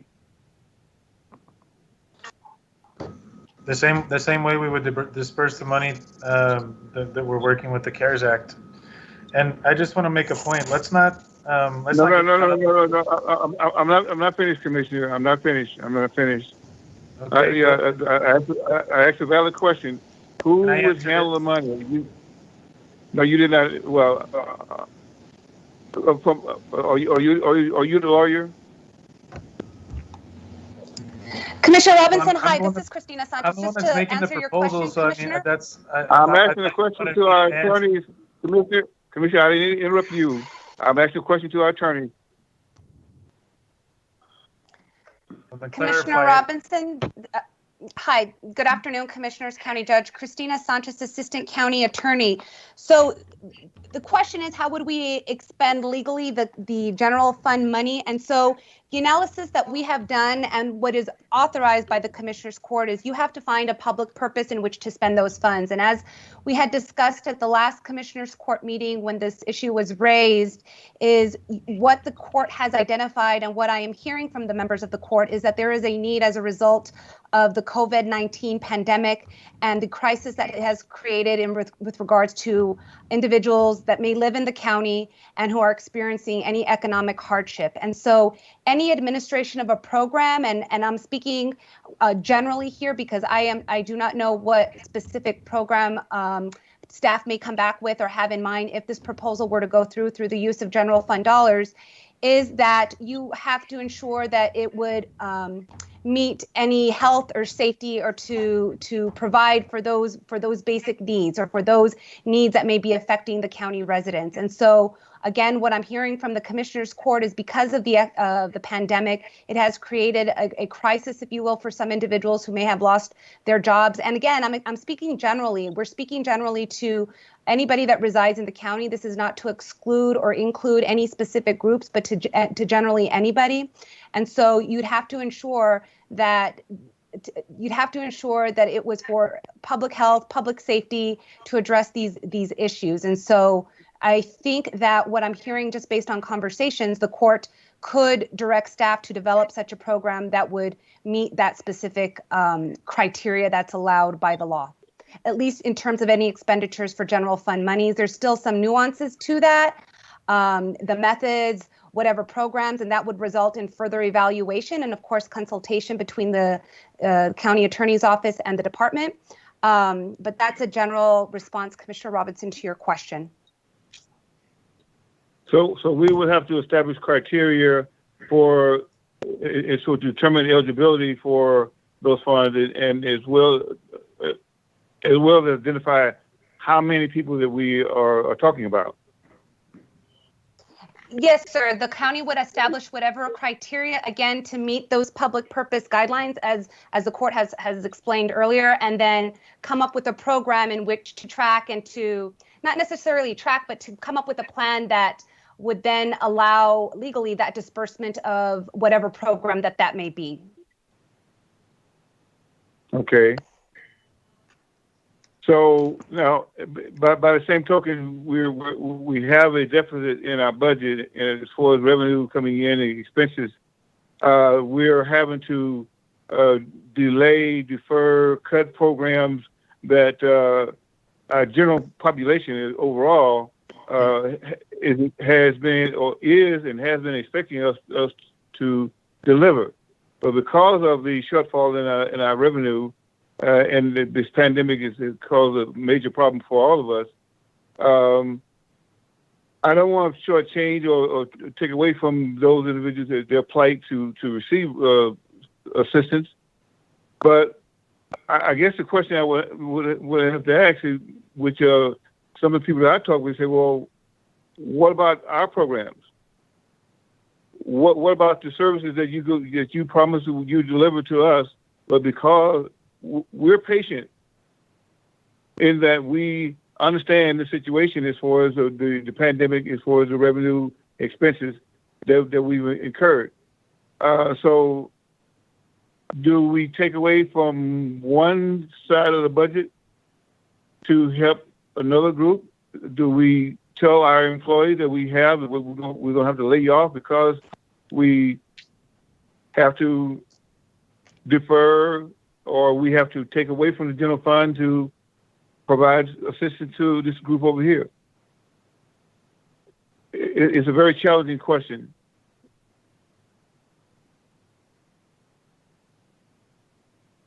That's all I have for right now. Thank you, Commissioner. Judge, we do have 10 people signed up for public comment on this. I don't know if Cesar mentioned it.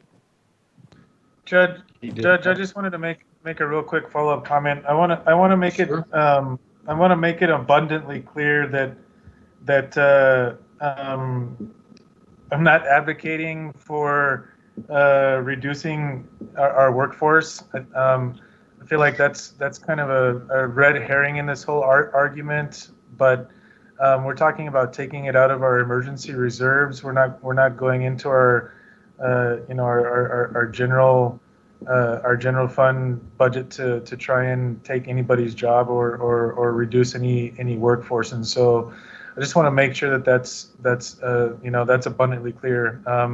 That's not what we're trying to do here. That's not my proposal is not to leave somebody at the county without a job. I'm talking about utilizing some of the $29 million that we have in an emergency reserve for this purpose. Excellent point. Thank you, Commissioner. Go ahead, Miguel, if you want to start with the public comments.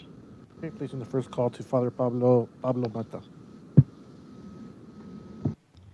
Just as a courtesy, I'd like to remind everybody that public comment is available for the speakers to take 5 minutes. Speakers will be timed to 5 minutes. I'm sorry. Hello? Thank you. Cesar. Fine, Cesar. I'm sorry. Betsy? I'm sorry.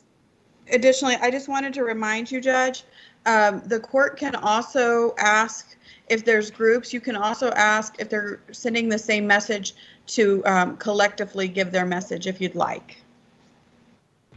Yeah. If there's speakers that are in the same group and it's well, versed properly by one person, then it's not necessary. But if everyone feels that it's important, they should have an opportunity.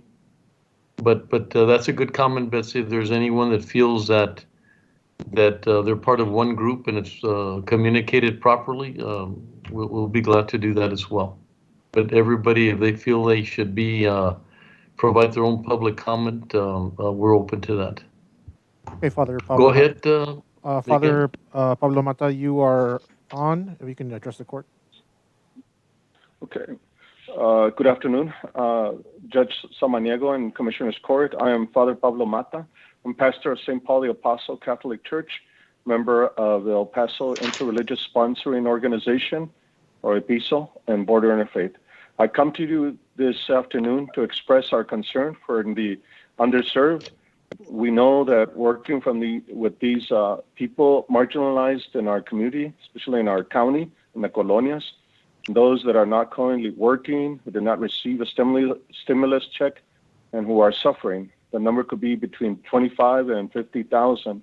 These people who are suffering right now are here and part of our community, and we have these house meetings where we address or issues are brought up, and so we organize through our house meetings.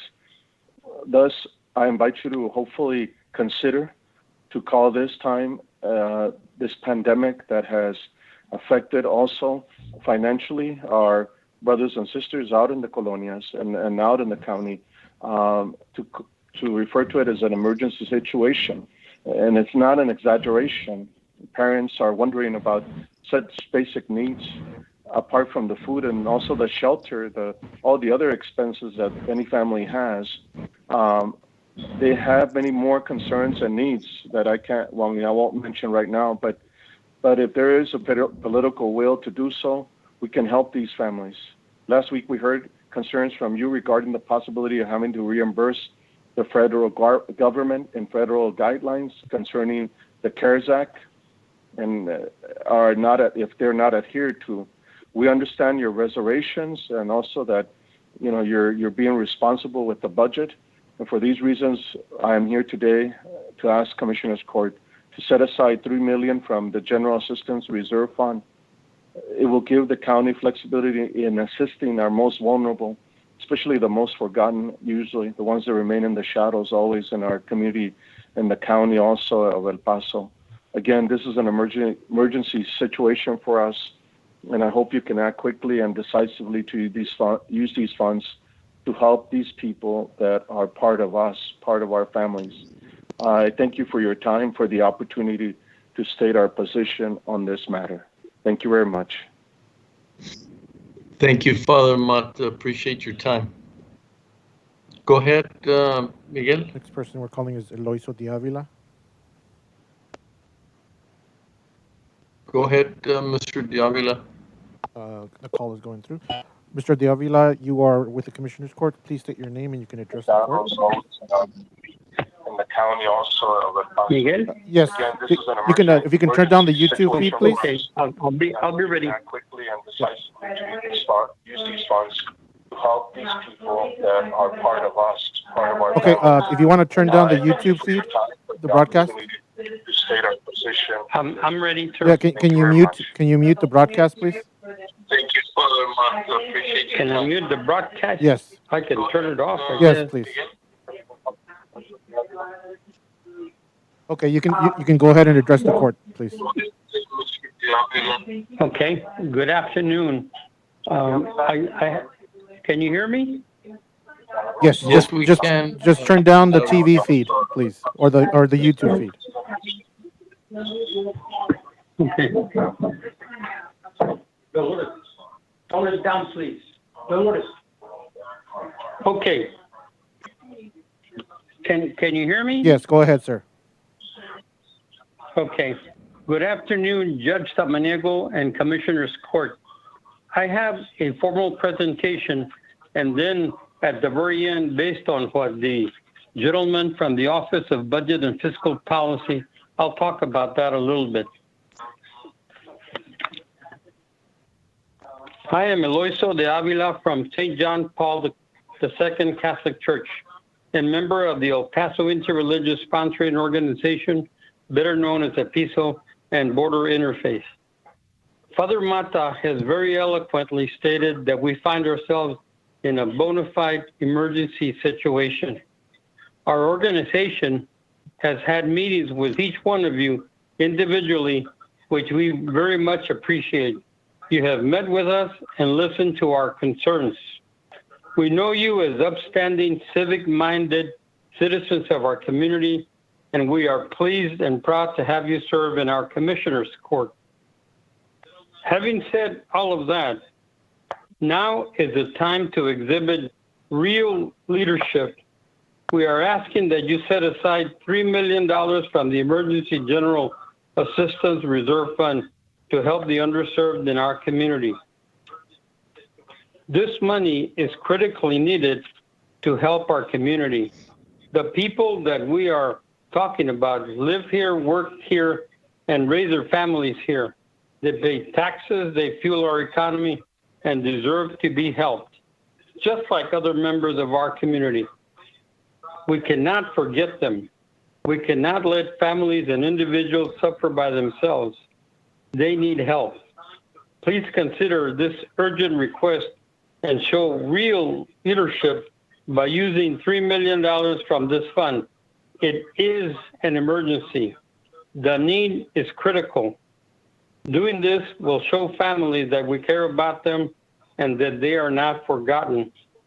In closing, we offer that cash assistance, possibly through a debit card, will work best. We cannot think of all the things that people may need besides food, shelter, utilities, daycare, auto maintenance, registration fees for vehicles, clothing, healthcare issues, or medicines. We just don't know. Thus, let the people use the cash assistance as they best see fit to use. There is an element of trust that goes with this. People are left to be responsible for best deciding what their needs are. This money should go to a nonprofit with the capacity and experience to expedite the process. Our families need the support now. That was my formal presentation. Now, to discuss a little bit about what this gentleman, Wally, and I don't mean any offense to Wally or the Office of Budget and Fiscal Policy, but he talked about there being a surplus right now, but it's going to be, I guess, used, and then it'll take us anywhere between 24 to 36 months to recover to where we were when we started this pandemic drop. Last week, we heard all the reservations and concerns from your attorneys and from the commissioners about spending some money under CARES and then having to be on the hook for it again. Because of some of that discussion, we huddled together and decided to explore the possibility of the General Reserve Fund. Make it clear from our standpoint, we do not want the county to be defunct. We do not look for employees to be cut, to be reduced in force, or anything like that. Wally talked about severe cuts maybe being as many as 74 employees off. We're not looking for that. What we are looking for is some kind of help. We need it now. If you can't afford the $3 million, then make it $2 million, but do the help 30 seconds. right now. Right now is when they need it, and right now, do whatever it takes to exhibit some real leadership and find where you can possibly use this money from the Emergency General Fund and do something about it. To do nothing about it, to just rely on CARES and that's it, we're not going to move, is not acceptable. And it's not moral. We're just asking for a break for these people. Thank you for your time. And effort. Thank you, Mr. Davila. Go ahead, Miguel. Next person is Robert Hyman. So say that again. I didn't catch that. Robert Hyman. He is on the line. Mr. Hyman, you can go ahead and address the court. Hi. Good afternoon, Judge and Commissioners. I'm very glad to be with you in support of using county's emergency fund to provide economic stimulus at this time. I think as prior callers have stressed, I mean, if this is the time to use the rainy day fund, this is more than a rainy day, this is the flood. And while I can understand, I certainly don't envy the position that you all are in. I can understand the caution that the commissioners are expressing. Again, I think this really is a measure that not only would provide some much needed relief to members of our community at this moment. This is the time act to put economic stimulus out into the community. What we're facing in the economic conditions that the coronavirus has created is a really sharp and sudden reduction in aggregate demand, aggregate consumer spending that's led to job loss. And whatever we can do to boost aggregate demand, it's going to get businesses to stay open, to rehire people, that's going to get money. People aren't going to be sitting on this money. They're going to be using it on everyday expenses. They're going to be spending it. It's going to be circulating back into the community in ways that are going to help generate some amount of tax dollars, but there are going to sustain jobs here and now. And if we don't do that, then we're likely to see the sort of knock-on effects in the other direction, as if there's a lack of demand, if spending continues to retreat from the economy, then we'll just see further job loss. You'll see decreased tax revenues and an inability to sustain your employees and your programs further down the line anyway. Economic stimulus now is going to have a significant, has the potential to really help cut off the bottom of how deep this economic depression can go. And that's important. If we can make now to keep conditions from getting as bad as they can be, that's going to save the county and other local governments and individuals in our community from economic hurt over the long run throughout this crisis. It's going to reduce the runway that it would take to restore the county to the fiscal balance it should be at, and it's going to be better in the long run. So I join with the people who spoke before in urging the county to spend money out of its emergency reserves on economic stimulus. I'll leave it up to you all to determine how large that spending should be, but something in the order of $2 or $3 million would go a long way now to help the economy from really reaching rock bottom in a few months. Thank you. Thank you, Mr. Hyman. Thank you for your time. Go ahead, Miguel. Next person is Melissa Lopez, and placing the call right now.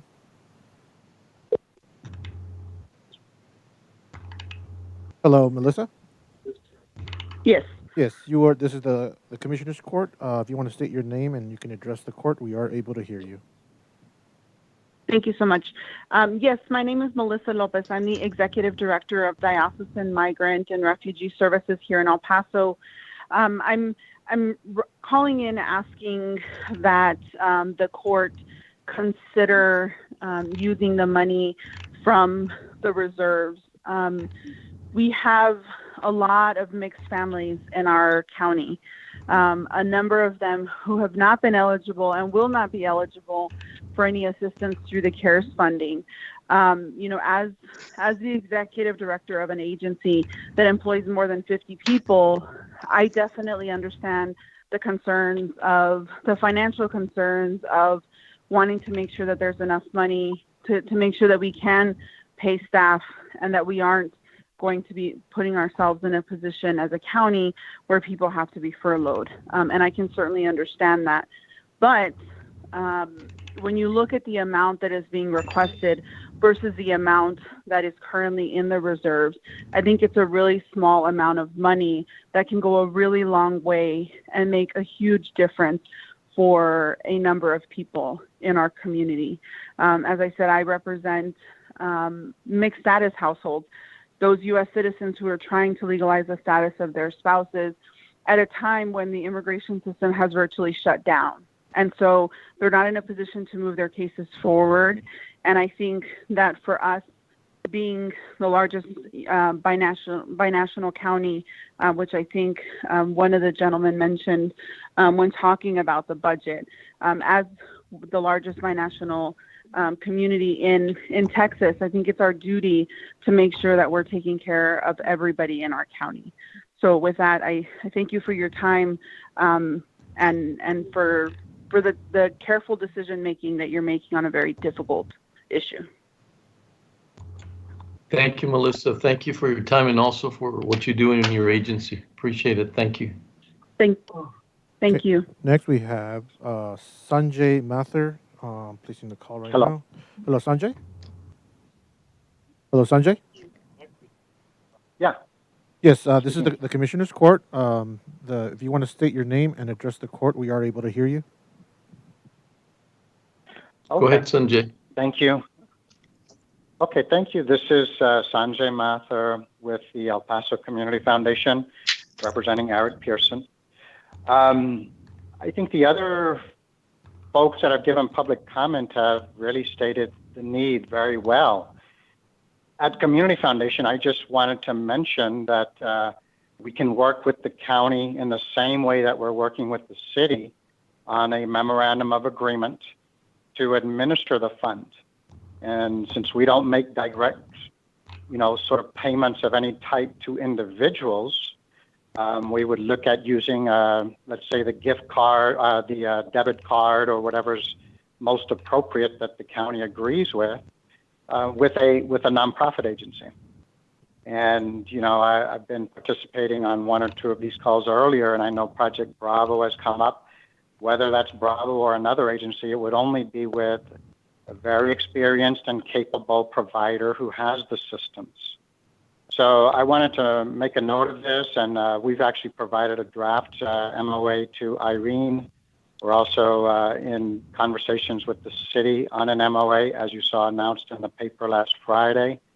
And there could be some consistencies in all of this, some efficiencies in all of this, and obviously doing things in a way that meet federal compliance.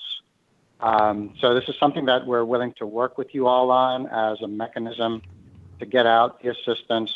And I might highlight the idea is really the folks that are the most economically vulnerable and marginalized. And this does connect back to public health, because if they either can't pay their bills or they can't pay their rent or they can't buy food, where are they going to go? With other family members or to a shelter? This addresses objectives related to homelessness prevention and to providing for really the neediest families. And there are other models, as you all well know. We've been in touch with the Community Foundation in Harris County, and I've seen what they're using for documentation. And all of this is doable. Some details can be worked out, but many communities are working on this.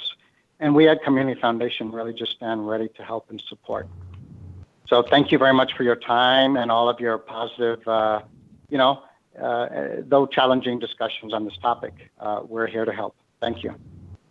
Thank you, Sanjay. Thank you for the El Paso Foundation, and our best to Eric as well. Thank you. Next we have is Audrey Perez placing the call.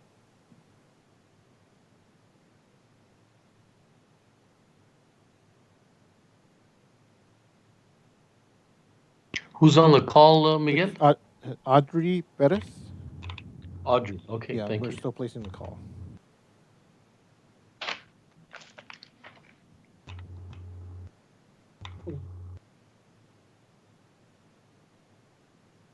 Mr. Perez? Adriano Perez. Oh, I'm gonna move on to the next one, which is Marissa Ingorosa.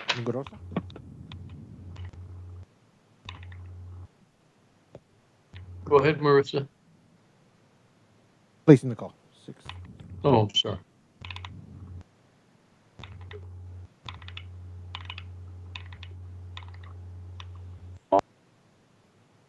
Hello, Marissa.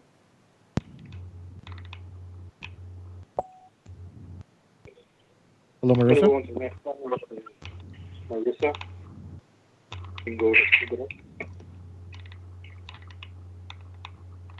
Marissa? Go ahead, Marissa. Oh, I'm sorry. Hello, Marissa. Hello, Marissa. This is Marisa Limon Garza. Is that who you're referring Yes. to? Yes, Marisa, I'm sorry. Do you want to turn down the YouTube feed? Yes, I just did. Okay. Thank you. And you can go ahead and address the court. Thank you. Good afternoon, Judge and Commissioners. My name is Marisa Limon Garza. I'm the Deputy Director of the Hope Border Institute, a local social justice organization here in El Paso. We're part of a larger coalition focused on centering the needs of the poor and vulnerable in our community's response to this healthcare and economic crisis. I know that the decisions before you today for the last few months and for the foreseeable future are incredibly difficult, and they require careful judgment, analysis, and communication and connection with impacted communities. And it's also an opportunity for innovation and to leverage support and to do things differently. We know that we don't necessarily want to go back to the world and life as normal, and instead co-create a more bountiful, beautiful, and secure and more just world for all of us. And so we stand here in support of this effort to engage the use of all resources at the county's disposal, whether that's CARES Act money, whether that is service grant applications that become available, whether that is the emergency fund, in a holistic kind of approach. We know that we are only as strong as our weakest links. I would hate to think that we would send the message to some members of our community that they are sacrificial and that it would be okay to do that to make sure we have enough savings. I get the fear, I get the trepidation, the mindfulness, the concern.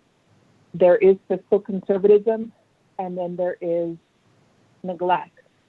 And I do know these are harsh words, and it's an important reflection of who we are and what our values are, and it requires that we take that due diligence. So I remind you, going back to the earlier presentation on the call, that the Delta Welcome Center already grew in capacity by 40%. We know that evictions are going to be ramping up soon. People are going to be in more and more dire straits. They've been in dire straits since before the pandemic and for the last 2 months, and especially those who got no support from our federal government.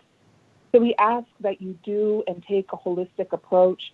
Think about at least a $1 million from the emergency funds, $1 million from the remaining CARE Act, leverage that through private philanthropy, amplify what the city is going to be partnering with us to do, and help make a true impact so that no El Pasoan is left behind.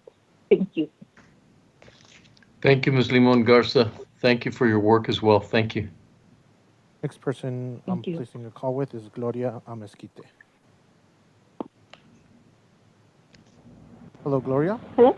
Yes, Gloria. Yes. This is the Commissioner's Court. If you want to state your name and you can address the court. Thank you. Good afternoon. Thank you for your time today. My name is Gloria Mezquita, and I am the Executive Director of Mexicanos en Exilio, a local nonprofit organization. Today, I'm here to speak in favor of using this money proposed from the Reserve Fund.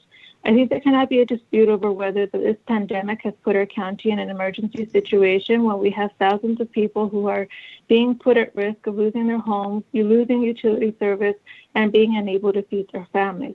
As Mexicanos en Exilio, we began a fund back in late April because we saw there was an urgent need in our community and assistance needed to be made available immediately.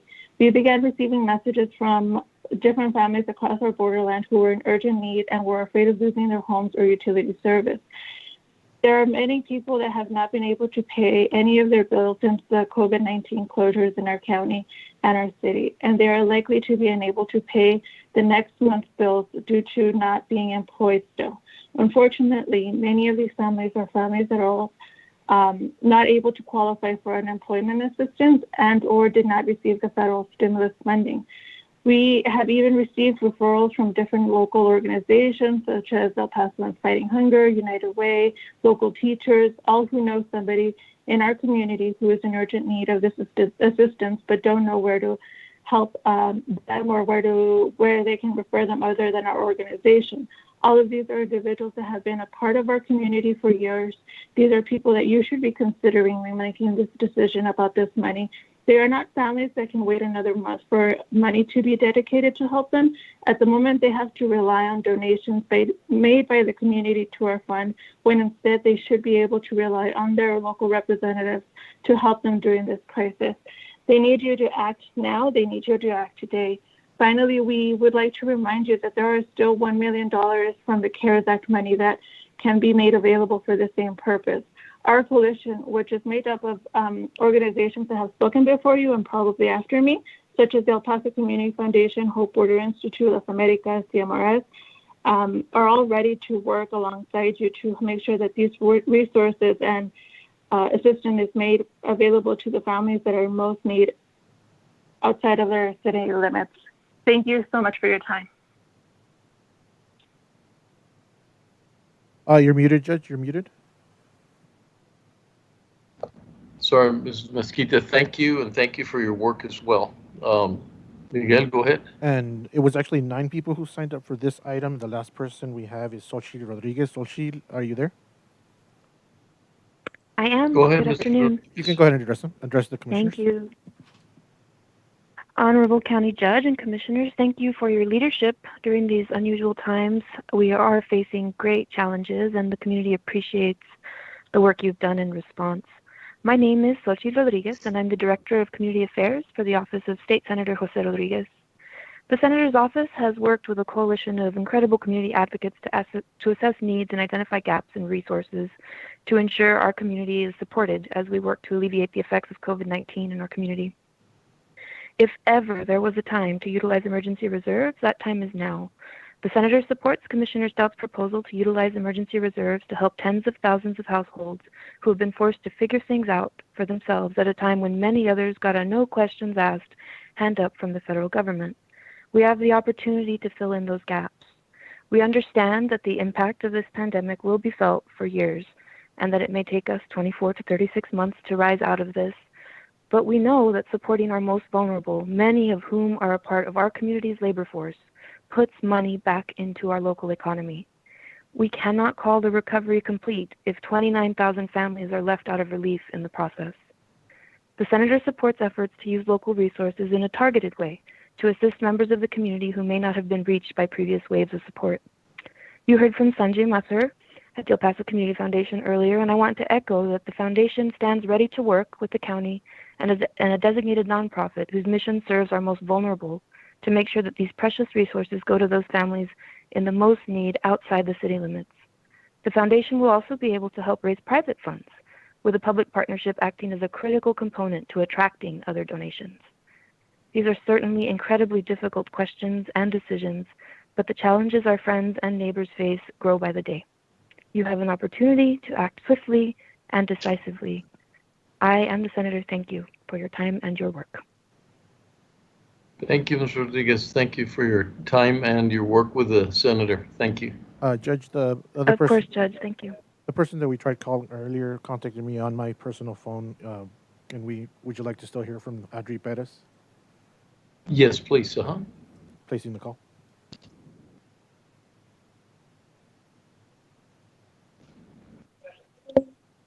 Hello, Audrey. This is the Commissioner's Court. You can address the court. Good afternoon, Commissioner's Court and Judge Samaniego.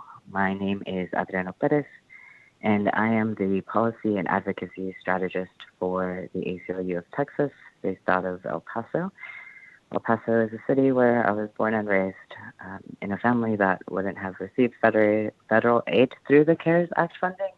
And so this is an issue that hits home and is particularly close to something that I really care about. Respectfully, I think that the conversation should not be about one or the other when it comes to providing relief for families that were left out of CARES Act funding, or families who are struggling in this moment to be able to see how they will pay their rent or their bills for the coming month. It should not be between those families or county employees. And I know that it is a complicated situation, but I do believe that it is the duty of elected officials as public servants to find a solution that works for all moving forward during a time that has the potential to leave several individuals behind. As I stated before the City Council before, crisis response funding is one of the biggest opportunities for communities to see funding for housing and jobs and healthcare, funding that is often out of time in non-crisis times. Funding for the coronavirus response has far exceeded the amount of money most states and local jurisdictions spend on the activities in a decade. The crisis response funding is an area of policymaking that has an enormous impact on communities, and those impacts are often both good and bad. And during these unprecedented times, it is our community's responsibility to ensure that the recovery we invest in propels our communities and individuals into a more resilient future. Harris County Commissioners Court created a $15 million coronavirus relief fund aimed at assisting low-income families, residents in the country who are ineligible for CARES Act funding, victims of domestic violence, and children aging out of foster care. Similarly, a proportional response from El Paso County would mean allocating over $1 million to a coronavirus relief fund. Additionally, our coalition would like to remind you that $1 million remains from your initial CARES Act allocation, and the El Paso Community Foundation, stands ready to work with our coalition to make sure that this precious resource goes to those families in the most need outside of city limits, a process that is, again, similar to what has already been passed in Harris County. As I stated previously before, there is a growing body of evidence that recovery funding after disaster or crisis events actually widens pre-existing racial disparities. Research from, and I think that's exactly what we're seeing happen right now in El Paso. Research from the Urban Institute affirms that, quote unquote, disasters may be not only harmful for affected residents on average, but may also have the effect of widening already existing inequalities.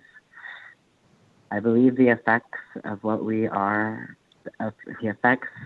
are what we are seeing now, and I would like to urge you to use reserve funds for additional coronavirus aid for the disaster that we are facing and the financial precarity we are seeing in our community. Thank you. Judge, Audrey, yeah, thank you very much, Audrey. Appreciate your comments and your work as well. Thank you. Do we have anyone else? We do have one more. Comment? One more, Judge. Rene Rodriguez again, one more time. Sure. Go ahead. Facing the call.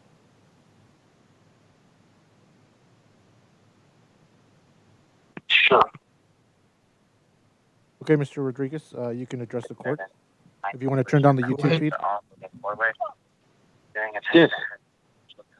Judge, hi, thank how you are for you? allowing me to address the court again.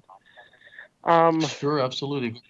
I would just like to reiterate what I said prior. I know that Mr. Scout has his heart in the right place. I understand the need, but when it comes to doing the budget, I also have to balance the budget. I understand the need is great. I understand that everybody is hurting across the board. But I just want to stress out that not only are the undocumented individuals didn't receive any CARE Act money. Let me explain to you who else didn't receive money. Guadalupe Ramirez, Serapio Ramirez, Luz Elena Ramirez, Jose Rodriguez Jr., Jose Rodriguez III. You know, I can go count and on and on and on. And those people are born and raised here in the United States, and they did not receive any funding as well. So we're not just talking about a portion that you guys want to segregate. We need to address that not everybody got money. And if you want to segregate a portion of the population, it is wrong. It is wrong. You're talking about $3 million. What I would like to say is this. If you're going to go out and hinder the ability for the county to provide services in the future, because you are are asking us to just give that money. Why don't you just give 1 cent in taxes to the whole entire county? That's $4 million. You know, those are the things that I'm just pointing it out. I'm pointing it out. You know, we need to address that. I know that some people are left out, but it's the greater the good of the whole entire county. So what I'm asking is, if you're going to do that, don't exclude a big portion because it isn't right. You know, we talk about you guys are already giving funding for renters and stuff like that, which is great. That's a good start. Further, if you want to continue that, then just cut a tax of 1 cent. And you could eliminate and grab everybody and help everybody, not just a small portion. All I'm saying is, Mr. Scout, you have a good heart, a good soul. I understand what you're doing. But you also have to think about the future of the county's budget. And what you're proposing is going to hinder you guys eliminating jobs. You guys are eliminating the ability to provide the services that the county is supposed to provide for the rest of the county. It's very difficult. I faced something similar in budget time where I couldn't give raises because of that, because I understood that we weren't in a right place. So I'm just saying, just think about that. If you're going to allocate $3 million, then I just say, why not just cut taxes by 1 cent and help the whole entire county, not just a portion. That's all I have to say. So thank you. Thank you, Mr. Rodriguez, and thank you for your service. Appreciate it. Thank you. That concludes all the persons signed up for public comment, Judge. Thank you.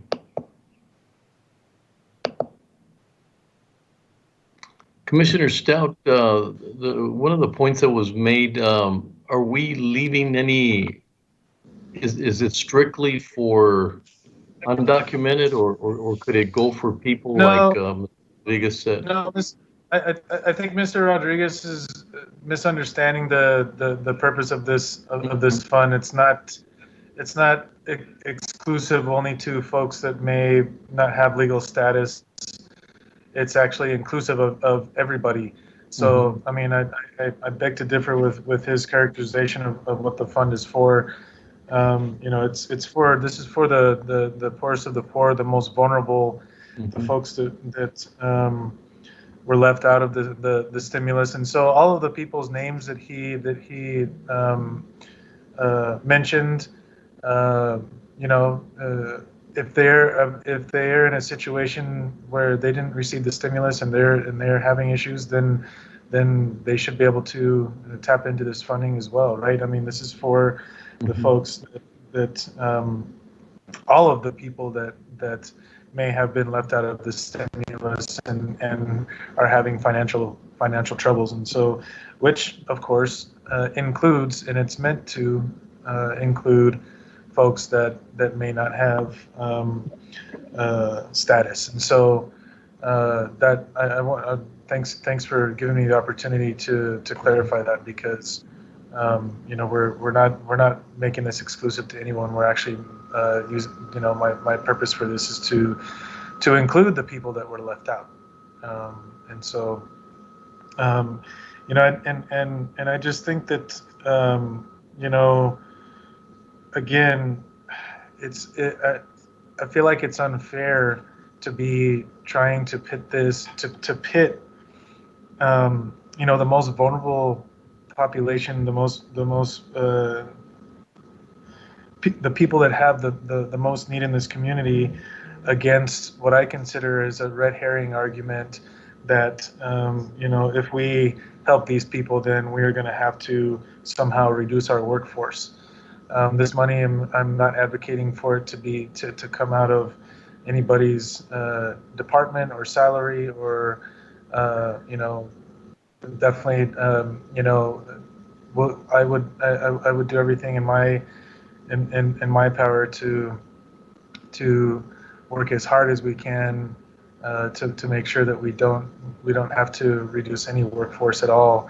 But this, I'm talking about this coming out of an emergency fund, a $29 million emergency fund that, the reason it's called an emergency fund, in my opinion, is because it should be used for emergencies. And that's what we find ourselves, that's the situation in which we find ourselves in this moment. This is an emergency situation, and these folks, unfortunately, somebody decided who was going to win and who was going to lose. But I think that it's an incumbent upon us to try and make that right, and utilize the opportunity that we have to help these folks. This would help stimulate the economy. I just wish we could get past the thought of having to reduce our staff. That's not what we're looking to do here, and it saddens me, to tell you the truth, that this is not the only opportunity we have given up to help the most vulnerable in our community. We had opportunities in the past to bring in millions and millions of dollars in economic stimulus through SNAP programming, by spending $140,000, and we left that on the table, and some of the same arguments were made when it's really it's not one or the other.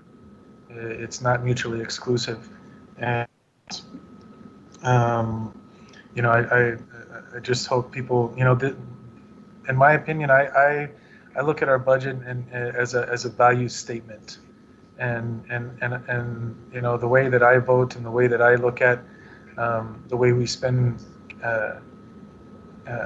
our budget here at the county is a value statement, and really, if we're here to serve the most vulnerable. We're here to provide assistance to the most vulnerable, and those are the values I think that by which we should budget, and if we're leaving out a whole group of folks, then I don't know what that says about our values. So I don't know if anybody else has had anything else that they wanted to say, but I'm willing to answer any questions. We can work with the foundations to help distribute this money. We've talked about Project Bravo in the past. Again, I want to make a full disclosure that I'm on that board, and if we ended up taking a vote to provide money to Project Bravo, to make sure that there isn't any appearance of a conflict of interest, I would abstain. But I think that there are folks that want to help us, that are willing to help us, that have the infrastructure to do so, and these are children, and these are women that we're talking about here that are going through a terrible time. We heard from a lot of the folks on the phone, and we have money that we can provide to them, and it's not a huge amount that we're asking for. And as Ms. Limon Garza said, it could make such a huge impact. Thank you, Commissioner Stout. During the time that I've been here, a year and 5 months, or maybe now 6, I've seen that some of the most important things that we do is one, obviously, is accessibility, and that could be for transportation, healthcare, funds, and I've seen ourselves as a government that we do very well when we get to the gaps what is it that people don't get? Whether it was a park that wasn't at the level of another park, and we sort of bring it up to the level so that people can feel, no matter where I live in El Paso County, I can go to a nice park. And so the quality and the caliber of everything that we do. And the way I see it is that if it's an emergency money, then it shouldn't be tied into the budget. Otherwise, we never would use that money. There's no way that we would be able to use that money because everything would have an offset. In economics, we call it opportunity cost, right? For one thing we do, it's going to cost you at the other end. And so if it's an emergency fund, then we should treat it as such. And we should never tie it into, I don't know how that was developed, but you try to save money in an emergency fund that you do gradually in a way that shouldn't be hurting your budget. It should be done in a way that you're able to do that. And I guess people have talked about the fact that, what else could we call as an emergency? Is an emergency, if we looked at it, that we use that money for preserving our employees, then we probably didn't do the right things in order to be able to have an emergency fund. But I would not use an emergency fund to be able to save positions, or because we weren't, to me, that's not an emergency. That's an evolution of a lot of initiatives and things that we do and decisions that we make that end up to that point. But it's not going to be, okay, I've got an emergency fund, so if things don't go well in the way we run the county, then I'll get money from that emergency fund. So I might be wrong, but I'm looking at it from working in large organizations, that you don't put money aside for something and then decide you're going to use it for something that's part of your organization. And so I see it in that particular way. I also see that some of the counties that are not even border counties are being more generous and looking at those gaps and the most vulnerable and the people that didn't get anything, whether they're undocumented or not. And that's why I asked Commissioner Stout to clarify that. So those are my thoughts. And if it's an emergency fund, I don't think we'll ever, that I know of, I hope not. This will be too much for my first term to think that there'd be something even more or greater or more important to use that money. And also, I think it's very appropriate that you've got 28 million and you're asking for 3. So it's not like we're trying to deplete from the emergency fund in such a way that it puts us in a very predictable or dangerous situation. So I think if you look at those different elements, and we do look at what we do as government and fill those gaps, accessibility, all the things that I've been seeing, I think that's why we have that emergency fund. And once again, to me, if let's say we roll the camera forward and we're going to have to cut back on employees, that's a singular. We can't focus on that. Here we have this money, and not all the decisions, everything that we did in Commissioner's Court would lead up to us having to cut back on 70 employees. It wouldn't have been one singular thing. That if we don't have money, then how are we're going to let go of 72 employees? It's not logical to me to think in those terms. And so that's my position at this time, is that if ever there's an emergency fund needed for the reason we saved and for so many years and to get to this point, it's now. This is where I think that we should be able to use the money. Then how it's done, I have confidence in Commissioner Stout that if we agree on that money, that we come back with a plan that people feel comfortable with. And so that's my position at this point in time.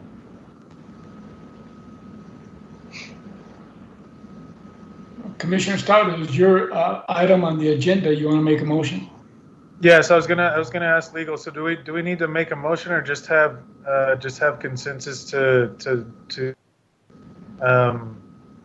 direct staff to do something with this? Commissioner, you can, it is posted as a motion. The item is to approve an amendment to the general fund budget, the 2019 through 2020 general fund budget, to allocate an amount for unforeseen emergency funding. If you have a specific amount that you would like to include in that motion, you can go ahead and do so and see how that falls. Or you can, the other road you can go is have consensus for a plan to be put together to be brought back for the Commissioners Court consideration on the appropriate use of general fund dollars to address the emergency fund, to address support for COVID-19 emergency relief. But it's at your pleasure, Commissioner, if you want to make that motion or if you just want to direct staff. I think at this point, though, what would make sense is because I am not hearing, I guess, a clear consensus from the court. I'll just make a motion. Okay, so I'll move to take $3 million from our emergency reserves to allocate towards COVID-19 relief funding for folks that were left out of the stimulus. Second.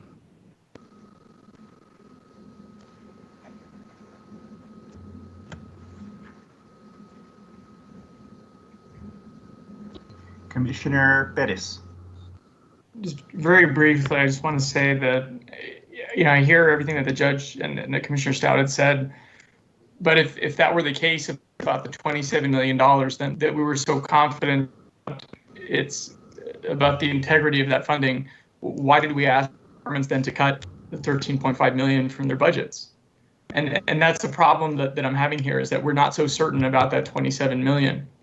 And I think whenever there's a policy proposal like this, I think it's incumbent that there's also, you've heard a lot of the concerns that were expressed. I think it's also incumbent then to provide more substantive cuts or alternatives for the court to consider, rather than just saying, let's just take it from the emergency reserve. But with that, I vote no. Thank you, Commissioner.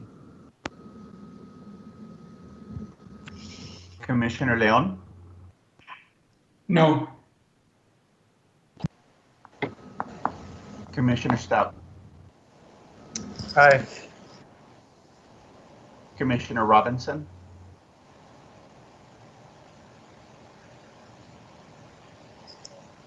Commissioner Robinson.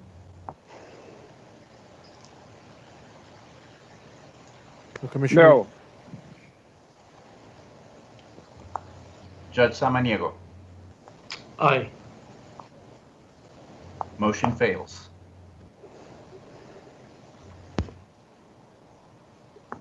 Okay, Caesar, take us to the next item, please. Yes, sir. Item number 11.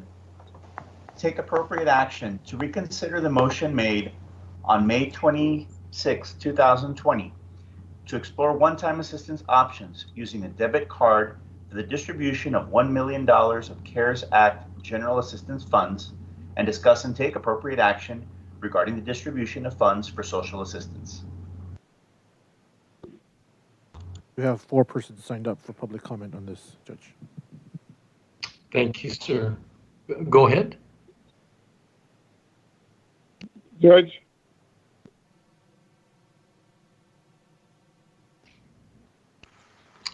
Commissioner. Judge, I think Commissioner Robinson wanted to present. Hello. That's Commissioner Robinson, sir. Okay, go ahead, Commissioner Robinson. Go ahead. Well, Judge, the Commissioners, I've asked for reconsideration of this item. We voted on this, the $2 million we got in the CARES Fund, where we took $1 million for rental assistance and mortgage payment. We have $1 million remaining. My proposal was to simply take the $500,000 of the $1 million and dedicate that $500,000 for food through the food bank. We will have testimony from the food bank as far as how much food that we'll be able to acquire, $1 for, and how many people that will feed for that. And we'll be able to sustain food for the rest of the year at the food bank, whereby those citizens that need food, that particularly those in the outlying areas, can go to the food bank and receive food on a weekly basis and or they can have the food delivered to them. So I'm advocating that we reconsider and dedicate $500,000 for the food bank. Now, the remainder of the $1 million would be dedicated for other purposes, such as we talk about medicine for those individuals that need medication. But primarily my purpose was the food. And we talk about the families needing food. We talk about children being hungry. We are assured that the family will have food for those children that reside in those families through the food bank. There's no assurance otherwise if we say, well, we're going to give them a debit card. Fundamentally, I'm against that, but my primary focus is that we take $500,000 for food and dedicate to the food bank. Commissioner, Judge, may I ask him something? Yeah, go ahead, Commissioner Robbins, just so I understand, your agenda item, you want to identify $100,000 for the food bank, El Paso's Fighting Hunger, and the other $500,000 to go as far as rent, mortgage, medicine, and it will be administered by whom? Well, well, the question I asked the last time we considered this item was who's going to administer it. Initially, I proposed that we have a nonprofit like Project Bravo, and I based it on the fact that the staff said that they would need they would hire additional personnel to administer it. Later, they came back and said they could administer those dollars. So I would say staff can very well, if staff can adequately administer those dollars, then I would say the staff, the money stay with the county and administered by the staff. Betsy, can community services administer that amount?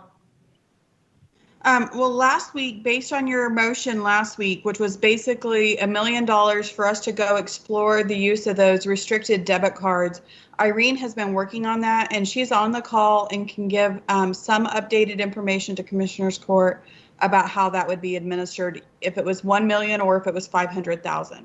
Irene? Excellent, thank you. Go ahead, Irene. Good afternoon, County Judge, Commissioners. Irene Valenzuela, Community Services Department. So based on the court's directive last week, I have been working on, and you heard from Sanjay at the Community Foundation, I made contact with the Community Foundation to discuss how we can work with the foundation so that they can distribute the remaining $1 million. You've directed to find a way to disperse it in the community. This is CARES money to residents in the county of El Paso via a restricted or limited use debit card. And this would be through or for purchases of groceries, for purchases of medicine, purchases of any other essential needs that a household may have. And so that's what I've been working on with the foundation. They have agreed to prop up a community assistance fund. You heard earlier from other nonprofit organizations as well as the city. The city will or is also considering putting in about $1.5 million of their CARES funds under this for a similar purpose. And so that's what I've been working on with the Community Foundation. They did send an agreement that I'm looking at as well. And so those are things that I'm working on to bring forth to the Commissioner's Court for consideration. Thank you, Irene. Commissioners, comments? Judge, I would like to hear from we have the people from the food bank, I believe, on the line.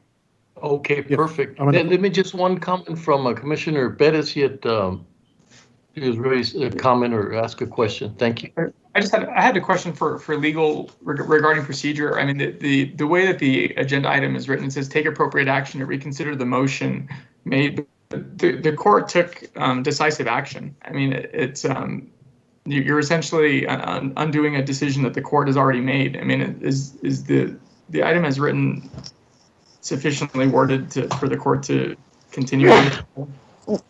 Yeah, yes, Judge, good afternoon, Commissioner Christina Sanchez, Assistant County Attorney. Yes, a commissioner can put on an agenda item for the court to reconsider any action that they have previously have taken with regards to this item.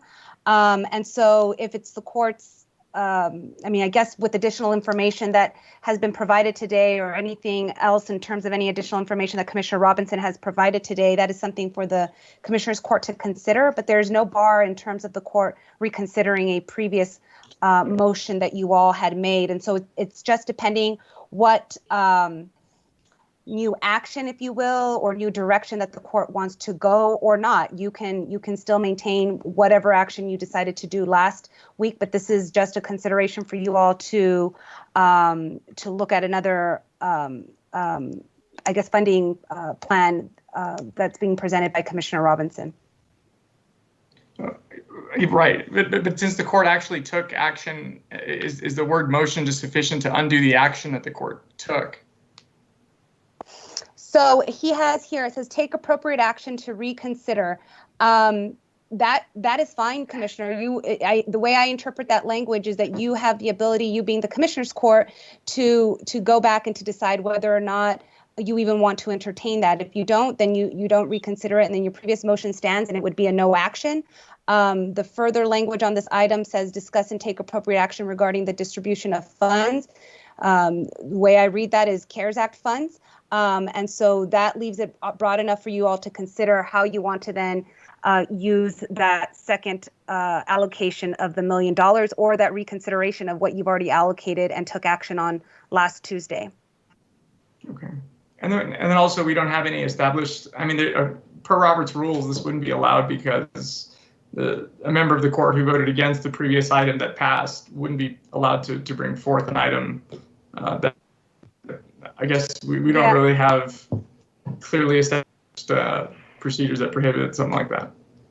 Right. On the contrary, Commissioner, Robert Rules of Order allow you to reconsider items that were previously considered. If there's a majority of the governing body that chooses to do so. Well, if you read Robert Rules of Order, it can be presented. I was just going to add that because the Commissioner's Court hasn't formally accepted or adopted to fall back on Robert's Rules of Order, then you all are governed and you preside using the Texas Open Meetings Act, and so there's no specific guidance, if you will, on reconsiderations of motions. But certainly that is something that the court could consider and be brought back at a later date. Christina, so the first item. Yes, should the first item be addressed initially? Take appropriate action to reconsider the motion made on May 26, 2020. Would that be the motion that Commissioner Robinson needs to make? He could, yes, absolutely. He can certainly do so. I did not know I didn't understand where we were going with in terms of this particular item, but if there's additional information that the court would want to entertain before doing so, but you certainly could do so. I think so. If the court is willing to even reconsider that, then that would be the appropriate method to do so. And Judge, so at this time, my question then to the court is, do you want to hear additional information, or would you like to move forward and even entertain the reconsideration of that motion on May the 26th? Let me hear from Commissioner Leon first. Go ahead, Judge, Commissioner. Thank you, Judge. Commissioner Robinson, I just want to understand, because I voted for that last week also. What is your concern? I know that we identified the $1 million. And if somebody can refresh my memory, at least, how was that directed to be expended? And what is the rub that you have with that, Commissioner Robinson, that I just want to understand? The exact motion, Commissioner, the exact motion,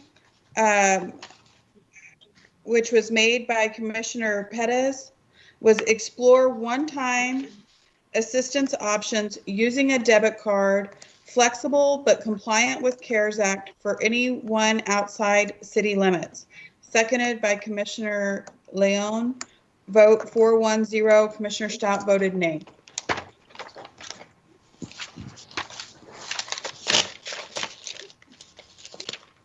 Was the funding, I'm sorry. Go ahead, Commissioner. Okay. Was the funding, did it go into details insofar as rental assistance, mortgage, medicine, utilities? Did we specify that?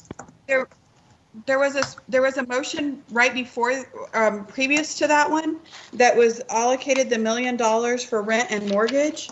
So that was separate from this fund. This particular one, sorry, give me 1 second.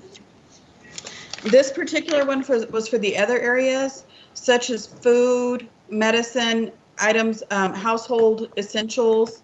That's what the second portion was for.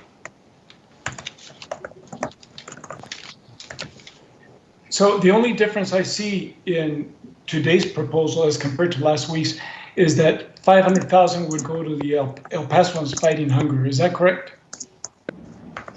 That's correct.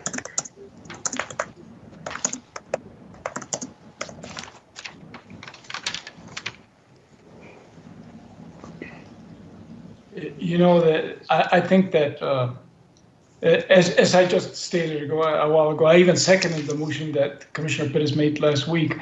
I'm still in favor of it, but I know that El Pasoans fighting hunger, their money goes a long way in feeding so many people. They say that $1 translates into several meals. So you know, I'd be interested in you all's thoughts. You know, either way, it's a good plan, but maybe Commissioner Robinson has a point. Yeah, no, it's unbelievable. I think it's $1 to $11 to 11 that do transfers into families and so forth, and obviously when you're there, you don't even know how it's possible, and so they need a lot of help, you know, directly, and if they can transfer $11 to $11 and supply so much food, I would like to also have a discussion and hear the public comments and then go into this reconsideration. So if you don't mind, can we go ahead and hear the public comments, commissioners? Yes, Judge. Yeah, we will. Appreciate it, Judge. Yeah, go ahead. Okay, placing the call. Miguel, go ahead. And we'd like to hear. Placing the call with Stuart Schwartz. Mr. Schwartz? Yes, I'm here. Thank you. Yes, you can address the court. Right. Let me know when. Go ahead. Good afternoon, County Judge and Commissioners. This is Stuart Schwartz. I'm Chairman of the Board of El Pasoans Fighting Hunger, and I appreciate your reconsidering this particular item that was voted on last week. As the County Judge and Commissioners Leon and Robinson had stated, from their personal witness of what's going on at the food bank and the thousands of people that are coming through our lines that are miles long, many of them from outside of city limits and within the county. We've all witnessed firsthand the incredible service the food bank has provided to this community. And I can tell you that what they're doing is little short of a miracle each day. So, well, for about 11 weeks now, our food bank, yours and mine, has performed as frontline workers combating the hunger crisis resulting from coronavirus. And while most of the community has been sheltering in place, the food bank has been on the job each and every day, locating food, transporting it to El Paso, packing it into emergency food boxes, and dropping those emergency boxes into the trunks of over 8,000 cars a day at our 5 mega distribution locations so that our most vulnerable neighbors can feed themselves and their loved ones. The magnitude of the need in our community and El Pasoans Fighting Hunger's response has resulted in feeding about 160,000 of our neighbors. And that number obviously is staggering, that the need is so profound within our region. This vital work is not done without extraordinary costs, and the food bank is desperately under-resourced, and food supplies are dangerously low. For example, we're currently operating on only about 10 days of food inventory. we can feed so many more people with the funds that are provided to the food bank than somebody could use on a debit card by going to a grocery store and purchasing the food at retail. And just to clarify, the food, every dollar results in about 7 meals that can be provided to our neighbors within this county and this region. So on behalf of the food bank, we are pleading for your assistance. You've helped us before, and we were so grateful for your support. And we're asking again with the CARES funds to consider funding El Pasoans Fighting Hunger so that we can continue to provide the food that our neighbors put on their table each and every day, that we can continue to respond to this crisis that has gripped our community, and that we can continue to be good shepherds of funds that are so critical to this whole effort. So I thank you for reconsidering this issue, and would hope that you would support Commissioner Robinson's proposal to distribute an additional $500,000 of CARES funds to El Pasoans Fighting Hunger so we can meet this need. Thank you so much for allowing me to speak. Thank you, Stuart, Mr. let me ask you a Schwartz, question. thank you for everything that you do. Really appreciate your work with with Susan and her team. Thank you. It's an honor to be associated with this organization. Thank you. Go ahead, Commissioner. Were you going to comment? Yeah, no, I just want to ask Stuart a question that maybe Stuart or Susan can answer this question when she come aboard. As far as the dollars, the $500,000, how much food will we be able to acquire with that $500, and how long would it last? Or as far as how many individual or families that we'll be able to support? I'm thinking that those are based on the calculation that I've been given, that the $500,000 will be able to buy enough food to last for the rest of the year for X number of people. Absolutely not, Commissioner. We're spending about $16 million or more in food a month at the food bank. So $500,000 is a drop in the bucket. And we're getting funding for some of that food from the federal government and FEMA. But what it doesn't cover is our other expenses. It doesn't cover the $14,000 a week that we spend in boxes, or the transportation to get that food from wherever it is in the United States to El Paso. Operating the food bank, all of those things are additional expenses over and above food that cannot be met without additional funding, and that's what's so critical at this particular point in time. Well, Stuart, I can't match the $500,000 that hopefully that we'll be able to prove, but I can assure you that I can make a donation, and so it won't be $500,000, but it'll be $500. Commissioner, we appreciate each and every dollar, and thank you so much for your support. Thank you. Thank you. You want to go ahead, Miguel, with the other public comments, please? Next person we're calling is Mr. Richard Dayub. Thank you all very much. Thunderbird Management Consulting, and I'm unavailable to take your call at this time. Not there. So if you'll leave me a brief message. VJ Smith.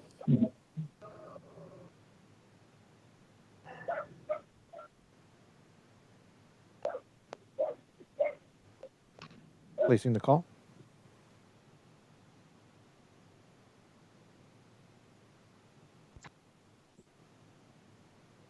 Hello, Mr. Smith.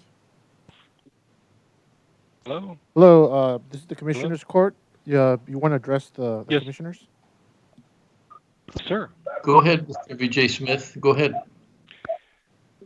Hi, good afternoon, Judge Samaniego and members of the court.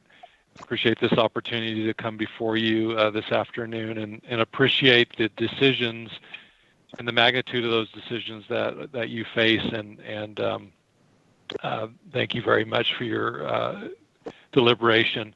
I just wanted to come in and just add a couple of points about the reality that we're facing this issue for the long haul, and we need to invest in our food bank as it has provided for this community in both good times and bad.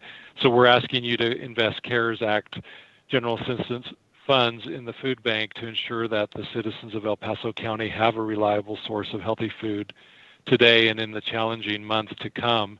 And speaking of the months to come, and I believe Commissioner Stout alluded to this in an earlier agenda item, and I appreciate his thoughts on this, but also the longevity of how long we're going to be in this is becoming evident as well with the El Paso Chamber, and we've done a survey of our 1,400 members over the weekend, had 219 responses, which is a very large statistical sample size of a pool of that size, as you may know.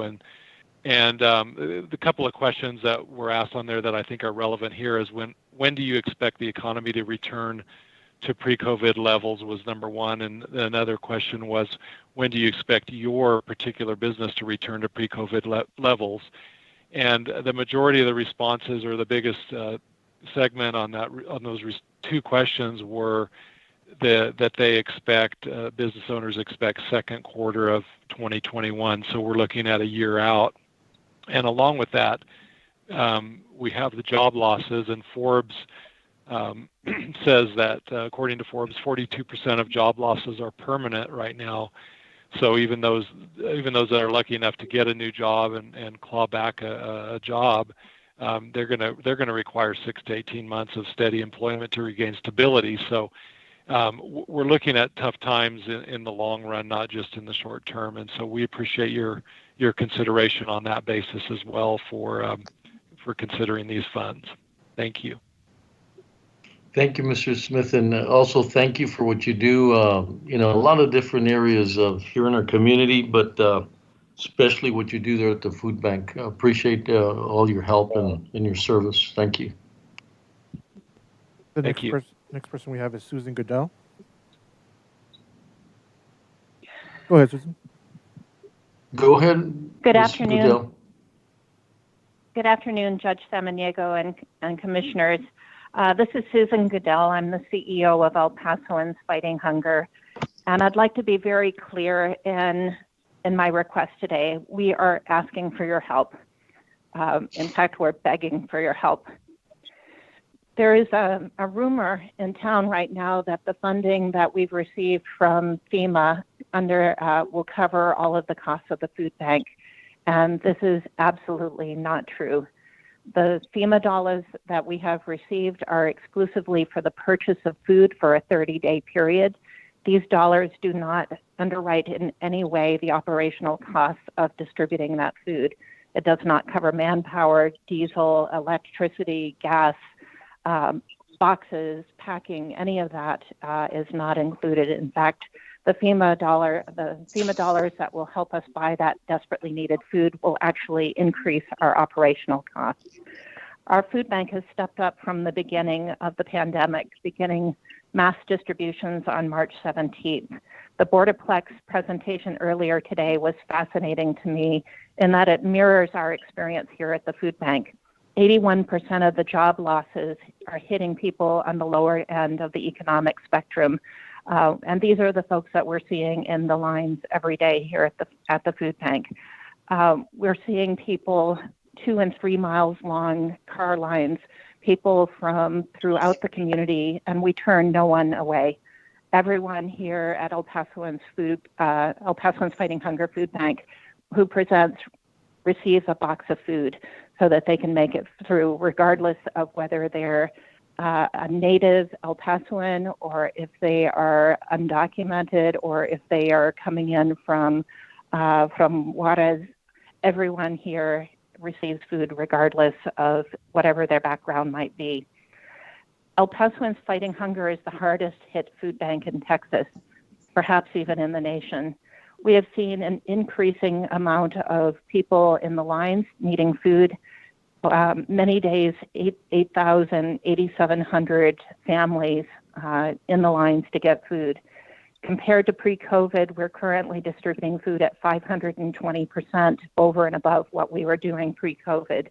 In May, looking only at our distributions in the out-county areas, we provided 1,555,815 pounds of food. When the county has funding for food, we would like you to consider El Pasoans Fighting Hunger. When we look at the funding that we've already received from the county, the $20,000, this is paying for 8.5% of the food that we're providing in the out-county areas. The other 91.5% of the financial burden is falling on this charity. This is not sustainable. We need your help. El Pasoans Fighting Hunger is getting this job done, but we've been feeding the community at extreme levels for these 11 weeks. This food bank is prepared to continue to grow the food supply and will not fail with your help. The CARES Act is putting the county in a position to help the food bank sustain this level of funding well into the future, and we're asking for that help. $500,000 at 15 cents a pound, which is what our internal costs are, will provide 3,333,333 pounds. Dividing that out over the remaining 7 months of this year, that would provide nearly 500,000 pounds of food a month. Effectively, that would be a third of the overall cost of what the food bank is already doing. And we believe that we can leverage that food and those dollars even further. We invite every member of the commission to please come out and see the work here at the food bank so that you can see how far we're able to stretch these dollars and how many people we're able to feed. Thank you. Thank you, Susan. Excellent work. Every time somebody uses the word miraculous, I don't think I could find a better word than what you do and the dynamics and logistics that take place. So thank you so much for what you do for so many people. Thank you. Thank you, Judge. I don't think there's anywhere in the county that anyone can find chicken breasts or apples or gallons of milk for 15 cents a pound. It's really a miracle every day here. Thank you. Judge, we do have Richard Dayub on the line as well now. Okay. Go ahead, Mr. Dayub. Go ahead, Dayub. Thank you very much. Good afternoon, Judge and Commissioners. Betsy, it's been a long day for everyone. Thank you for this opportunity to speak to you. I serve on the El Pasoans Fighting Hunger Board, along with our chairman, Stuart Schwartz, and VJ Smith, and a group of other very committed citizens in our community, civic leaders, each in their own right, who have devoted an incredible amount of time and effort to support the work that Susan and Tom Chahansky and their staff and an incredible bank of volunteers have been doing for the last few months. I'm here to ask you, as my predecessor speakers have, to reconsider the distribution of the CARES Act General Assistance Funds in the form of a one-time distribution that, as was passed last week, to 1,000 individuals needing food and other household items, as we believe that this is not an efficient and effective way to ensure that thousands of people in our community receive the nutritious food they need to weather this pandemic. And I know I'm reiterating some of the things that Commissioner Robinson and Commissioner Leon have already commented on.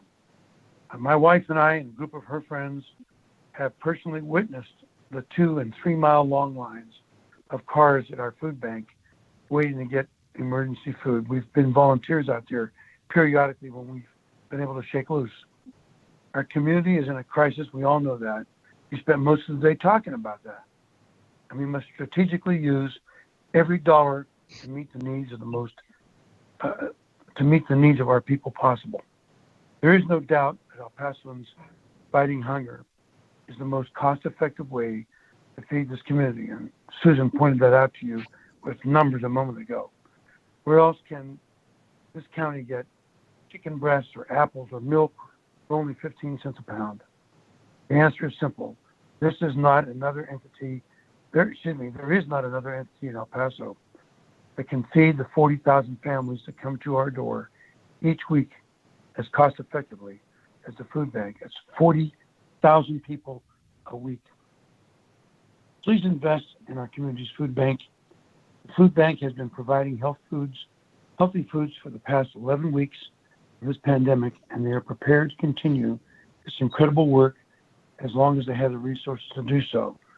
So, to underscore what Susan just said a moment ago, we implore the court, please reconsider your decision from last week and allocate half of that $1 million to the El Paso's Fighting Hunger Food Bank and support this effort that's so desperately needed.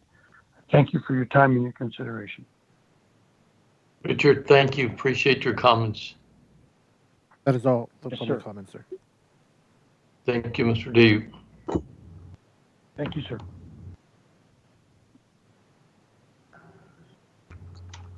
Judge, if I may, this is Irene. Yes, Irene, go ahead.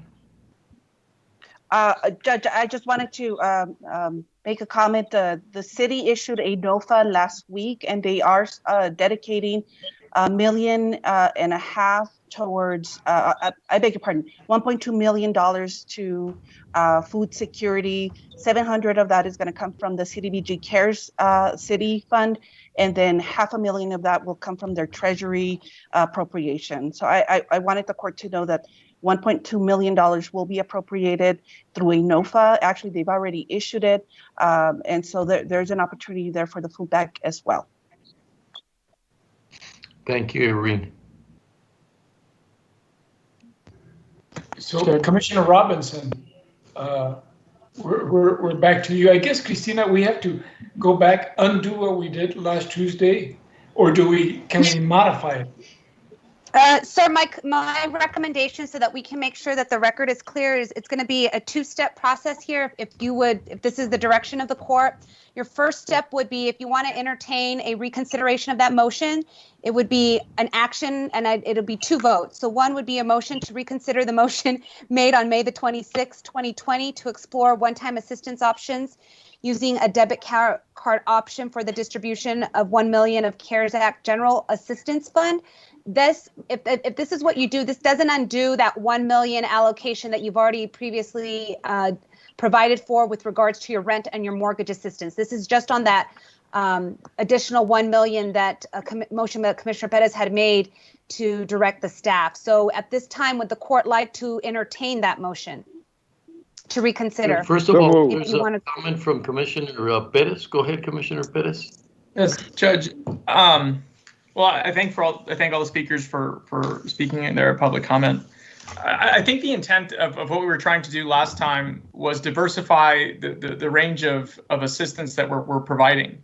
I know there's already been the one-time allocation for the food bank. Then there was a section for mortgage and rental assistance. And then I think that the motion that was made that we're currently reconsidering right now was designed to provide a more diverse range of funding for folks that's consistent with the CARES Act funding, whether that be medical needs, medicine, hygiene products, other things such as that. And I think that was the intent. The thing that we have to be very mindful of, and I want to reiterate this, is that it's unfortunate the way the federal government divvied up the money, right? The city, 80% of the funding. So we've already matched, I don't know how many allocations there have been of CARES funding where we have matched the city 100% on various things. But if they got 80% of the funding, that leaves us then with the remaining, I think it's actually 18% that we received, be going to the unincorporated cities, and more, I think the cities, the smaller municipalities should get their allocation to take care of the populations within their jurisdiction. But we have a primary obligation to folks outside the city limits. I mean, that's just the way the CARES Act was divvied up. By giving to by giving to the food bank, I understand it is a very worthwhile investment. I understand that they are overburdened, but I think what we're trying to do is to diversify the range of funding or the range of assistance we're providing. Even looking back, and even though I was opposed to this item, I mean, what Commissioner Stout had previously proposed regarding SNAP benefits, using $140,000, even if that were used during the short term, the period, whatever the CARES Act allows us to do, I believe through December, that would provide a more sustainable long-term funding for many families if they were successful at enrolling folks for SNAP programs, if $90 million is left on the table. But that was my understanding. That was our intent. It was to diversify the range of funding that's being provided. But if the funding is going to go to the food bank, then I would just ask that again, it be directed toward the folks in the outlying areas, because that's just the way that the funding was divvied up. I know that they have a distribution site at Fabens, but there's no way for us to track how many individuals are coming from outside the city limits, or how many people are being served by the food bank that come from outside the city limits versus that come from inside. And I think that's why it's important to diversify, the range of funding as much as possible, while trying to ensure that it goes to those folks who are underserved and outside the city limits. But I mean, if we're going to talk about food assistance, then I would say that Commissioner Stout's proposal that I proposed initially is a better option of providing a longer-term sustainable source to augment the assistance that the county's already provided. Thank you, Commissioner. Judge, Commissioner Stout? I'm sorry. Commissioner Stout, and then Commissioner Robinson, please. Go ahead, Commissioner Stout. Yes, I mean, I just wanted to make a couple of comments. I'm a little bit torn here because, I appreciate Commissioner Perez and what he's pointing out when it comes to, really hitting the root problem of what's going on here with the food with food insecurity and we hear I heard BJ Smith talk about longevity. I'm not really sure how long $500,000 is going to last going forward. At the food bank, and I heard Ms. Goodell talk about this is unsustainable, and so the way things the amount of money, $16 million that has been spent in the last I can't remember the exact time frame that they said, but I think $16 million a month or something like that. And you're still seeing more people lining up. So obviously, throwing more money at the situation is not the answer. Throwing more money at this end of the situation. I think that if we're going to be talking about taking money and not utilizing it for what we had originally intended the CARES Act spending for, which is economic stimulus, I don't see how taking $500,000 and giving it to the food bank is going to stimulate the economy at all either. I'm not sure what percentage of their food they actually source from local producers. Maybe that's a question that they can answer here in a bit. But my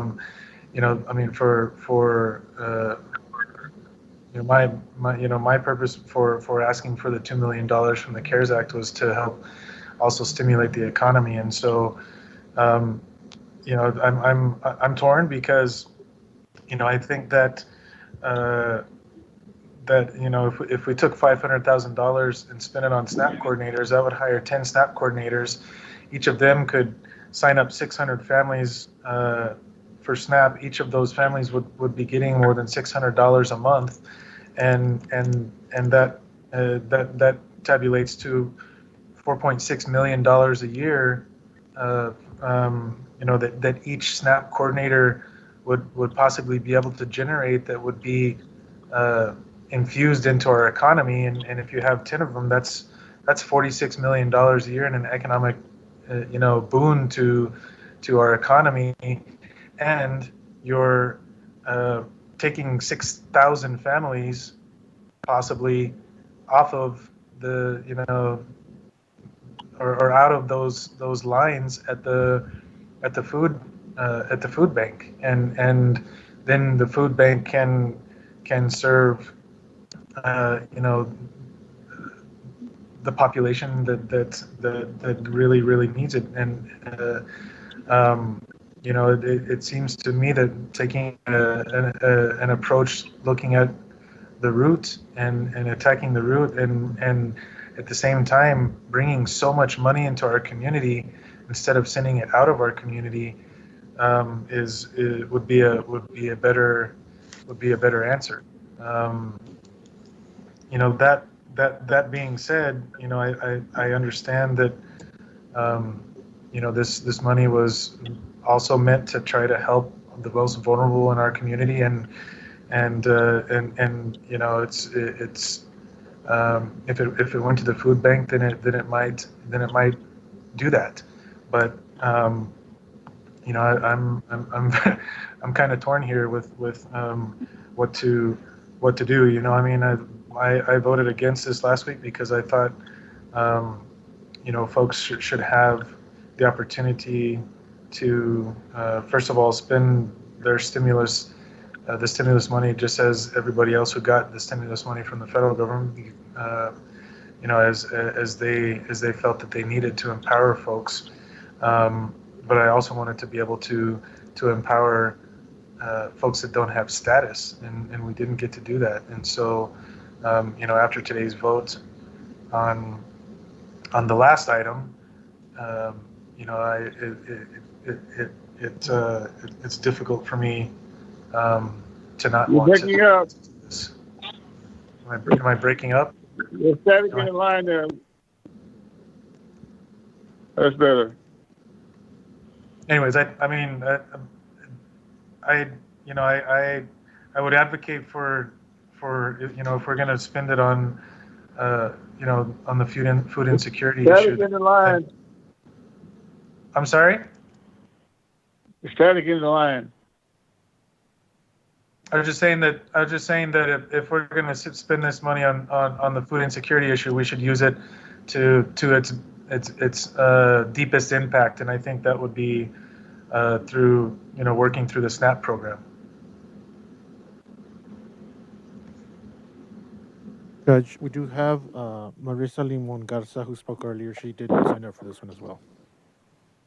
Okay, and Susan, I think, would like to come back to make some clarifications. Would you like Marisa first? Yes, please. Go ahead, Marisa. Thank you. Again, thank you for your time. I know this is becoming a very late meeting and you still have more work ahead of you, but my name is Marisa Limon Garza. Again, I am Deputy Director with the Hope Border Institute.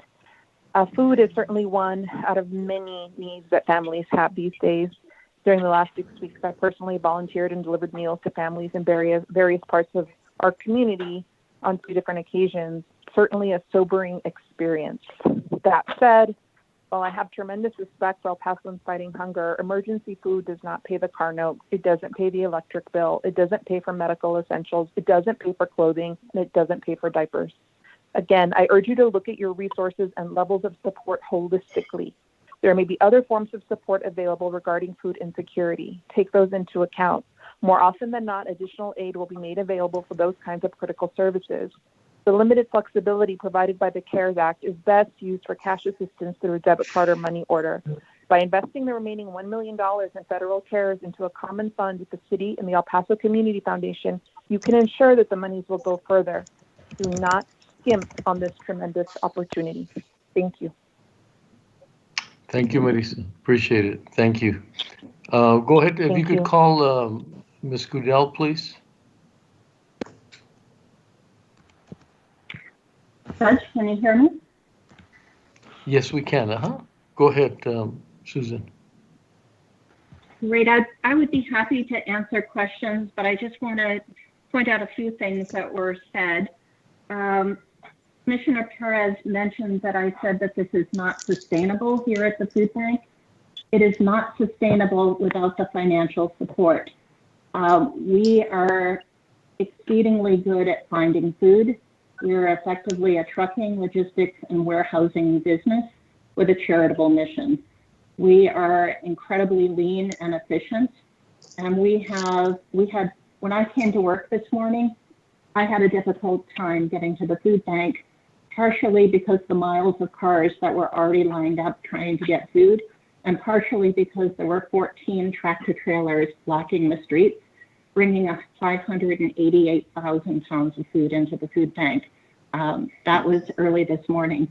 So please know that this is sustainable if we have the dollars to support the operations here at the food bank. Commissioner Stout also mentioned supporting SNAP. We have 3 SNAP coordinators here at the food bank who are signing people up for various federal government programs. It should be noted that most SNAP coordinators average 2 to 3 clients per day that they're able to effectively sign up for these benefits. So at 2 to 3 clients a day, these the SNAP coordinators that are being recommended by Commissioner Stout will not have the impact of 600 clients being signed up. The math doesn't work. It will not result in a quick amount of food getting to people in need.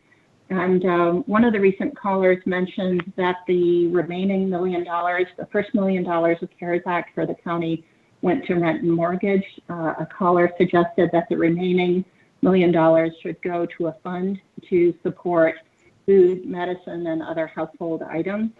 And the food bank is not disputing that. What we are suggesting is that half of that remaining $1 million should go through for things like medicine and other household items, and that $500,000 of the remaining $1 million should go to food, and those funds should be used in the most efficient and effective way to get millions of pounds of food to people in need.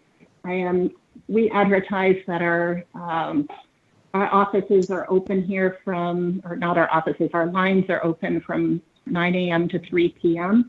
It is now 5:26 in the afternoon, and I am still watching double lanes of cars with National Guard troops putting healthy, nutritious foods in the trunks of these cars.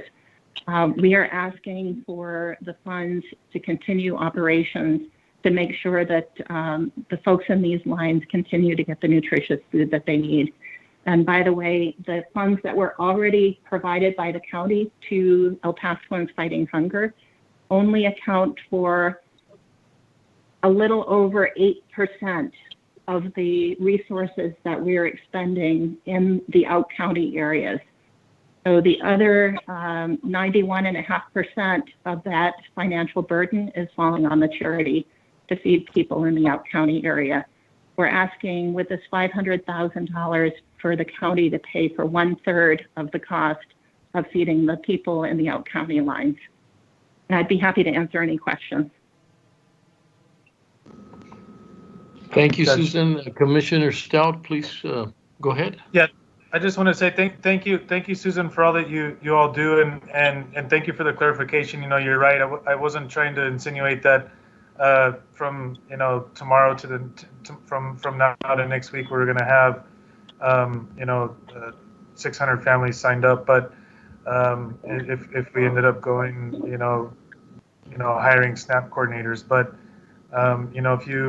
if you're able to hire 10 SNAP coordinators, that's you said 3 people a day, so that would be 30 people a day. If you had 20 SNAP coordinators, that'd be 60 people a day.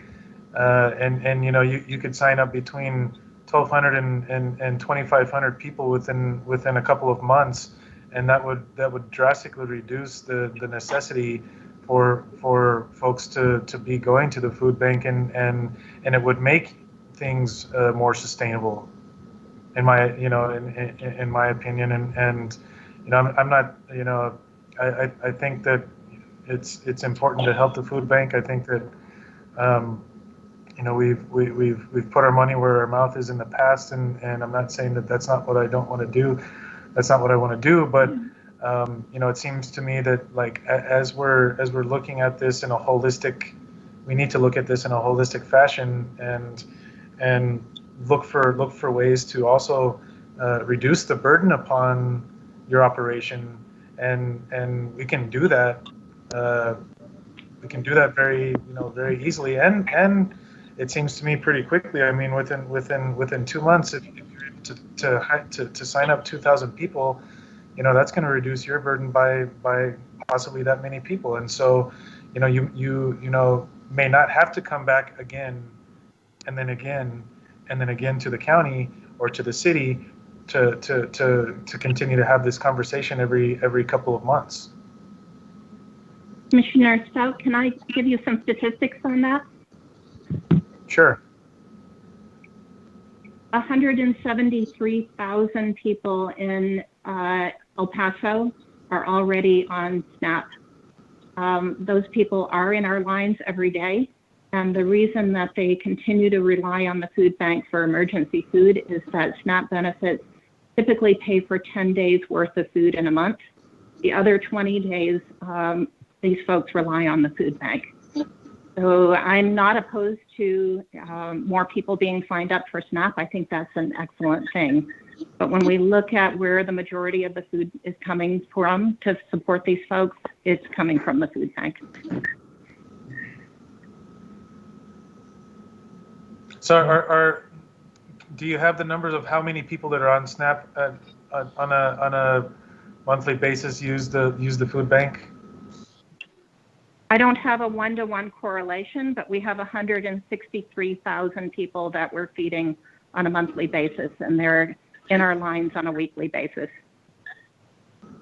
No, we provide them with one worth of groceries. I understand that, and that's an important point to make, and I understand that, and I appreciate you making that point.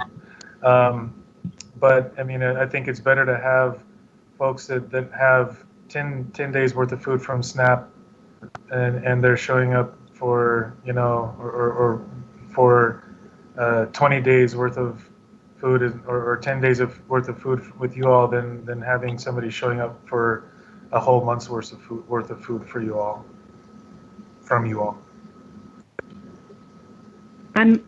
Commissioner, I'm worried about how we're going to pay for the 20 days of worth of food that we're already providing.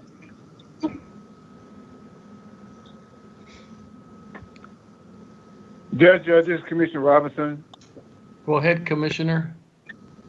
Susan just indicated that there are 173,000 people sign up for SNAP. Is that what I heard? Is that correct, Susan? Yes, that's a pre-pandemic number. I've not had a chance to see what it is since the pandemic, but on an average month, about 173,000 people were signed up for SNAP. And those SNAP benefits could range from as little as $15 a month. Okay, so based on it, 173,000 for SNAP, and our population is say 800,000. So how many more people are eligible for SNAP if we got 173,000 signed up now? So there will be almost 1/4 of the population that's already signed up for SNAP. So how many more are eligible? So you're saying that another 200,000, 300,000 people are eligible for SNAP? I'm not sure, Commissioner Robinson. This is Commissioner Stout. I'm gonna I mean, I don't know the number, but I'm told by folks that we leave that this community leaves $90 million a year in SNAP benefits on the table, and so I mean, I'm not sure what that number calculates to, for the additional folks that could be signed up, but it seems to me that that's a lot. Yeah, well, I'll look into that a little bit more on the SNAP. But what a couple of things, Judge, I would like to say that sure. One comment was made about food insecurity as far as people need to eat now, not next week, not next year, but they need to eat now. So you say that those individuals or they're on SNAP, they get food for 10 days. But then the other 20 days, what do? They go to the food bank because there's no other resource available for them to obtain food. We talk about the CARES funding that we received. We talk about the remainder of the $2 million that we said $1 million will go for a rent and mortgage payment. Then then the other issue is the food and the medication that the people may need. So, but the comment was made about diversification of the funding. Well, when you say that we're providing money for rent, and we provide money for utilities, we provide money for food. I see that is the diversification of the funds that you have available. So it's not used for one purpose; it's used for multiple purposes. Medication, rental assistance, food, daycare, medication. So I want to move to the motion the item I put on the agenda to reconsider the action to as far as disbursement of the remainder $1 million. Okay, that's the motion. Yes, sir. That's the motion. Okay, is there a second? Second.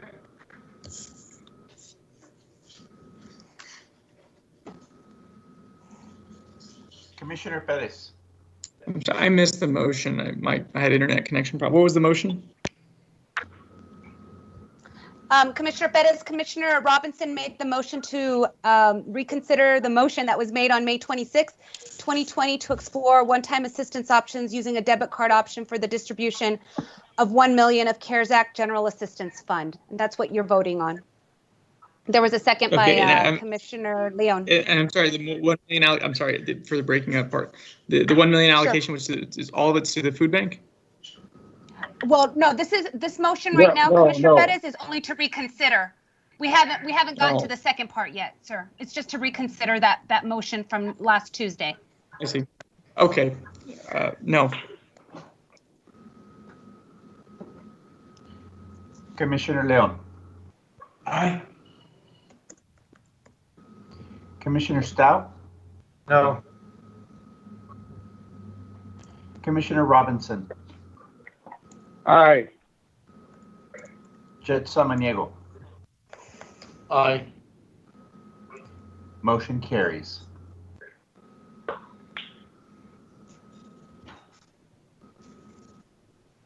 Okay, the next part would be and Commissioner Robinson, I'm assuming it would be you.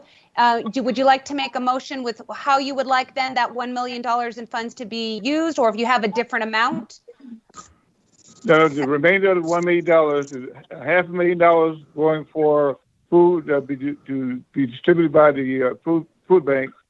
The other $500,000 for medication and other essentials. Okay, so just to be okay. Real quick, Commissioner Robinson, that other $500,000 would still be back on the debit card program, correct? If that's the most efficient method of utilizing it, yes. Okay, and that would be, so I just want to make sure that this motion is clear. It's a $100,000 allocation to be distributed to the Paso Fighting Hunger's food bank.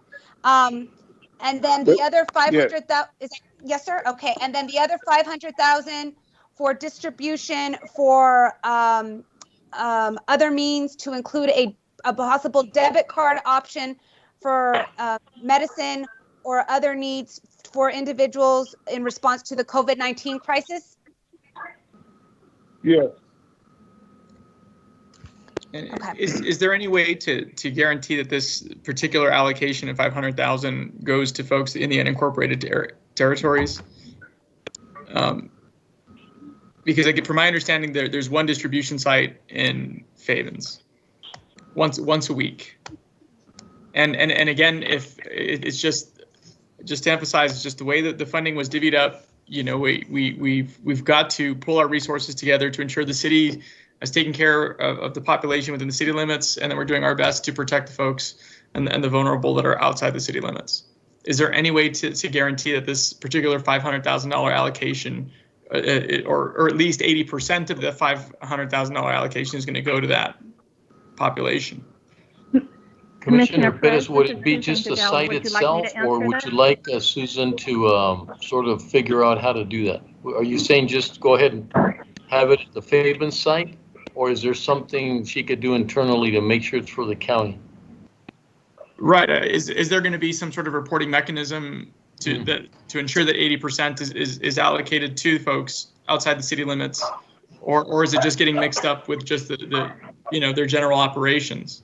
Yeah, Susan, can you respond to that? Yes, can you hear me? Yes, we can.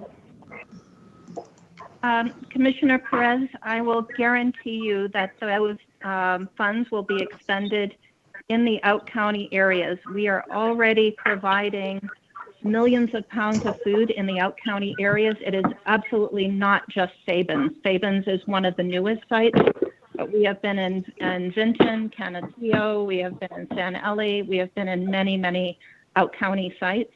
It will not just be Sabins, and I promise you it will be out-county sites. But I guess, are there permanent sites serving that population? Or is it just, like, again, temporary locations? Because, I mean, it would seem to me that the 80% of the 500,000 should be enough to at least establish some permanent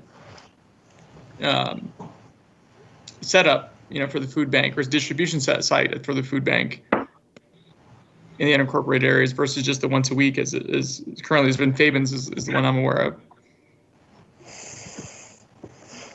Commissioner, all of our sites are drive-through sites now because we're operating under CDC guidelines as well as the health department guidelines.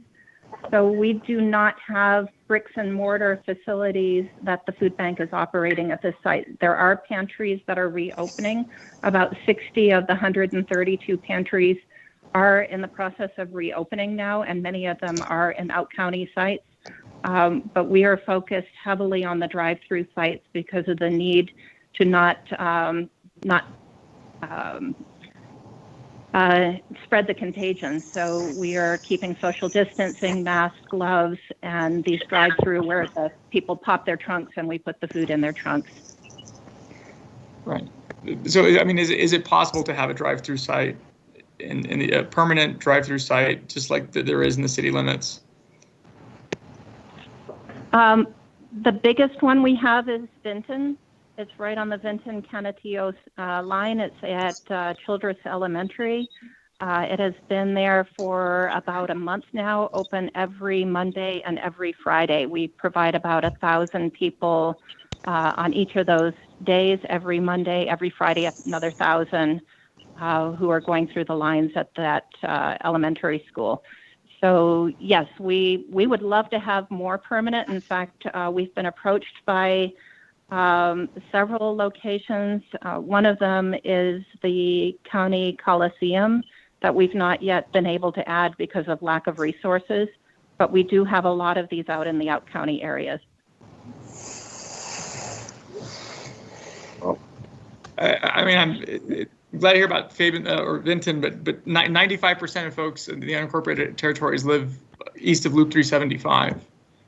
And it just seems to me that, I mean, we can't perpetuate this funding inequity or the distribution of funding if we can't assure that these folks who are underserved and are the most vulnerable and the folks that we're seeking to protect, if we can't guarantee that they're the ones that are actually going to be the beneficiaries of this funding. Commissioner, I promise you that will not be a problem. We are already providing millions of pounds of food in the out-county areas, not in the city limit, but outside the city limit in the county of El Paso. The challenge we have right now is that we do not have dedicated funding to sustain that operation that's already happening. But this I would be doesn't change delighted that. to invite you out to see many of these if you would like to personally come out and see them. Susan, also, you guys deliver food as well. We do. We do 800 home deliveries every single week to people who are shut in, either because they are COVID positive, they are elderly and unable to leave their homes, or they have a disability. Many of the 800 home deliveries are in out-county parts of the community as well, so outside the city limits. Do you have approximately how many do you have? We have 800 a week, and we have another 100 plus on the waiting list that we're trying to find the resources to begin deliveries to them as well. I've personally done many of these home deliveries, and it's just absolutely heartbreaking.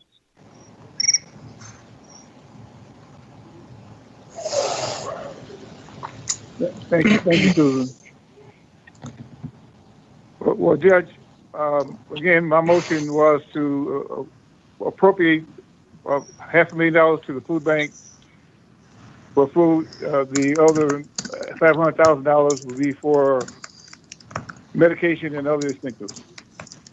Okay, and I second that. Oh, okay. Yeah.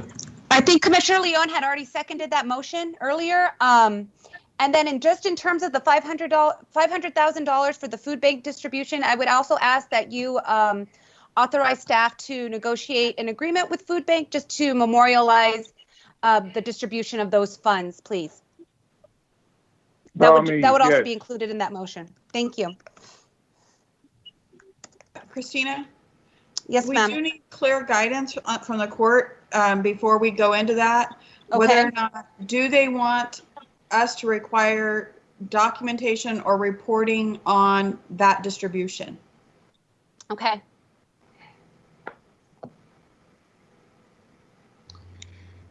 Commissioner Perez. I mean, that's an important point that needs to be clarified. If that can be provided, I could support this. I mean, if that can't be provided, then it just. We'll bring back a final agreement to the Commissioners Court for that vote on that final agreement so that we can negotiate that. I'm not sure what that would look like. We will work with staff and of course the food bank to get that situated. Okay, well then I'll wait for the final agreement. So I'll vote no at this point. Commissioner Leon. Aye. Commissioner Stout. No. Commissioner Robinson. Aye. Judge Samaniego. Aye. Motion carries.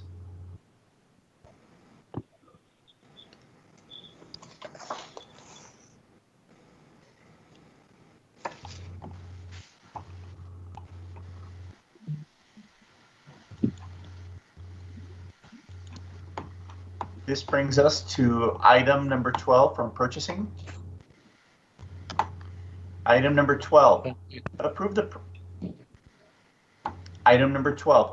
purchase of SolarWinds N Central Service Organization for Information Technology Department using DIR contract DIR TSO 3480 awarded to SHI Government Solutions of Austin, Texas in the amount of $68,850.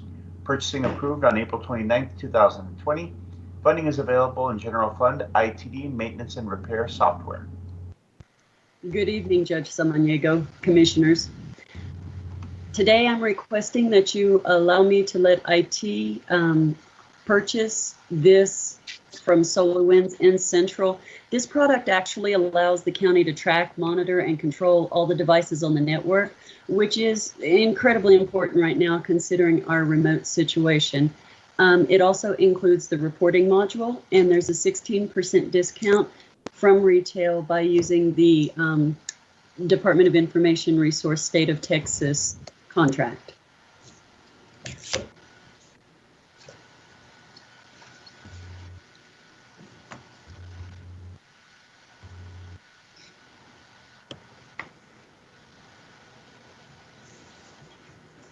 Did we freeze? Yeah. Oh, we're still on. Commissioners, can you hear us? Judge, They can hear you you. hear us? Okay.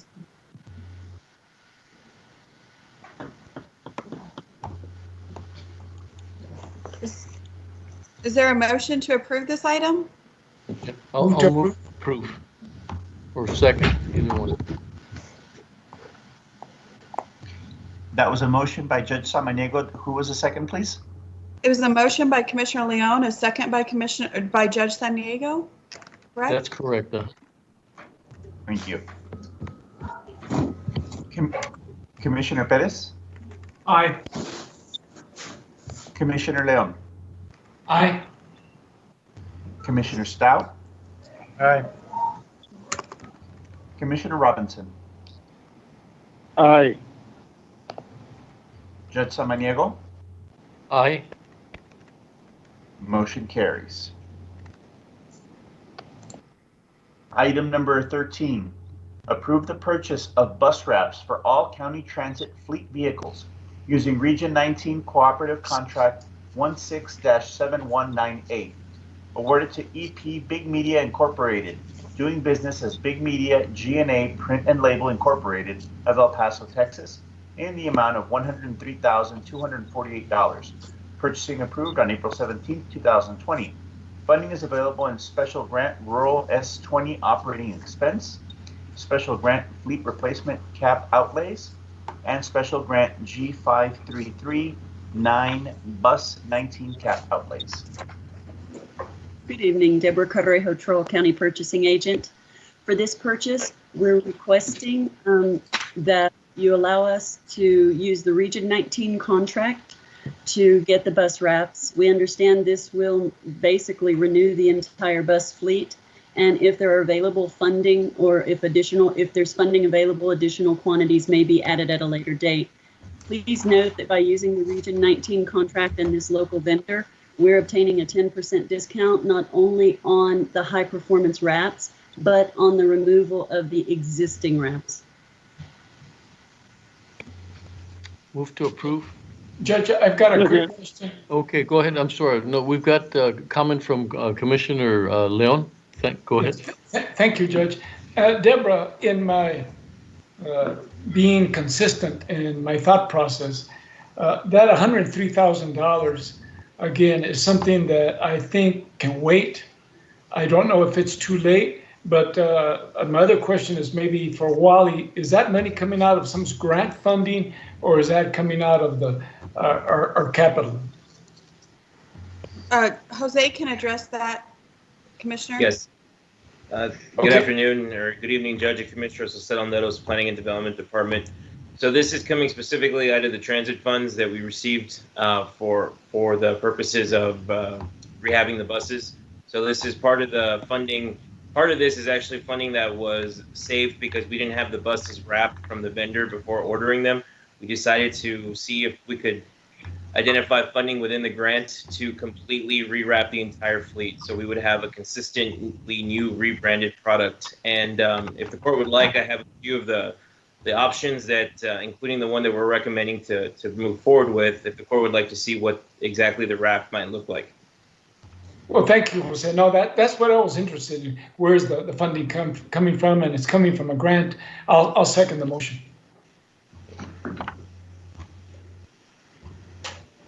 Commissioner Perez? Aye. Commissioner Leon? Aye. Commissioner Stout? Aye. Commissioner Robinson? Aye. Judge Samaniego? Aye. Motion carries. Thank you, Judge Commissioners. Thank you. Item number 14, approve and authorize the purchasing agent to reject all responses and close RFQ 20-024 as needed architectural services of the County of El Paso and resolicit at the discretion of the Public Works Department. Deborah Correjo, Troll County Purchasing Agent. In this case, I'd like to request that you allow me or you authorize me to close out this project. Although I see 9 responses, the point of the entire project was for Public Works to obtain as large a pool as possible so that over the next 4 years, they had a multitude of qualified vendors on staff, basically, that they could call on for various projects over the 9th. And the world was pretty much going crazy about that time. And we suspect, based on some feedback from some other vendors, multiple vendors, that it was just such a crazy time. We didn't give the vendor community enough of these. I believe the pool could be as high as 14 or 15, which would serve Public Works and engineering very well.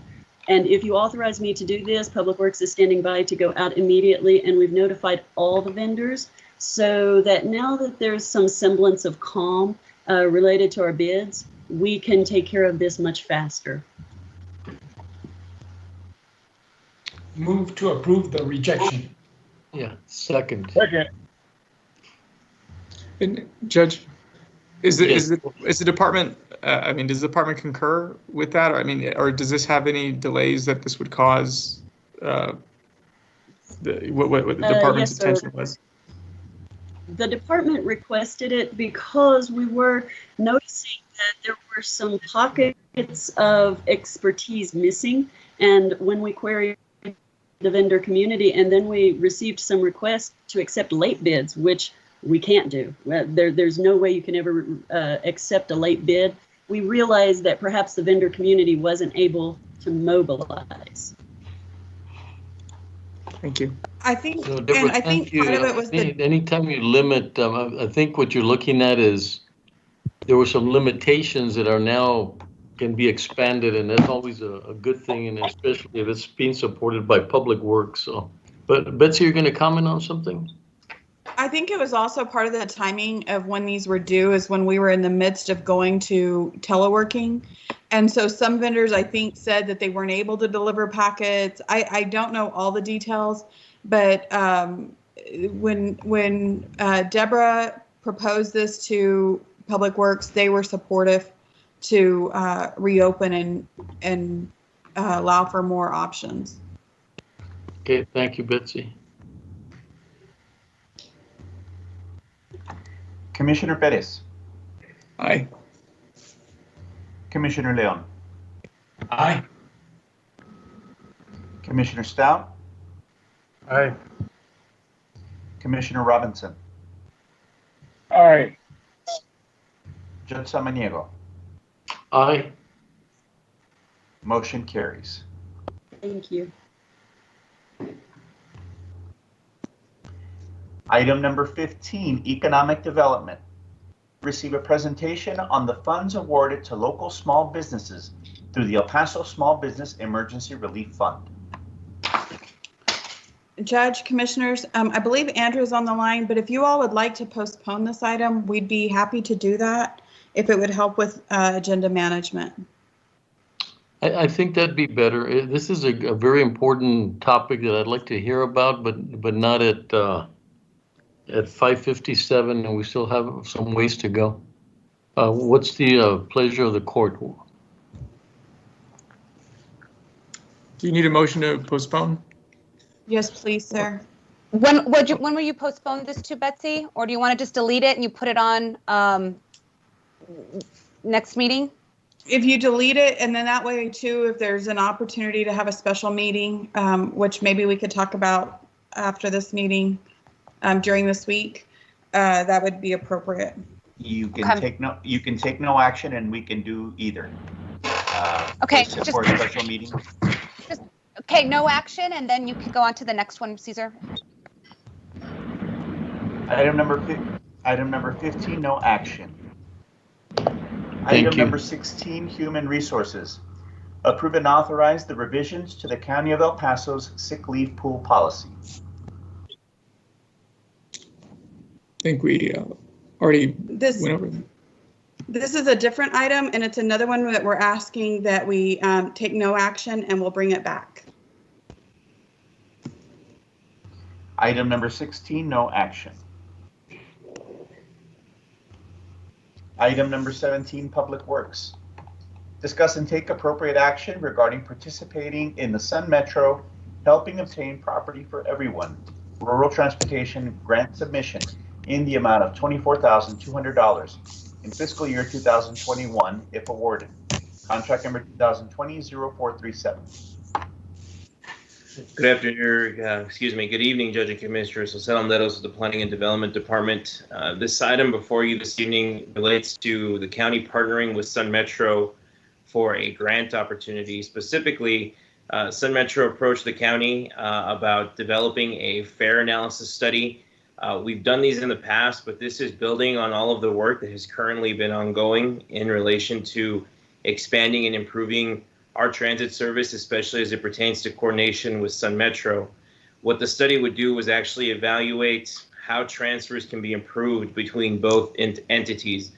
Right now, there are no transfers that are recognized from the county system to the Sun Metro system, and that ends up costing riders significantly more to ride on both systems. What the proposal is to task the Texas A&M Transportation Institute, or TTI, to evaluate the process and evaluate a framework or a structure that would allow riders to transfer from System A to System B, and saving them money, and then also ensuring that we receive our proportionate share of fare box revenue. So ultimately, it's a service improvement. The grant requires a 10% match from the local government. In this case, it would be approximately $48,000. That would be split between the county and Sun Metro. And so the item is a letter of commitment that in the event the funds are made available from Sun Metro, or Sun Metro receives those funds, that the county would participate in the amount of $24,200. And that is what the item before you is. We'd ask for your consideration, favorable consideration. Happy to take any questions that the court may have. Thank you, Jose.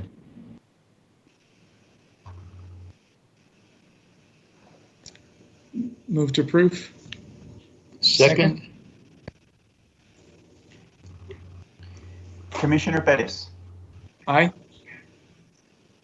Commissioner Leon. Aye. Commissioner Stout. Aye. Commissioner Robinson. Aye. Judge Samaniego. Aye. Motion carries. Thank you, Judge, Commissioners. Item number 18, discuss and take appropriate action regarding the variance request from the El Paso County Subdivision Order for the Julian and Sophie's subdivision. Good afternoon, Judge and Commissioners. Actually, if we could read in the next item, it's complete. It's related to this item. It's actually the same subdivision. Item number 19, pursuant to Texas Local Government Code Section 232.023, approve and authorize the acceptance, filing, and recording of the Julian and Sophie's subdivision. Good afternoon, Judge and Commissioners. Jose Landeros, Planning and Development Department. If IT could please bring up the presentation. The item before you this afternoon is a subdivision and a accompanying variance request for a 2-lot subdivision in the unincorporated area of El Paso County. Next slide, please. This is located in precinct number 3 in the East Montana area, near the major intersection of Montana Avenue and Crag Drive. So this is located north of Montana Avenue. The utility provider in the area would be the county. This is within the county's East Montana water system. The proposed mechanism for wastewater service is on-site septic facilities, and so these facilities are subject to our rules and inspection for installation. The variance request that is before the court this afternoon is to allow for the 2 commercial lots to exceed the 3-to-1 ratio for lot depth due to the accommodation of on-site ponding and on-site septic tank facilities within the proposed subdivision. So these standards typically exist to prevent a panhandle lot from existing, which poses a threat to the health and safety of a residential property because of the size and the topography. However, these lots, even though they don't meet our county standard of 3-to-1 for depth to width, they actually, the front of the lot that is immediately abutting the right-of-way or the road exceeds 200 feet. So we have 200-foot lots that are 200-foot wide lots that go 800 feet back. So that threat to health, safety, and welfare does not necessarily exist. Furthermore, These are not residential lots. These are commercial lots. Next slide, please. Here is a aerial of the location site. So this is land that has previously not been platted and is, is about half a mile north of Montana Avenue along Craig. Next slide.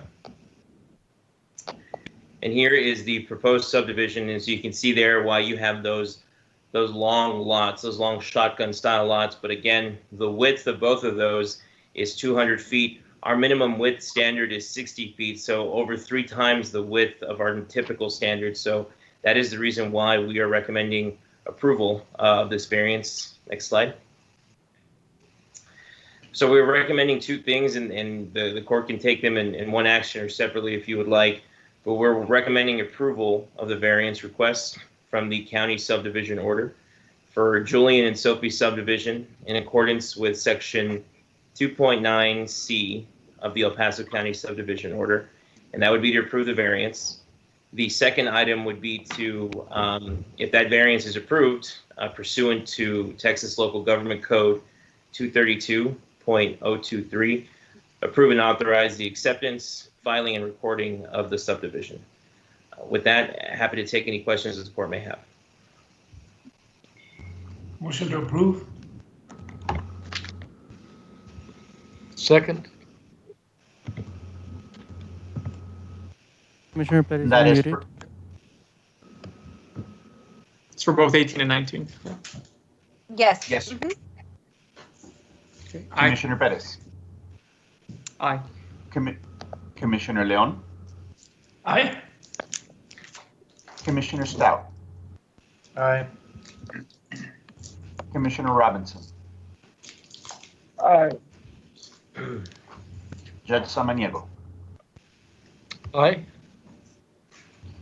Motion carries. Item number 20, approve variance request from El Paso County subdivision regulations for Gateway Estates Lot 5 Replat J and Gateway Estates Lot 3 Replat K developments. Good evening, Judge and Commissioners. Jose Landeros, the Planning and Development Department once again. The item before you is a variance request for a subject property that is located in precinct number 3 in the greater El Paso East part of the community. This is near the Joe Battle Boulevard and Vista del Sol Drive intersection. There's a number of development that's been occurring there within the past few years, and this is another replat. That entire area was actually platted back in the 70s for an industrial park type of development that is being amended now with all these proposed replats, and this item is related to that transition of these large industrial commercial lots being transitioned into residential subdivisions. The subdivision would be served by El Paso Water for both water and sewer, and the specifics of the variance request are to go down to our alternative design standards and comply with those, have 54-foot wide roads, and reduce the arterial size from 90 to 81, reduce the yard setbacks in accordance with our standards, and to reduce the minimum lot size of 6,000 square feet to a minimum of 4,700 square feet, also in accordance with our design standards. Next slide, please. So specifically, the variance will, the lot size is probably the most critical component that we evaluate to ensure that it complies with our standards. You can see here that between the two developments that they are proposing 177 lots, and the less than 1/5 of those are the smallest lot size that are permissible by the standards of less than 5,000 square feet. And a majority of them, or a third of them, I should say rather, are over 6,000 square feet in size. Next slide. So this is a aerial location of one of the lots. If you look at the agenda language, you can see that it's lots 3 and lots 5. This one is located immediately south of a city-maintained park, and this proposal will actually not require dedication of a park. The developer will instead make mid-block improvements to allow pedestrians that live in this area to actually immediately access the park to the north And so there'll be some enhancements to the roadway there, in addition to knocking down and creating an entrance within the rock wall that is along the road there. Next slide, please. And here you get a better idea of what the entire development will look like. The development to the west there is a larger one. You can see there that there is a 1 acre park located within that site. And those green circles are quarter-mile radii circles, which reflect how far an individual is willing to walk, right? That is what we refer to as a pedestrian shed. And so all of the lots are located in very close proximity to the park, thereby ensuring that residents feel that they can access that park without having to drive to it. So that's a pretty big component. Next slide. Would like to add, before offering the recommendation, that the park land in this area will be dedicated to the City of El Paso and will be maintained by the City of El Paso in accordance with their ordinances, because this is in the path of annexation for the City of El Paso. With that, the department recommends approval of the variance request from the El Paso County subdivision order for the master plan of Gateway Estates Lot 5, Replat J, and Gateway Estates Lot 3, Replat K, developments as the subject property conforms to the 2014 County Alternative Design Standards. Happy to take any questions the court may have. Move to approve. Second.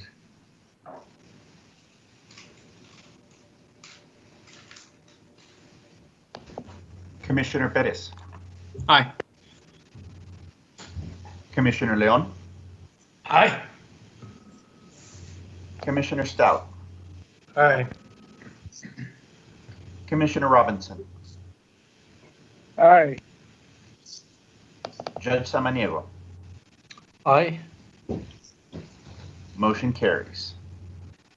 Caesar, Thank you, before Judge we go Commissioners. Have a into lovely grants, would you, I'd like, Commissioner Stout would like to make a comment on one of the consent agenda items. Go ahead, Commissioner Stout. Yeah, Judge, I wanted to see if I can reconsider item H. I'm sorry, I apologize to the court, but there was some questions that I had regarding some of the classifications really quick. So I'd like to make a motion to reconsider H. Second.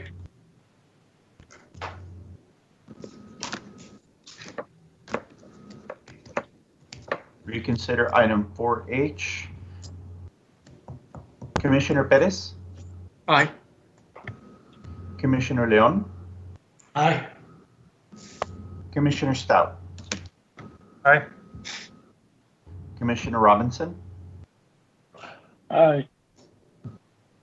Judge Samaniego. Aye. Motion carries.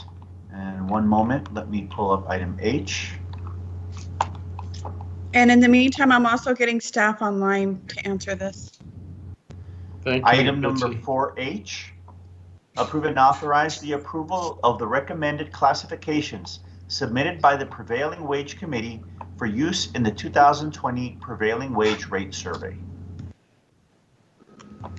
Thank you. Thank you, Judge and Commissioner. So I wanted to understand. It seems to me that in the past we have some type of requirement for contractors to have an apprenticeship program. However, in the classifications here that are going to be going out for the survey for the prevailing wage, I didn't see any mention of apprentice programs for folks to comment on, and so I wanted to see if that's something that could be taken back and we could request that be included. Sir, it's my understanding that apprenticeship, I need to verify this, I'm trying to get someone back online, but it's something that we contract require under the language on these types of projects that require the use of prevailing wage.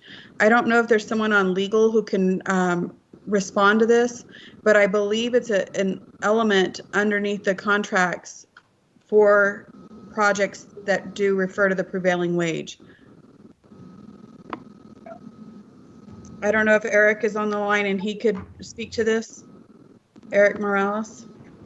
I'm sorry. Hi, Betsy. I only heard part of what was being asked. I apologize. When we have a project that requires the use of the prevailing wage program, I believe that there is language required in each of those projects about what percentage of apprenticeship. There's certain requirements for apprenticeship. That's correct. It's not a separate wage classification from what I understand. There's a previous order by the Commissioners Court for the apprenticeship program. Right. That's my recollection, yes. I didn't hear, I'd stepped away for just a minute, so I didn't hear the concern from the commissioner. But yes, we do have those requirements. Let me, yes, the other one. I was just wondering if I don't know if it's at this juncture or at a future juncture, but I mean, if we're requiring that contractors have apprenticeship programs, there should be a guide for wages. It seems to me, or for us to be able to understand what what should be paid to folks in an apprenticeship program, especially when we're requiring something like that.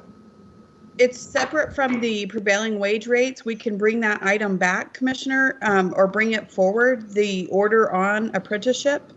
And if it would, I could get somebody on now who knows more about the apprenticeship program, but we could bring that order back for the court's review.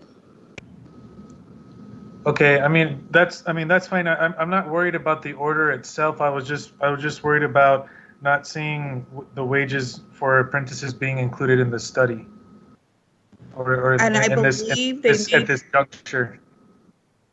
I believe it may be set by the order, but I do not know. I'll need to review it.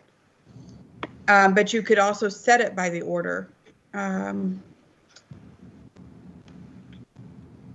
Commissioner Robinson, we should be following the Davis-Bacon? We have an option, sir, whether to follow Davis-Bacon or do our own wage study. The court, we always compare our rates to Davis-Bacon and then bring it to the court, and then you all make a decision whether you want to go Davis-Bacon or whether you go with the local prevailing wage rate. And the committee that works on these makes a recommendation to you as well. And that includes labor and the contractors.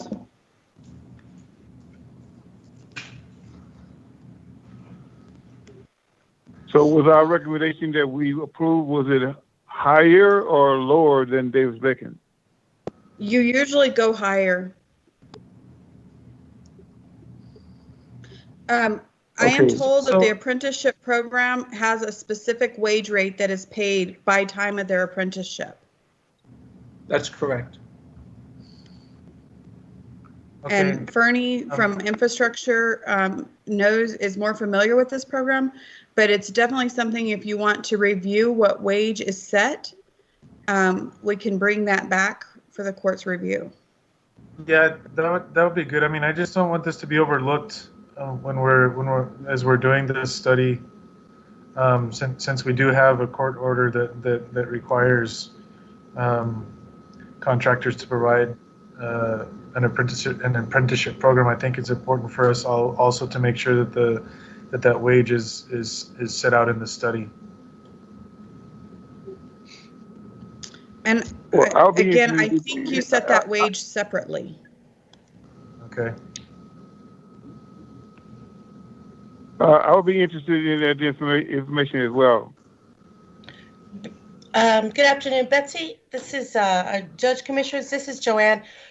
Commissioner, what we can do is we will work with Public Works to put another item on for the Commissioners Court's consideration so that we can review both the wages in the apprenticeship programs, and we'll take a look and see how it's been working in our most recent projects as well as our upcoming construction projects.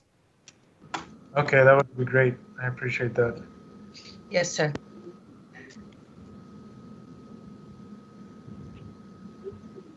Okay, so I mean the motion was already approved. I don't think we need to vote on the. I mean the item was already approved. I don't think we need to vote on it again, right? We just. I just wanted to be able to talk about it.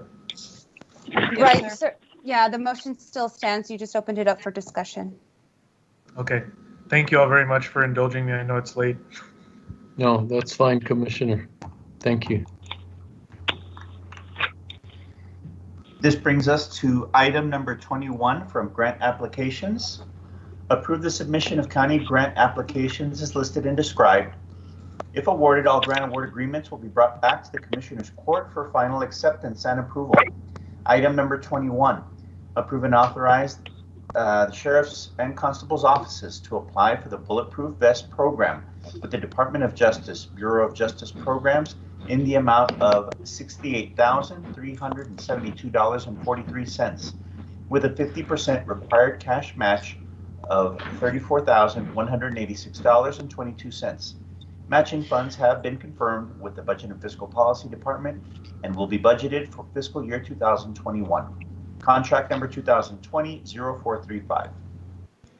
Good evening, Judge and Commissioners. Wally Hargrove from the Office of Budget and Fiscal Policy. This is our standard annual application for the Bulletproof Vest program.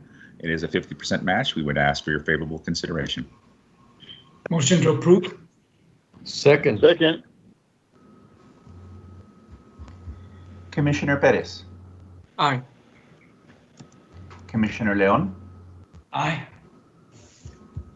Commissioner Stout. Aye. Commissioner Robinson. Aye. Judge Samaniego. Aye. Motion carries. Thank you. Item number 22, Budget and Finance. Receive a presentation summarizing fiscal year 19 El Paso County grant awards. Judge, we're going to ask that this item be moved to a future special meeting in the interest of saving some time today. Okay, thank you. And same for item 23. Correct. We'll take no action on item number 22. And item number 23 is to discuss and take appropriate action regarding the fiscal year 2020 and fiscal year 2021 budget and fiscal overview. Once again, there'll be no action on item 23.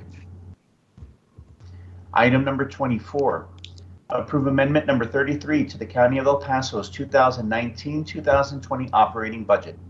This budgetary amendment will increase grants by $43,998, thus increasing the overall budget of $512,171,183.40 to $512,215,181.40. Good evening, Judge Commissioners. Wally Hargrove from the Office of Budget and Fiscal Policy. The backup for this week's amendment was sent to you with your weekly highlights. Of note in this week's amendment, we are moving most of the 3% reductions that departments have made to date. This amendment amounts to just over $3.4 million, moving that to a general administrative budget reduction account at the request of the departments. I will be providing you with an overview summarily of those actions at our June 18th special meeting when I go over the next financial report. Would ask for your favorable consideration. Motion to approve. Second.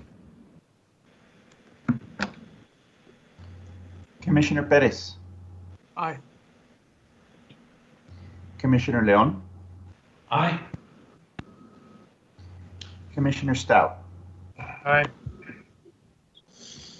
Commissioner Robinson. Aye. Judge Samaniego. Aye. Motion carries. Thank you. This brings us to item number 25, executive session. At this time, Commissioners Court will recess into executive session to discuss items 25C and 25D. Actually, one second. Wait, hold on. It was F, okay. We're gonna Item ask- 25. We're going to ask that C be postponed or deleted or no action. Uh-huh. It'd be number 27, but So C, you like to take no action on C? C, D, and E, Caesar? Is Okay. we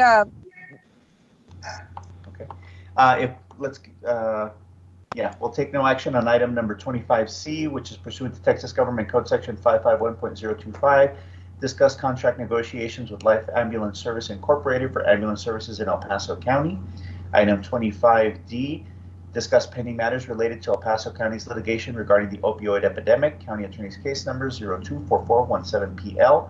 Pursuant to Texas Government Code Section 551.071, no action. And item 25E, discuss the pending litigation regarding the mail-in ballots. County Attorney File Number 006720AA, pursuant to Texas Government Code Section 551.071.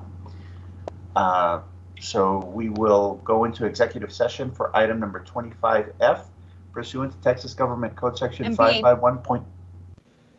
sorry. Yes. Yeah. Item 25B and 25F, pursuant to Government Code 551.071 and 551.087. Commissioners Court will reconvene to take official action.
You are watching the broadcast of the El Paso County Commissioners Court meetings. Commissioners Court meetings are held every Monday at 9:30 a.m. on the third floor of the El Paso County Courthouse, located at 500 East San Antonio in downtown El Paso. These meetings are open to the public. The meeting will start momentarily.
You are watching the broadcast of the El Paso County Commissioners Court meetings. Commissioners Court meetings are held every Monday at 9:30 a.m. on the third floor of the El Paso County Courthouse, located at 500 East San Antonio in downtown El Paso. These meetings are open to the public. The meeting will start momentarily.